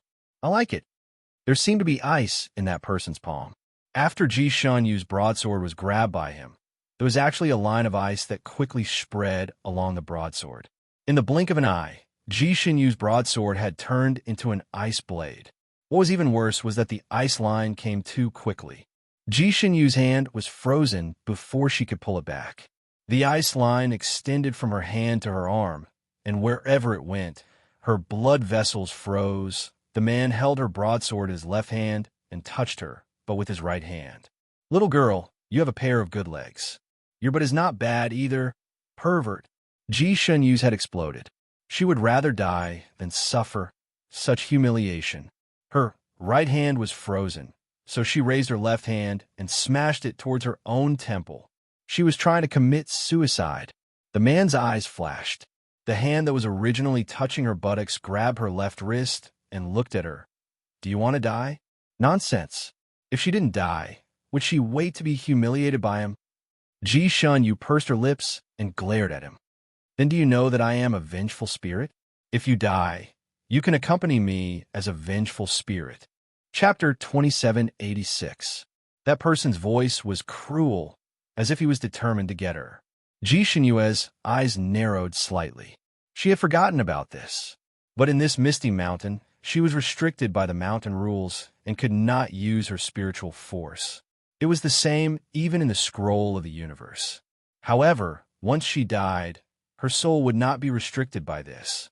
She might be able to fight it out with this bastard and end up in a life-and-death struggle. Her right hand was stuck to the ice blade, and her left wrist was held by him. Other than her legs, she did not have any other attack weapons. She did not know what kind of evil martial arts this person practiced.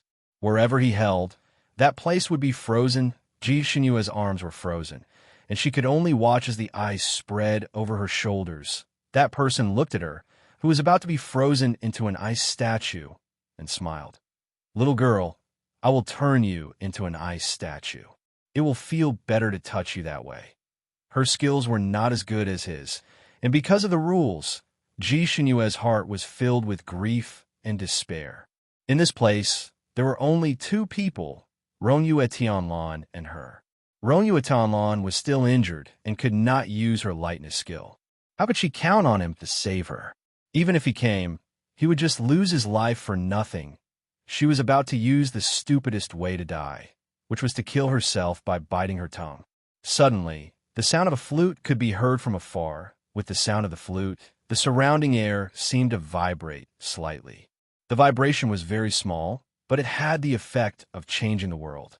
The place where Ji Xinyue was standing had turned into a world of ice and snow because of the appearance of the white-robed man.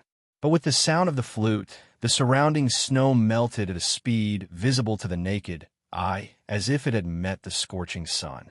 The ice that was spreading towards Ji Xinyue's arms suddenly stopped and began to slowly fade away. At the same time, with the continuous sound of the flute, there was a rustling sound all around, as if some branches and leaves were being moved by an inexplicable force. Then there was the sound of wind as fine as rain. Ji Xinyue's heart skipped a beat. Her body was still in a half-frozen state, and she could not move for a while. But her neck could still move, and she looked towards the direction of the sound. She saw countless green leaves and flower petals shooting towards her from all directions before it even got close. The sharp sound of the wind seemed to tear through the air, bringing with it a sharp whistling sound. This momentum was not inferior to countless hidden weapons that were being shot at him. Using sound to control objects. Ji Xinyue had only heard of this kind of martial arts, but she never thought that she would be able to see the real version this time. The white-robed man probably didn't expect this, and his expression changed. He immediately withdrew his hands from Ji Xinyue's body and directly waved his hands in the air, sending waves of light towards those hidden weapons. It was obvious that the light wave he emitted was extremely powerful. As soon as it hit the hidden weapons, they turned into fine powder in the air. Ji Xinyue's heart sank. She was an expert in martial arts. When she saw the man in white make his move, she knew that these green leaves and petals would not be able to do anything to him. After the white-robed man sent out 7 or 8 beams of light to destroy the hidden weapons, he looked behind Ji Xinyue and laughed. Just this little bit. He choked on his words halfway and raised his palm to his chest. It was obvious that the flute player had used his ultimate move again. Ji Xinyue desperately turned her neck to look behind her, and then saw a strange scene. Behind her was the small forest, and from the small forest, a person floated out. She was really floating, and her long black hair was like satin splashed with ink. Chapter 2787. He was really floating. His long black hair was like satin, and his wide blue robe was like a blue haze in the wind. His slender fingers moved up and down on the green jade flute. Rendezvous Tianlan. It was Rendezvous Tianlan. His injuries seemed to have healed at this moment, and his body seemed to be surrounded by a halo.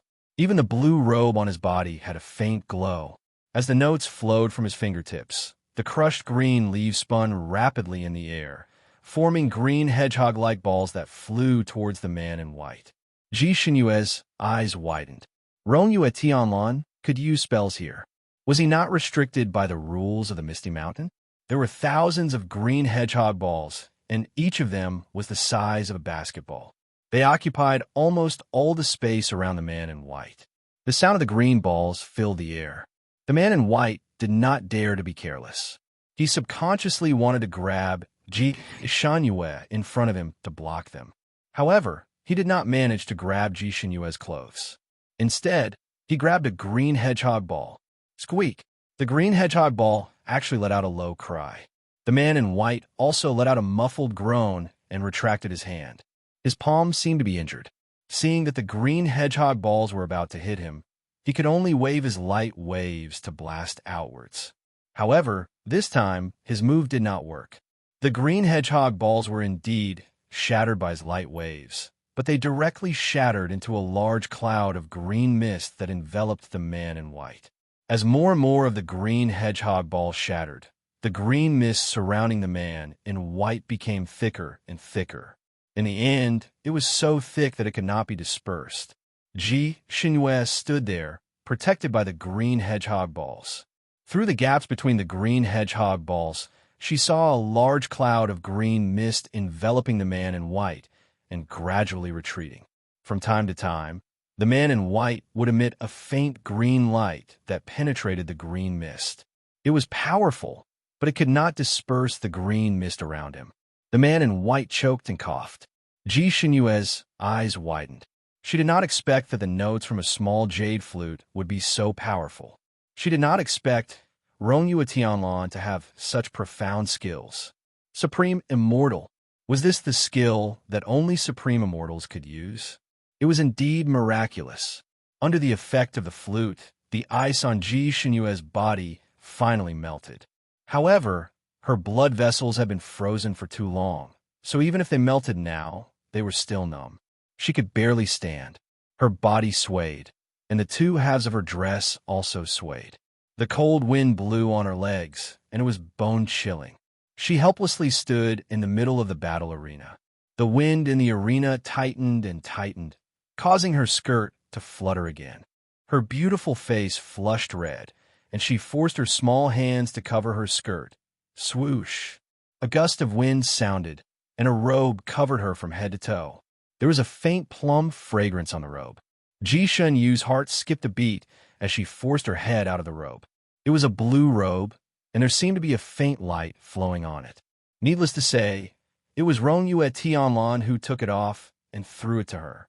Because of this action, the flute music paused for a moment, and the green fog surrounding the white-robed man became much thinner. Ji Xinyue did not have time to think, and hurriedly put on the robe, wrapping herself up tightly. His blue robe was unusually big on her, and the hem dragged on the ground, tripping her a little. Chapter 2788. His blue robe was unusually large on her. The hem dragged on the ground, so she lifted it up and tied it around her waist with a belt. It was barely enough for her to wear. The moment she regained her freedom, she quickly retreated from the battlefield. She was not a reckless person, and this was not a battle she could participate in. What she needed to do was not to be a burden to Rongyue Tianlan and not to foolishly rush up to fight the man in white. The man in white had bullied her to this extent, and this grudge had grown. She had to get back at him, but not now. Rongyue Tianlan had been playing the flute the whole time and did not exchange a single word with Ji Shunyue, but when she saw her quickly retreating, her eyes showed admiration. The man in white probably finally understood that the green fog around him could not be smacked with his hands, or else the more he smacked, the finer it became, and the finer it became, the more sticky it became. He suddenly retreated like a whirlwind until he was more than 10 feet away and built a light green screen around him, no longer threatened by the green fog. The light green screen was transparent, and Ji Xinyue finally saw the man in white's appearance and was stunned. The man in white should be called the man in green now. His whole body, from his hair to the soles of his feet, was green. His whole person looked like he had been fished out from a green dye vat, and even his handsome face was a miserable green. The green in his hair was even brighter, and from afar, it looked like he was wearing a green hat, and all of his elegance and handsomeness were gone. If not for the fact that this scene was not right, and that Ji Xinyue hated this person so much, she would have laughed out loud when she saw the man in white's appearance. The man in white hid in the light screen, and his eyes were like poisonous knives, staring fiercely at Rongyue Tianlan. "You are actually a great immortal." His voice was cold and dignified, extremely imposing. But when he said the last two words, his nose itched and he sneezed, making the last two words turn in a circle like a line in an opera, indescribably comical. Of course, the imposing manner disappeared without a trace. The man in white probably also felt that this voice sounded like a drama, and he rubbed his nose in annoyance. But just as he rubbed his nose, he seemed to have thought of something and put his hand down. Looking at his hand that looked like the Hulk, he cursed under his breath. Light flashed on his body, and the green powder on his body was finally repelled by the light wave. He had returned to being a handsome young master. The sound of the flute came to an end. Without the flute's control, the green fog gradually dispersed. The jade flute was hidden in Rong Yue Tianlan's sleeve, and a landscape fan was held in his palm. He had always been someone who liked to smile, but at this moment, his handsome face was cold and without a trace of a smile. His ink-black eyes glanced at the man in white. Marquis Rong Shi. The white-robed man's eyebrows moved slightly, and his eyes were filled with surprise. How did you recognize me? That's not right. You shouldn't recognize me. I haven't left this place for over 10,000 years. Besides, I'm no longer. He paused here, as if he had realized something. Rong Yue Tianlan tapped his palm with the handle of the fan, and the corners of his lips curled up slightly.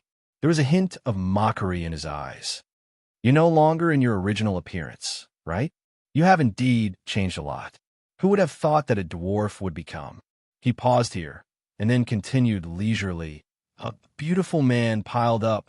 Since the green fog had dissipated, the man in white naturally removed the light screen around him. Chapter 2789. Since the green fog had dissipated, the man in white had naturally removed the light shield around him. He was originally standing on a big rock with his clothes fluttering in the wind. His expression and even his movements were like that of an elegant young master. However, Rong Yue Tianlan's words seemed to have directly pierced through his painted skin, and he almost jumped up on the spot. His snow-white, handsome face turned green and white, and in that instant he lost all his elegance. You're courting death. He crossed his palms and pounced on Rong Yue Tianlan. At this time, Rong Yue Tianlan chuckled and said, Are you angry from embarrassment? You have to know that some people don't look like an emperor even when they wear a dragon robe. Just like you, no matter how beautiful your facial features are, they're not your own. People like you only remind people of one word. Ugly people make mischief. Just as Rong Yue Tianlan said these words, the two of them had already fought, and in the blink of an eye, they had exchanged more than 10 moves. Ji Shunyue had never thought that Rong Yue Tianlan could be so ruthless. Every word she said was like stepping on Rong Shiho's sore spot, causing him to be enraged. Countless light green light waves attacked Rong Yue Tianlan like lightning, wanting to chop her into pieces. As for Rong Yue Tianlan, it was only at this moment that Ji Shunyue saw his real kung fu. It came like thunder, and when it left, it was like the calm sea. His movements were extremely fast, and his slender sword was like lightning that broke through the dark clouds, circling around Rong Yue Tianlan under his control. The kung fu he was using now was completely different from the one he used to fight the dragon. At that time, he was still joking around and didn't use his full strength. He even schemed against Ji Shunyue so that she couldn't stay out of it. But now his handsome face, which always liked to smile, didn't have much expression. His thin lips were slightly pursed, and his eyes were filled with murderous intent. His aura was originally very strong, but he was always gentle. When he was with Ji Shunyue, he had all kinds of expressions, teasing, humorous, gentle, elegant. This made Ji Shunyue think that he was the most elegant playboy. She had seen him many times, but she had never seen him like this. His handsome face was cold and murderous. Every move was fatal, as if he was possessed by the god of war. Looking at his moves and power, Ji Shunyue's fingers clenched. She was indeed inferior to him. Even if she could use spells and her body was at its peak, she probably wouldn't be able to last more than 50 moves against him. It was no wonder that before he ran away from home, he was crowned as the #1 expert in the Fanning continent. It was not until hundreds of years after he left that this title was replaced by someone else. It seemed that he really lived up to his reputation. Her gaze fell on Rong Shiho again. Rong Shiho was not someone easy to deal with either. The green light in his palm suddenly turned into lightning and then into a ferocious beast, pouncing on Rong Yuetian. Sand and pebbles were flying all over the place. In this kind of life-or-death situation, if one couldn't use spells, there was no way for outsiders to interfere. After such a long time, the blood in Ji Shunyu's body finally flowed freely. She looked at the battlefield for a moment, then suddenly turned around and left, heading straight for the small forest in the distance. In the blink of an eye, he disappeared. The two people fighting naturally saw this scene as well. Rong Shiho sneered, "A woman is a woman. You're fighting for her here, but she abandoned you and ran away alone." Rong Yuetian made a sound of acknowledgement and didn't comment. However, while he was talking, she made a few more moves in succession. Her sword pierced through Rong Shiho's ribs, bringing with it a faint black liquid, which should be his blood. Chapter 2790. Rong Shiho snorted and stepped back. Black chi circled around the wound on his body, and the wound miraculously disappeared. He sneered, "I'm now the king of resentful spirits. Your sword can't hurt me." Before he could finish speaking, Rong Yuishinlin's sword pierced through his shoulder. If he hadn't dodged quickly, the sword would have pierced through his shoulder blade. Rong Shiho's face turned pale. What kind of skill is it to attack someone while they're talking? Don't you exalted immortals fight openly and honorably? Rong Yuishinlin waved his hand, and a slender sword appeared in his hand. His eyes were still cold. "I think you have some misunderstanding about the exalted immortals. It doesn't matter. It's not too late to correct it now." As he spoke, he had already attacked 17 or 18 times. Rong Shiho was so angry that his teeth itched. The exalted immortal in front of him was actually evenly matched with him. Back then, he was unrivaled in the entire Fanine continent. No one was his match, not even the exalted immortals. The three exalted immortals in the Fanine continent, who were as rare as phoenix feathers and unicorn horns, had all been defeated by him. 2 of them died, and 1 was injured. He thought that he was the absolute king of this continent, and no one would be his match. He didn't expect that after more than 10,000 years, he would meet an opponent like Rong Yuishinlin. Although he died in this misty mountain more than 10,000 years ago due to an accident, he also became the biggest and strongest resentful spirit here. The mountains and waters of Misty Mountain were suitable for resentful spirits to recuperate. In addition, he had devoured many resentful spirits in the past 10,000 years, so his skills were higher than when he was alive. The Misty Mountain had its own rules. No matter how heaven-defying his cultivation was, he was still confined in the predestined bead. He could only come out at certain times to get some fresh air and do what he wanted. However, Ji Shenyue's unintentional mining gave him absolute freedom. Naturally, he was overjoyed. His first thought was to devour the 2 people who entered the mountain, then pretend to be one of them and sneak out of the mountain. He could run rampant in the Fanine continent again and do something big. When Ji Shenyue was being chased by his resentful spirit subordinates all over the mountain, he had been hiding in the fate bead. He looked arrogant, but he was cautious. He secretly checked the movements of the 2 people in the bead. His intuition told him that the woman was highly skilled in martial arts. On the other hand, that man didn't even seem to be able to use the most ordinary qigong, so there was nothing to worry about. Therefore, his first plan was to deal with Ji Shenyu. As for the man with her, he looked like an embroidered pillow. His skin was very good, and he could use him directly. He hated women, especially beautiful women. Beautiful women are all trouble. This was an obsession that had been buried in the depths of his heart for over 10,000 years. Whenever he saw a beautiful woman, he wanted to tear her apart. That was why when he appeared, he wanted to kill Ji Shenyu, but accidentally saw her legs. It was a pair of slender but scarred legs. Those scars were like spots on a beautiful jade, covering the color of the jade itself. Those legs were ugly. Such a beautiful woman actually had such a pair of ugly legs. This made him a little surprised, but also a little happy. More than 10,000 years ago, he liked beauties and married beauties. But the beauty betrayed him which made him gnash his teeth in hatred, and he couldn't stand the beauty anymore. Ever since he had cultivated into a vengeful spirit, he had been lacking women by his side. He was naturally disgusted by beauties and was afraid that she would make him a cuckold. Chapter 2791. And he really had no appetite for ugly women. He also didn't like women with ordinary looks. This was really a contradiction. In this way, he had been a bachelor in the Misty Mountain for more than 10,000 years. Now that he saw Ji Shunyue, he suddenly had the idea of imprisoning her by his side and making her his woman. She had a beautiful face, and he would have a lot of face if he took her out in front of others. She was ugly, and when such a woman took off her clothes, she could scare a bunch of people away. Naturally, she wasn't making him a cuckold. She was really a rare woman who met his requirements. So he began to tease her, and even wanted to use the freezing spell to brand her body with his exclusive brand so that he could always keep her by his side. Of course, if this woman liked the man who came with her, that would be good too. He would snatch the man's body and then fly away with her. In his philosophy, women needed to be subdued by strong means, and only by subduing them would they be obedient. His plan was very good, and he even thought that it would be easy to achieve, but he didn't expect to meet Rongyue Tianlan, an anomaly.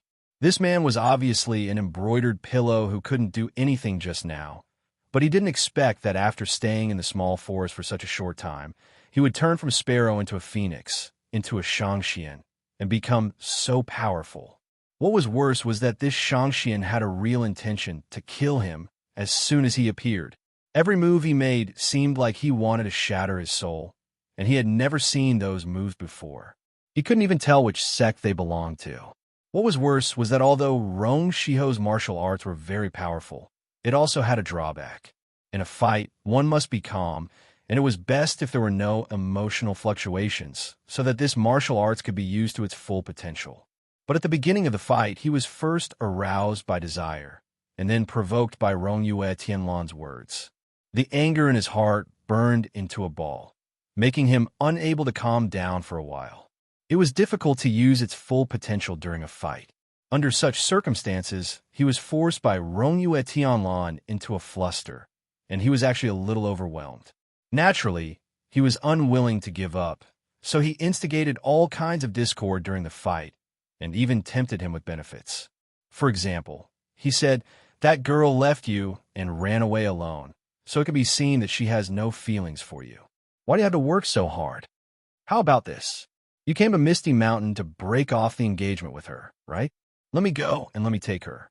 As long as I take her life, your marriage contract will cease to exist. You can also save yourself a lot of trouble. You should know that it's not easy to annul an engagement here. Even if you reach the marriage pillar, you still have to go through the perverted test there. I lost my life in that test, so it's best if you don't go." Rong Shiho felt that he had made the pros and cons clear enough. If the other party was smart, he would listen to his advice. However, Rongyue Tianlan, who was on the opposite side, seemed to have eaten a heavy weight and steeled her heart. She acted as if she did not hear his words and attacked even more ruthlessly. Just now, he only wanted to mess with his soul, but now his move was developing in the direction of destroying his soul. Rong Shiho tried to run away several times, but Rongyue Tianlan was guarding against him so tightly that he couldn't escape from the other party's encirclement. Moreover, this was the scroll of the universe, and space was limited. Even if he wanted to escape, where could he escape to? Ji Shunyue naturally did not run. No matter how dangerous it was, she did not have the habit of abandoning her companions and running away. Chapter 2792. She finally changed into a spare set of clothes in the small forest and felt a little more at ease. She had been naked just now. Although she was covered by a dress, the dress was torn in half at that time. The wind blew her dress, and she was completely exposed. Not only did that bastard Rong Shiho see it, but Rongyue Tianlan also probably saw it too. She didn't want to imagine what Rongyue Tianlan would think when she saw all this. Anyway, she only had one thought now. She had lost a lot of face. She wanted to get back at him and kill Rong Shiho. She would gouge out his eyes and step on them like balls. She quickly changed her clothes and put the set of clothes he threw to her into the storage space. She raised her hand and took a pill that could quickly improve her skills. She sat on the ground for half an hour and felt that her body was full of strength again. Then she rushed out. The originally peaceful and quiet grassland was now filled with flying sand and stones. The sword light was like lightning, wrapped in the 9 heavens' divine thunder, shooting toward Rong Shiho like a flower. Each strike was stronger and fiercer than the last. Rong Shiho's body was cut by the sword light. Although his regenerative ability was strong, the injuries were too concentrated. Many of the wounds had not had time to heal before new wounds were added. The blood flowing from his body began to be as thick as ink and slowly became lighter. His white robe was now dyed with patches of blue and white flowers. His hair was also messy, and he looked very miserable. Ji Shunyue stood outside the circle with a knife. She wanted to pounce on Rong Shiho and stab him a few times, but with Rong Yuishinlin's dense sword array, she couldn't intervene. It seemed that Rong Shiho was destined to die in Rong Yuishinlin's hands. Ji Shunyue breathed a sigh of relief, but she was also a little unwilling. She wanted to end that wretched man with her own hands. Once one was at a disadvantage in a fight, it would be extremely difficult to turn the tables again. If one was injured again, it would be even more impossible. Rong Shiho also understood this point, but he couldn't escape no matter how hard he tried. He naturally saw Ji Shunyue running back and standing not far away to watch the battle. He wanted to rush over and grab Ji Shunyue as a hostage, but Rong Yuishinlin didn't give him the chance. As long as he got a little closer to Ji Shunyue, he would be attacked by Rong Yuishinlin like a storm. Over the past 10,000 years, Rong Shiho had killed many resentful couples here. After these resentful couples met him, they all hoped that he would kill them so that they could be free. These resentful couples could not attack each other. Once they attacked each other and harmed each other, it would be equivalent to breaking the rules here, and they would never be able to leave. However, if the other party was killed by other monsters in the mountains, that would not be the case.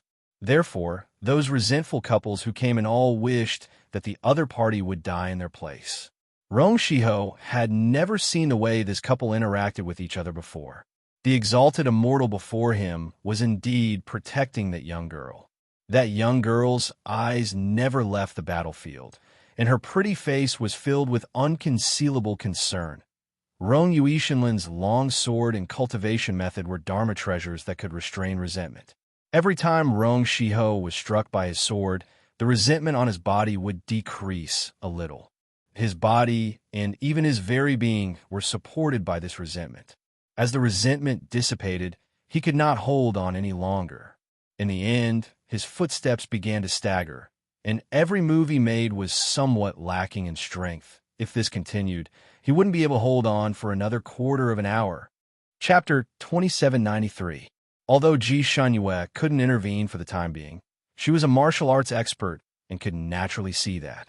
She heaved a sigh of relief, but also sighed in her heart. That bastard got off too easy. Letting him die so easily. Before she could finish her thought, she suddenly heard the sound of the wind. Rong Yuishinlin had actually flashed to her side. Be good, I can't hold on anymore. You do the rest. Rong Shiho's green light was coming at her. Ji Shunyue couldn't avoid it, and could only use her knife to block it. Rong Shiho was obviously an arrow at the end of its flight, so Ji Shunyue easily blocked the green light. After the two of them exchanged blows, Ji Shunyue was relieved. It was time for her to beat him while he was down. She couldn't help but glance at Rong Yuishinlin, who was standing next to her, and her heart was filled with warmth. He was giving her a chance to take revenge on her own. He was really meticulous to have even considered this. He really knew how to take care of people. Ji Shunyue, who had never been taken care of before, felt an indescribable warmth surge in her heart. It was both sweet and sour. Ji Shunyue really hated this Rong Shiho, so she didn't hesitate to beat him while he was down. After a quarter of an hour, Rong Shiho's eyes were blinded by the tip of her knife, and one of his hands was cut off by her. Rong Shiho howled in pain. Ji Shunyue also felt that the anger in her heart was almost vented and was about to add another blow to his vital point. But a sudden change happened in an instant. Before Ji Shunyue's knife tip pierced Rong Shiho's heart, His whole body suddenly emitted a large mass of red light. The red light was extremely coquettish. Ji Shunyue was stimulated by the red light and subconsciously narrowed her eyes. Be careful. A blue figure suddenly pounced on her. Before she could react, he quickly rolled to the side with her in his arms. However, it was too late. In the red light, Rong Shiho laughed and said, "He actually loves you very much." Before he could finish his sentence, the red light directly exploded in his body. Boom! There was a deep crater on the ground. Around the crater, trees had fallen and boulders had shattered. Everything was no longer the same as before. The power of the explosion was too great. In modern terms, it was as if a nuclear bomb had exploded on the spot. Ji Shunyue was lying at the bottom of the crater. Although at the moment of the explosion, she subconsciously used her inner force to block her hearing, but the aftershocks of the explosion still made her eardrums buzz, and she couldn't hear anything for a long time. Her body was also numb from the shock, and she couldn't feel anything for a while. She wasn't even sure if her limbs were still there. Was he still alive? She didn't know how much time had passed before she finally regained her strength. She could sense her own body, her own limbs. It hurts. After the absolute numbness, pain attacked her nerves again. Her body trembled slightly, as if every cell in her body was in pain. She was extremely resistant to pain, but this kind of pain was unbearable. She originally wanted to endure it out of habit, but Rongyue Tianlan's words suddenly flashed in her mind. If you're in pain, just shout it out. Girls don't have to be so strong. She couldn't help but exclaim softly, "It hurts." There was no movement in his surroundings. No one comforted her.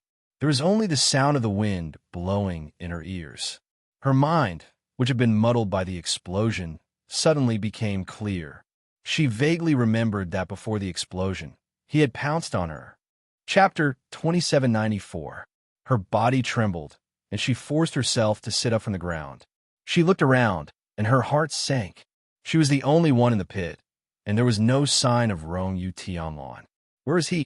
At the last moment, he was rolling around with her in his arms, and he used his body to protect her. Now that she had survived, what about him? Ji Shunyue stumbled to her feet and searched the big pit like a madman, but she couldn't even find a corner of his clothes. He was already a mighty immortal, and he had such powerful martial arts. It was impossible for a mere explosion to make him disappear, right? Then where could he be? The big pit created by the explosion was very deep, and Ji Shunyue was injured, so it took a lot of effort to climb out of the deep pit. She didn't care about the pain in her body, and after climbing out of the deep pit, she panted and searched around. After she came out and saw the aftermath of the explosion, she realized how serious the explosion was. The small forest in the distance was gone, and the original green mountains and clear waters had become bare and messy. Even the sky, which was originally filled with white clouds, was dark. Thick clouds rolled crazily in the sky, as if a rainstorm was brewing. She was the first to bear the brunt of the explosion. If it wasn't for Rongyue Tianlan's protection, she, who couldn't use magic to protect herself, would have been blown into a pile of powder. Ji Shunyue didn't dare to think about what Rongyue Tianlan's sudden disappearance meant. She just subconsciously searched and searched again, not letting go of any corner. She didn't know when the strong wind became biting cold, and it blew on her body like a small knife, messing up her hair and slapping her skin. But she couldn't care less. There was only one thought in her mind, and that was to find him. Even if she only found a broken arm, half of a robe, she didn't know where her body was broken again, and blood dripped down her ankles. Wherever she walked, blood would flow. Rongyue Tianlan, Rongyue Tianlan, Rongyue Tianlan. She called out to him over and over again with a hoarse voice, looking for him hopelessly. The more she looked, the farther she went, until she saw a lake that should have been unfathomable. The reason why it should have been called a lake was because its water was very high from the shore, and this lake should have been full before the explosion because the shore was still wet. The lake should have been behind the small forest. Now that the small forest was gone, the lake was exposed. This huge explosion caused the lake to sink by 4 or 5 meters, And it was precisely because of these 4 or 5 meters that Ji Shunyu finally found him. Rong Yuishanlin was in the water. He was at the bottom of the lake. Looking across the rippling water, he could see his figure. Rong Yu at Tanlan. Ji Shunyu was overjoyed. With a loud cry, she jumped into the water without even thinking about it. It was indeed Rong Yuishanlin underwater, but his posture was a little strange.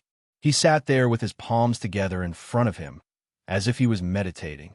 When Ji Shunyu desperately swam to his side, he didn't react at all, sitting there like a stone statue. Ji Shunyu didn't quite understand why he hugged her and rolled around at the moment of the explosion. And after the explosion, Ji Shunyu, was left in the deep pit, but he appeared directly in the lake. Could it be that his body was blown up and flew directly into the lake? But if he was sent flying by the explosion, he shouldn't be in this position, right? Could it be that after he woke up in the water and found out that he was injured, he immediately meditated? Chapter 2795. Ji Xingyue didn't quite understand what had happened to him, but seeing him sitting there perfectly fine, she inexplicably wanted to cry. At the same time, she heaved a sigh of relief. Thank God he was fine.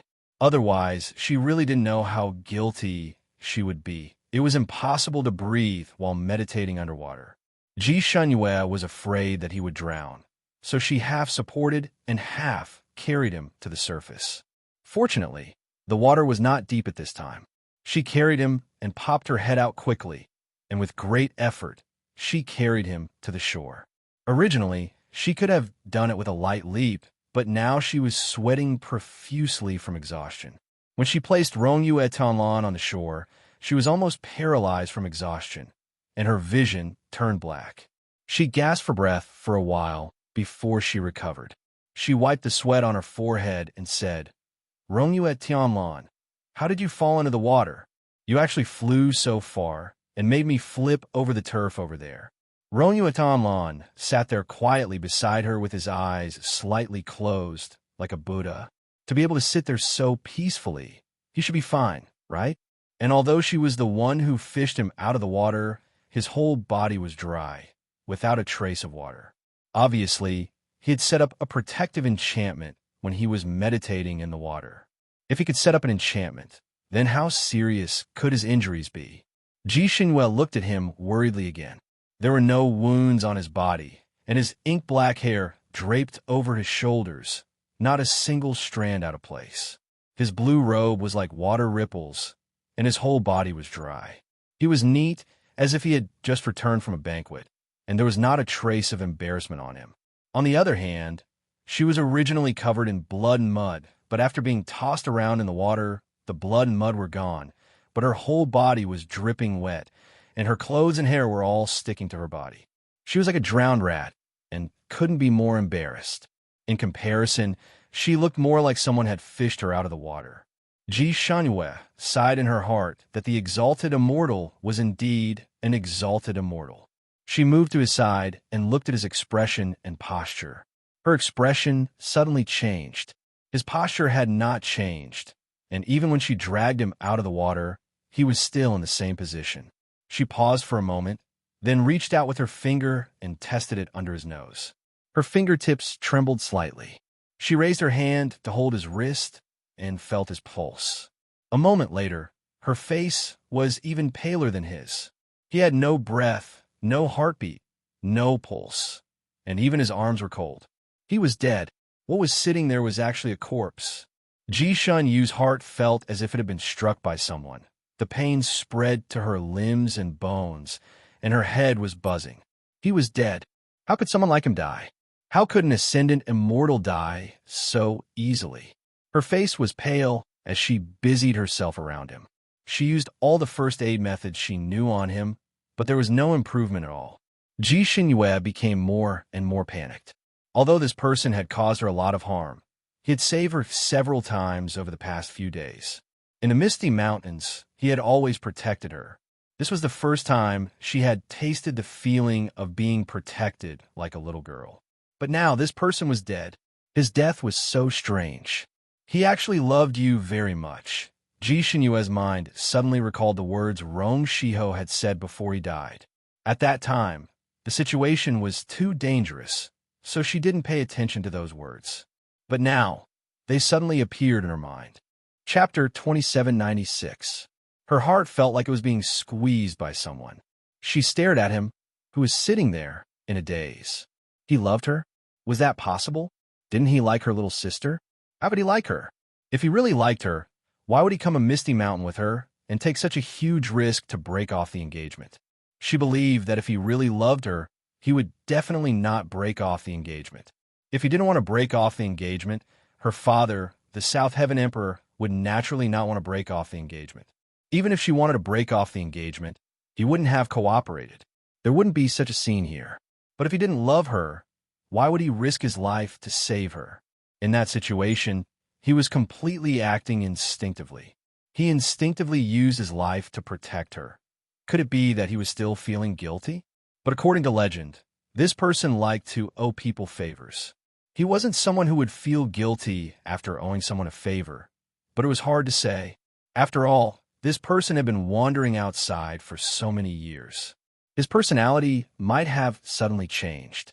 She thought about it, and all kinds of thoughts came one after another. Her chest seemed to be hiding a pot of boiling water, rolling over and over. She suddenly shook her head. Now was not the time to think about this. She looked at him, who was sitting quietly with his eyes closed. Other than the lack of breath, he looked like he was sleeping. He didn't look like a dead person at all. She didn't give up and circled around him again. She touched his nose and his chest again. Her heart was so flustered that it didn't seem like her own. She couldn't calm down no matter what. She didn't believe that he was dead. She wanted him to take another breath. His life was only a single breath away. She desperately thought about all kinds of first aid methods. Suddenly, a light flashed in her mind. She suddenly thought of a way. She pounced on Rong Yu Tianlan, who was sitting there, and pushed him to the ground. Then, she began to give him mouth-to-mouth resuscitation. She wasn't familiar with it. When she pressed on his chest, the strength was not right. Even when she forced open his mouth to pass air into his mouth, her lips knocked against his teeth.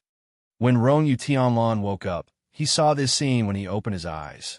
A girl who was drenched from head to toe was half lying on top of him. Her pretty face was pale, and her face was serious.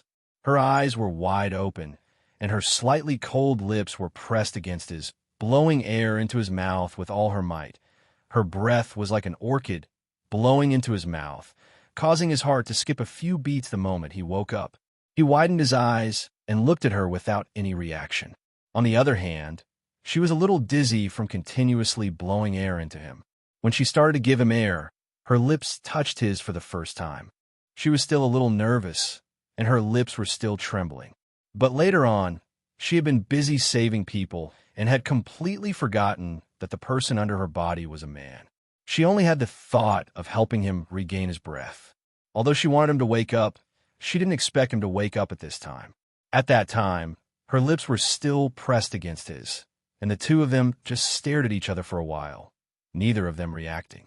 Rong Yu Tianlan was restraining herself from reacting, while Ji Shunyu had forgotten to react in hindsight. After a while, Rong Yu Tianlan, who was under her, moved. Her eyes blinked slightly, and her head tilted slightly to the side. Their lips parted, and her soft lips brushed past his cheek. She seemed to wake up from a dream and suddenly raised her head. She raised her head too quickly, and she was a little dizzy. Chapter 2797. She lifted her head too quickly and felt a little dizzy. This action almost made her roll away from his body and land beside him. In her nervousness, she asked a stupid question. "You're awake?" She was clearly saving someone, but she looked like she had done something bad and was caught red-handed. A blush crept up her cheeks. Rong Yu Tianlan's eyes flickered slightly, as deep as a pool of water. It stayed on her face for a moment, then quickly moved away. He slowly propped himself up and tried to sit up, but he was a little weak and fell back down weakly. Ji Xingyue was quick to react. Almost without thinking, she stretched out her arms and hugged him from behind. He fell in her arms, but this posture was a little intimate. The redness on Ji Xinyue's face that had just faded seemed to spread again, but she forced herself to be calm. She quickly straightened him up and teased him. When did you become so weak? You're still an immortal? She said these teasing words to ease the inexplicable tension in her heart and the slightly ambiguous atmosphere between the two of them. She thought that with Rongyue Tianlan's usual temperament, he might take advantage of the situation to lie on her and say, I've always been this weak. It's not like you've never known. Come, straighten me up, or something that deserved a beating. But she obviously thought too much. After Rongyue Tianlan sat down, he actually cupped his hands and bowed to her. Thank you, princess. He was very polite and courteous, just like his usual elegant self. Ji Xinyue's heart sank inexplicably. The smile that had just appeared on her lips froze on her face. She paused for a moment before replying, You're welcome. Her tone was a little dry. A thank you, and a you're welcome. It invisibly widened the distance between them. Ji Xinyue didn't understand him. Ever since she knew him, his attitude towards her had always been a little strange. There was seriousness in his sloppiness, and he had always been very concerned about her. Especially after entering this mountain, he was always concerned about her and protecting her. Although sometimes he was a little rude, his concern for her was not fake. It was also because of his attitude that she was able to quickly close the distance between them. She went from being wary and annoyed of him at the beginning to speaking with him in a familiar and unrestrained manner. She didn't know when he had occupied a position in her heart that wasn't too big or too small. Just as she was wondering what this position was, he suddenly became cold. Did he lose his memory? Or did he take the wrong medicine? Do you remember what happened just now? Ji Shenyu decided to probe. Rongyue Tian closed her eyes slightly and didn't look at her. I remember. We killed Rong Shiho. He didn't lose his memory. Ji Shenyu let out a sigh of relief. Then, do you remember what happened after you killed him? Rongyue Tian opened her eyes and looked at her. The bottom of her eyes was calm. You don't have to ask. I didn't lose my memory. Before Rong Shiho died, he risked everything and wanted to drag us down with him. He used the soul-splitting technique and almost turned the world upside down. His gaze finally fell on her body again. Her body was still wet, and her pink dress was full of spots of blood. You're injured again? Ji Shenyu did not care about her injuries. She still had a lot of questions she wanted to know. You clearly rolled around with me in your arms to protect me. How come after the explosion, I stayed at the bottom of the pit, but you ran so far away and fell into this lake? Rongyue Tian sighed. I wasn't blown here, but my body was originally here. Chapter 2798. Rongyue Ishinlan sighed. I wasn't blown here, but my body was originally here. The one who fought with Rong Shiho was my nascent soul, not my real body. The explosion was too fierce, and I couldn't bear it for a while, so my nascent soul disappeared. Just now it was successfully condensed, so it returned to its original body and woke up. Soul detachment technique. He actually knew the legendary soul detachment technique. No wonder he could use his spiritual force without any scruples when fighting with Rong Shiho. It turned out that he was also a soul. It wasn't strange for a person's soul to detach occasionally, but after the soul left the body, it couldn't do anything. At most, it could peep. However, Rongyue Ishinlan's soul could fight like a real body, which was unprecedentedly powerful. Based on what he said, it was his soul that protected her in the critical moment. The reason why he could wake up was not because she gave him mouth-to-mouth resuscitation, but because he automatically gathered his soul. Ji Xinyue didn't know what to feel. Her eyes couldn't help but look at him. Just now? Thank you. If it wasn't for his soul protecting her, she was afraid that she would have been blown to pieces. At this time, she didn't know where the wandering soul was floating. Also, thank you for giving her the opportunity to kill Rong Shiho for revenge. Rongyue Ishinlan lowered his eyes. This time, he finally smiled. You don't have to be polite with me. After all, I owe you for coming to Misty Mountain. Besides, in that situation, even if it wasn't you, but someone else, I would have saved them. Ji Xinyue's heart, which was still beating fast in her chest, slowly calmed down. Looking at him, she slowly repeated, You owe me? Even if it wasn't you, I would have saved them. He was a mighty immortal, so it wasn't strange that he had great love and compassion. Ji Xinyue's heart, which was still beating fast in her chest, slowly calmed down. Looking at him, she asked, "What do you owe me?" Rong Yuishinlin didn't open his eyes to look at her.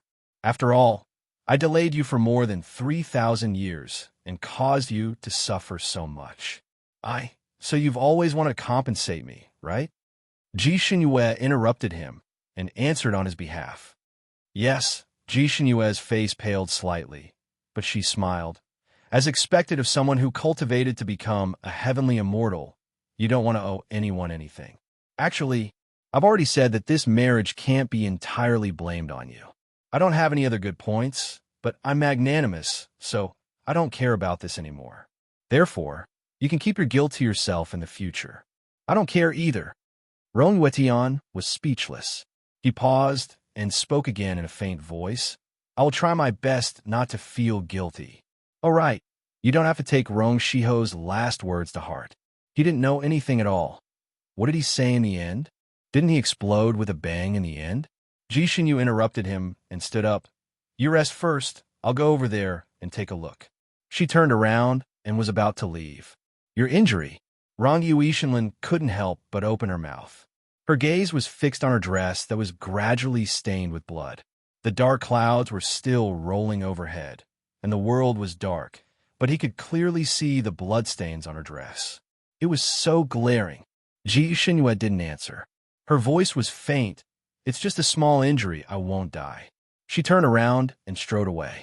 Rong Yuishinlin was obviously seriously injured. Although he had woken up, his forehead was covered in cold sweat, and even the tip of his nose was dripping with cold sweat. Chapter 2799. Just now, he was still able to sit when he was out of breath, but now that he had regained his breath, he sat unsteadily. He finally fell down again, looking up at the rolling dark clouds in the sky. His fingers slowly clenched, and he closed his eyes. "I'm sorry, Xinyu. Only now do I know that I have other emotional debts. In my previous life, I let her down and let her die with hatred. In this life, I won't let her down again. But I'm destined to let you down." He finally regained his memories. That's not right. These memories shouldn't belong to him completely, but to a part of his soul. Originally, when a battle soul reincarnated, it shouldn't have any memories when it returned to its original body, and he shouldn't have regained this memory. But perhaps that feeling was too deep, too heart-wrenching, and actually left a faint impression in his mind. For example, there was the figure of the girl in pink in his mind, there was her hazy appearance, and there was even a dance. Even if it was just a figure, he didn't really care about it. He only faintly felt that the girl in his mind should be his destined lover. Especially when Sean Julie told him that his Red Luan Star movement, he subconsciously felt that if he really did have Red Luan Star movement, perhaps he would meet that girl, fall in love, get to know her, and finally travel the three realms hand in hand like Sean Julie and Ning Xiuma. When he first saw Ji Tianyue, the girl's image in his mind suddenly became clear and highly overlapped with Ji Tianyue. Especially her expression, actions, and personality were even more similar. He thought that the heavens were not unkind to him, that he found the girl in his dreams so quickly, it couldn't be any smoother. He thought that he would naturally fall in love with the girl in his dreams, but he didn't expect that when he interacted with this girl, his heart wouldn't be stirred at all. He looked at her as if he was looking at an ignorant and naive child, and couldn't find any feelings of affection. He repeatedly pondered in his heart for a long time, and felt that the reason why he didn't have any feelings for Ji Tianyue was probably because he didn't like father-daughter relationships. If he had other thoughts about an underage girl, maybe it would be wretched. He felt that he would fall in love with her in the future. After all, she was the girl in his dreams. But he didn't know when it started, but his gaze was uncontrollably attracted to Ji Xinyu, and his thoughts couldn't help but revolve around her. Whenever he saw her chatting and laughing with other men, he would be very unhappy. When he saw her sad, he couldn't help but want to comfort her. When he saw her happy, he would be as bright as the sun. When he saw her hurt, he wanted to kill the person who hurt her. He had always thought that he felt guilty towards this girl. However, during these few days of adventure in the Misty Mountain, he gradually understood that it was not the case. When he was trapped by the snake beauty transformed into the person he cared about the most in the depths of his heart, Ji Shunyu. The snake beauty that was pestering him was much more powerful than the one that was pestering Ji Shunyu. Her human form was exactly the same as Ji Shunyu's, and she even hid her snake tail. When she pounced on his body and pestered him, he could even smell the unique fragrance on her body. Because they were too similar, even though he had sensed that something was wrong, he couldn't do it. In his life, he had killed countless demons and devils. As long as he could see through the other party's disguise, he had never shown mercy. He had encountered a heart image snake before, and that heart image snake had even transformed into his good friend Yunqi's appearance to seduce him. He didn't say anything and killed it with a single sword strike, without even blinking an eye. Chapter 2800. And this time, even though he knew that the other party was an illusory demon, he could not do anything to that face. It was also because of this that he fought with the heart image snake for so long, until the heart image snake's physical strength was exhausted and it finally revealed its true form. Only then did he strangle it to death without any hesitation. The fight with the heart image snake had exhausted a lot of his physical strength, and there were many wounds on his body.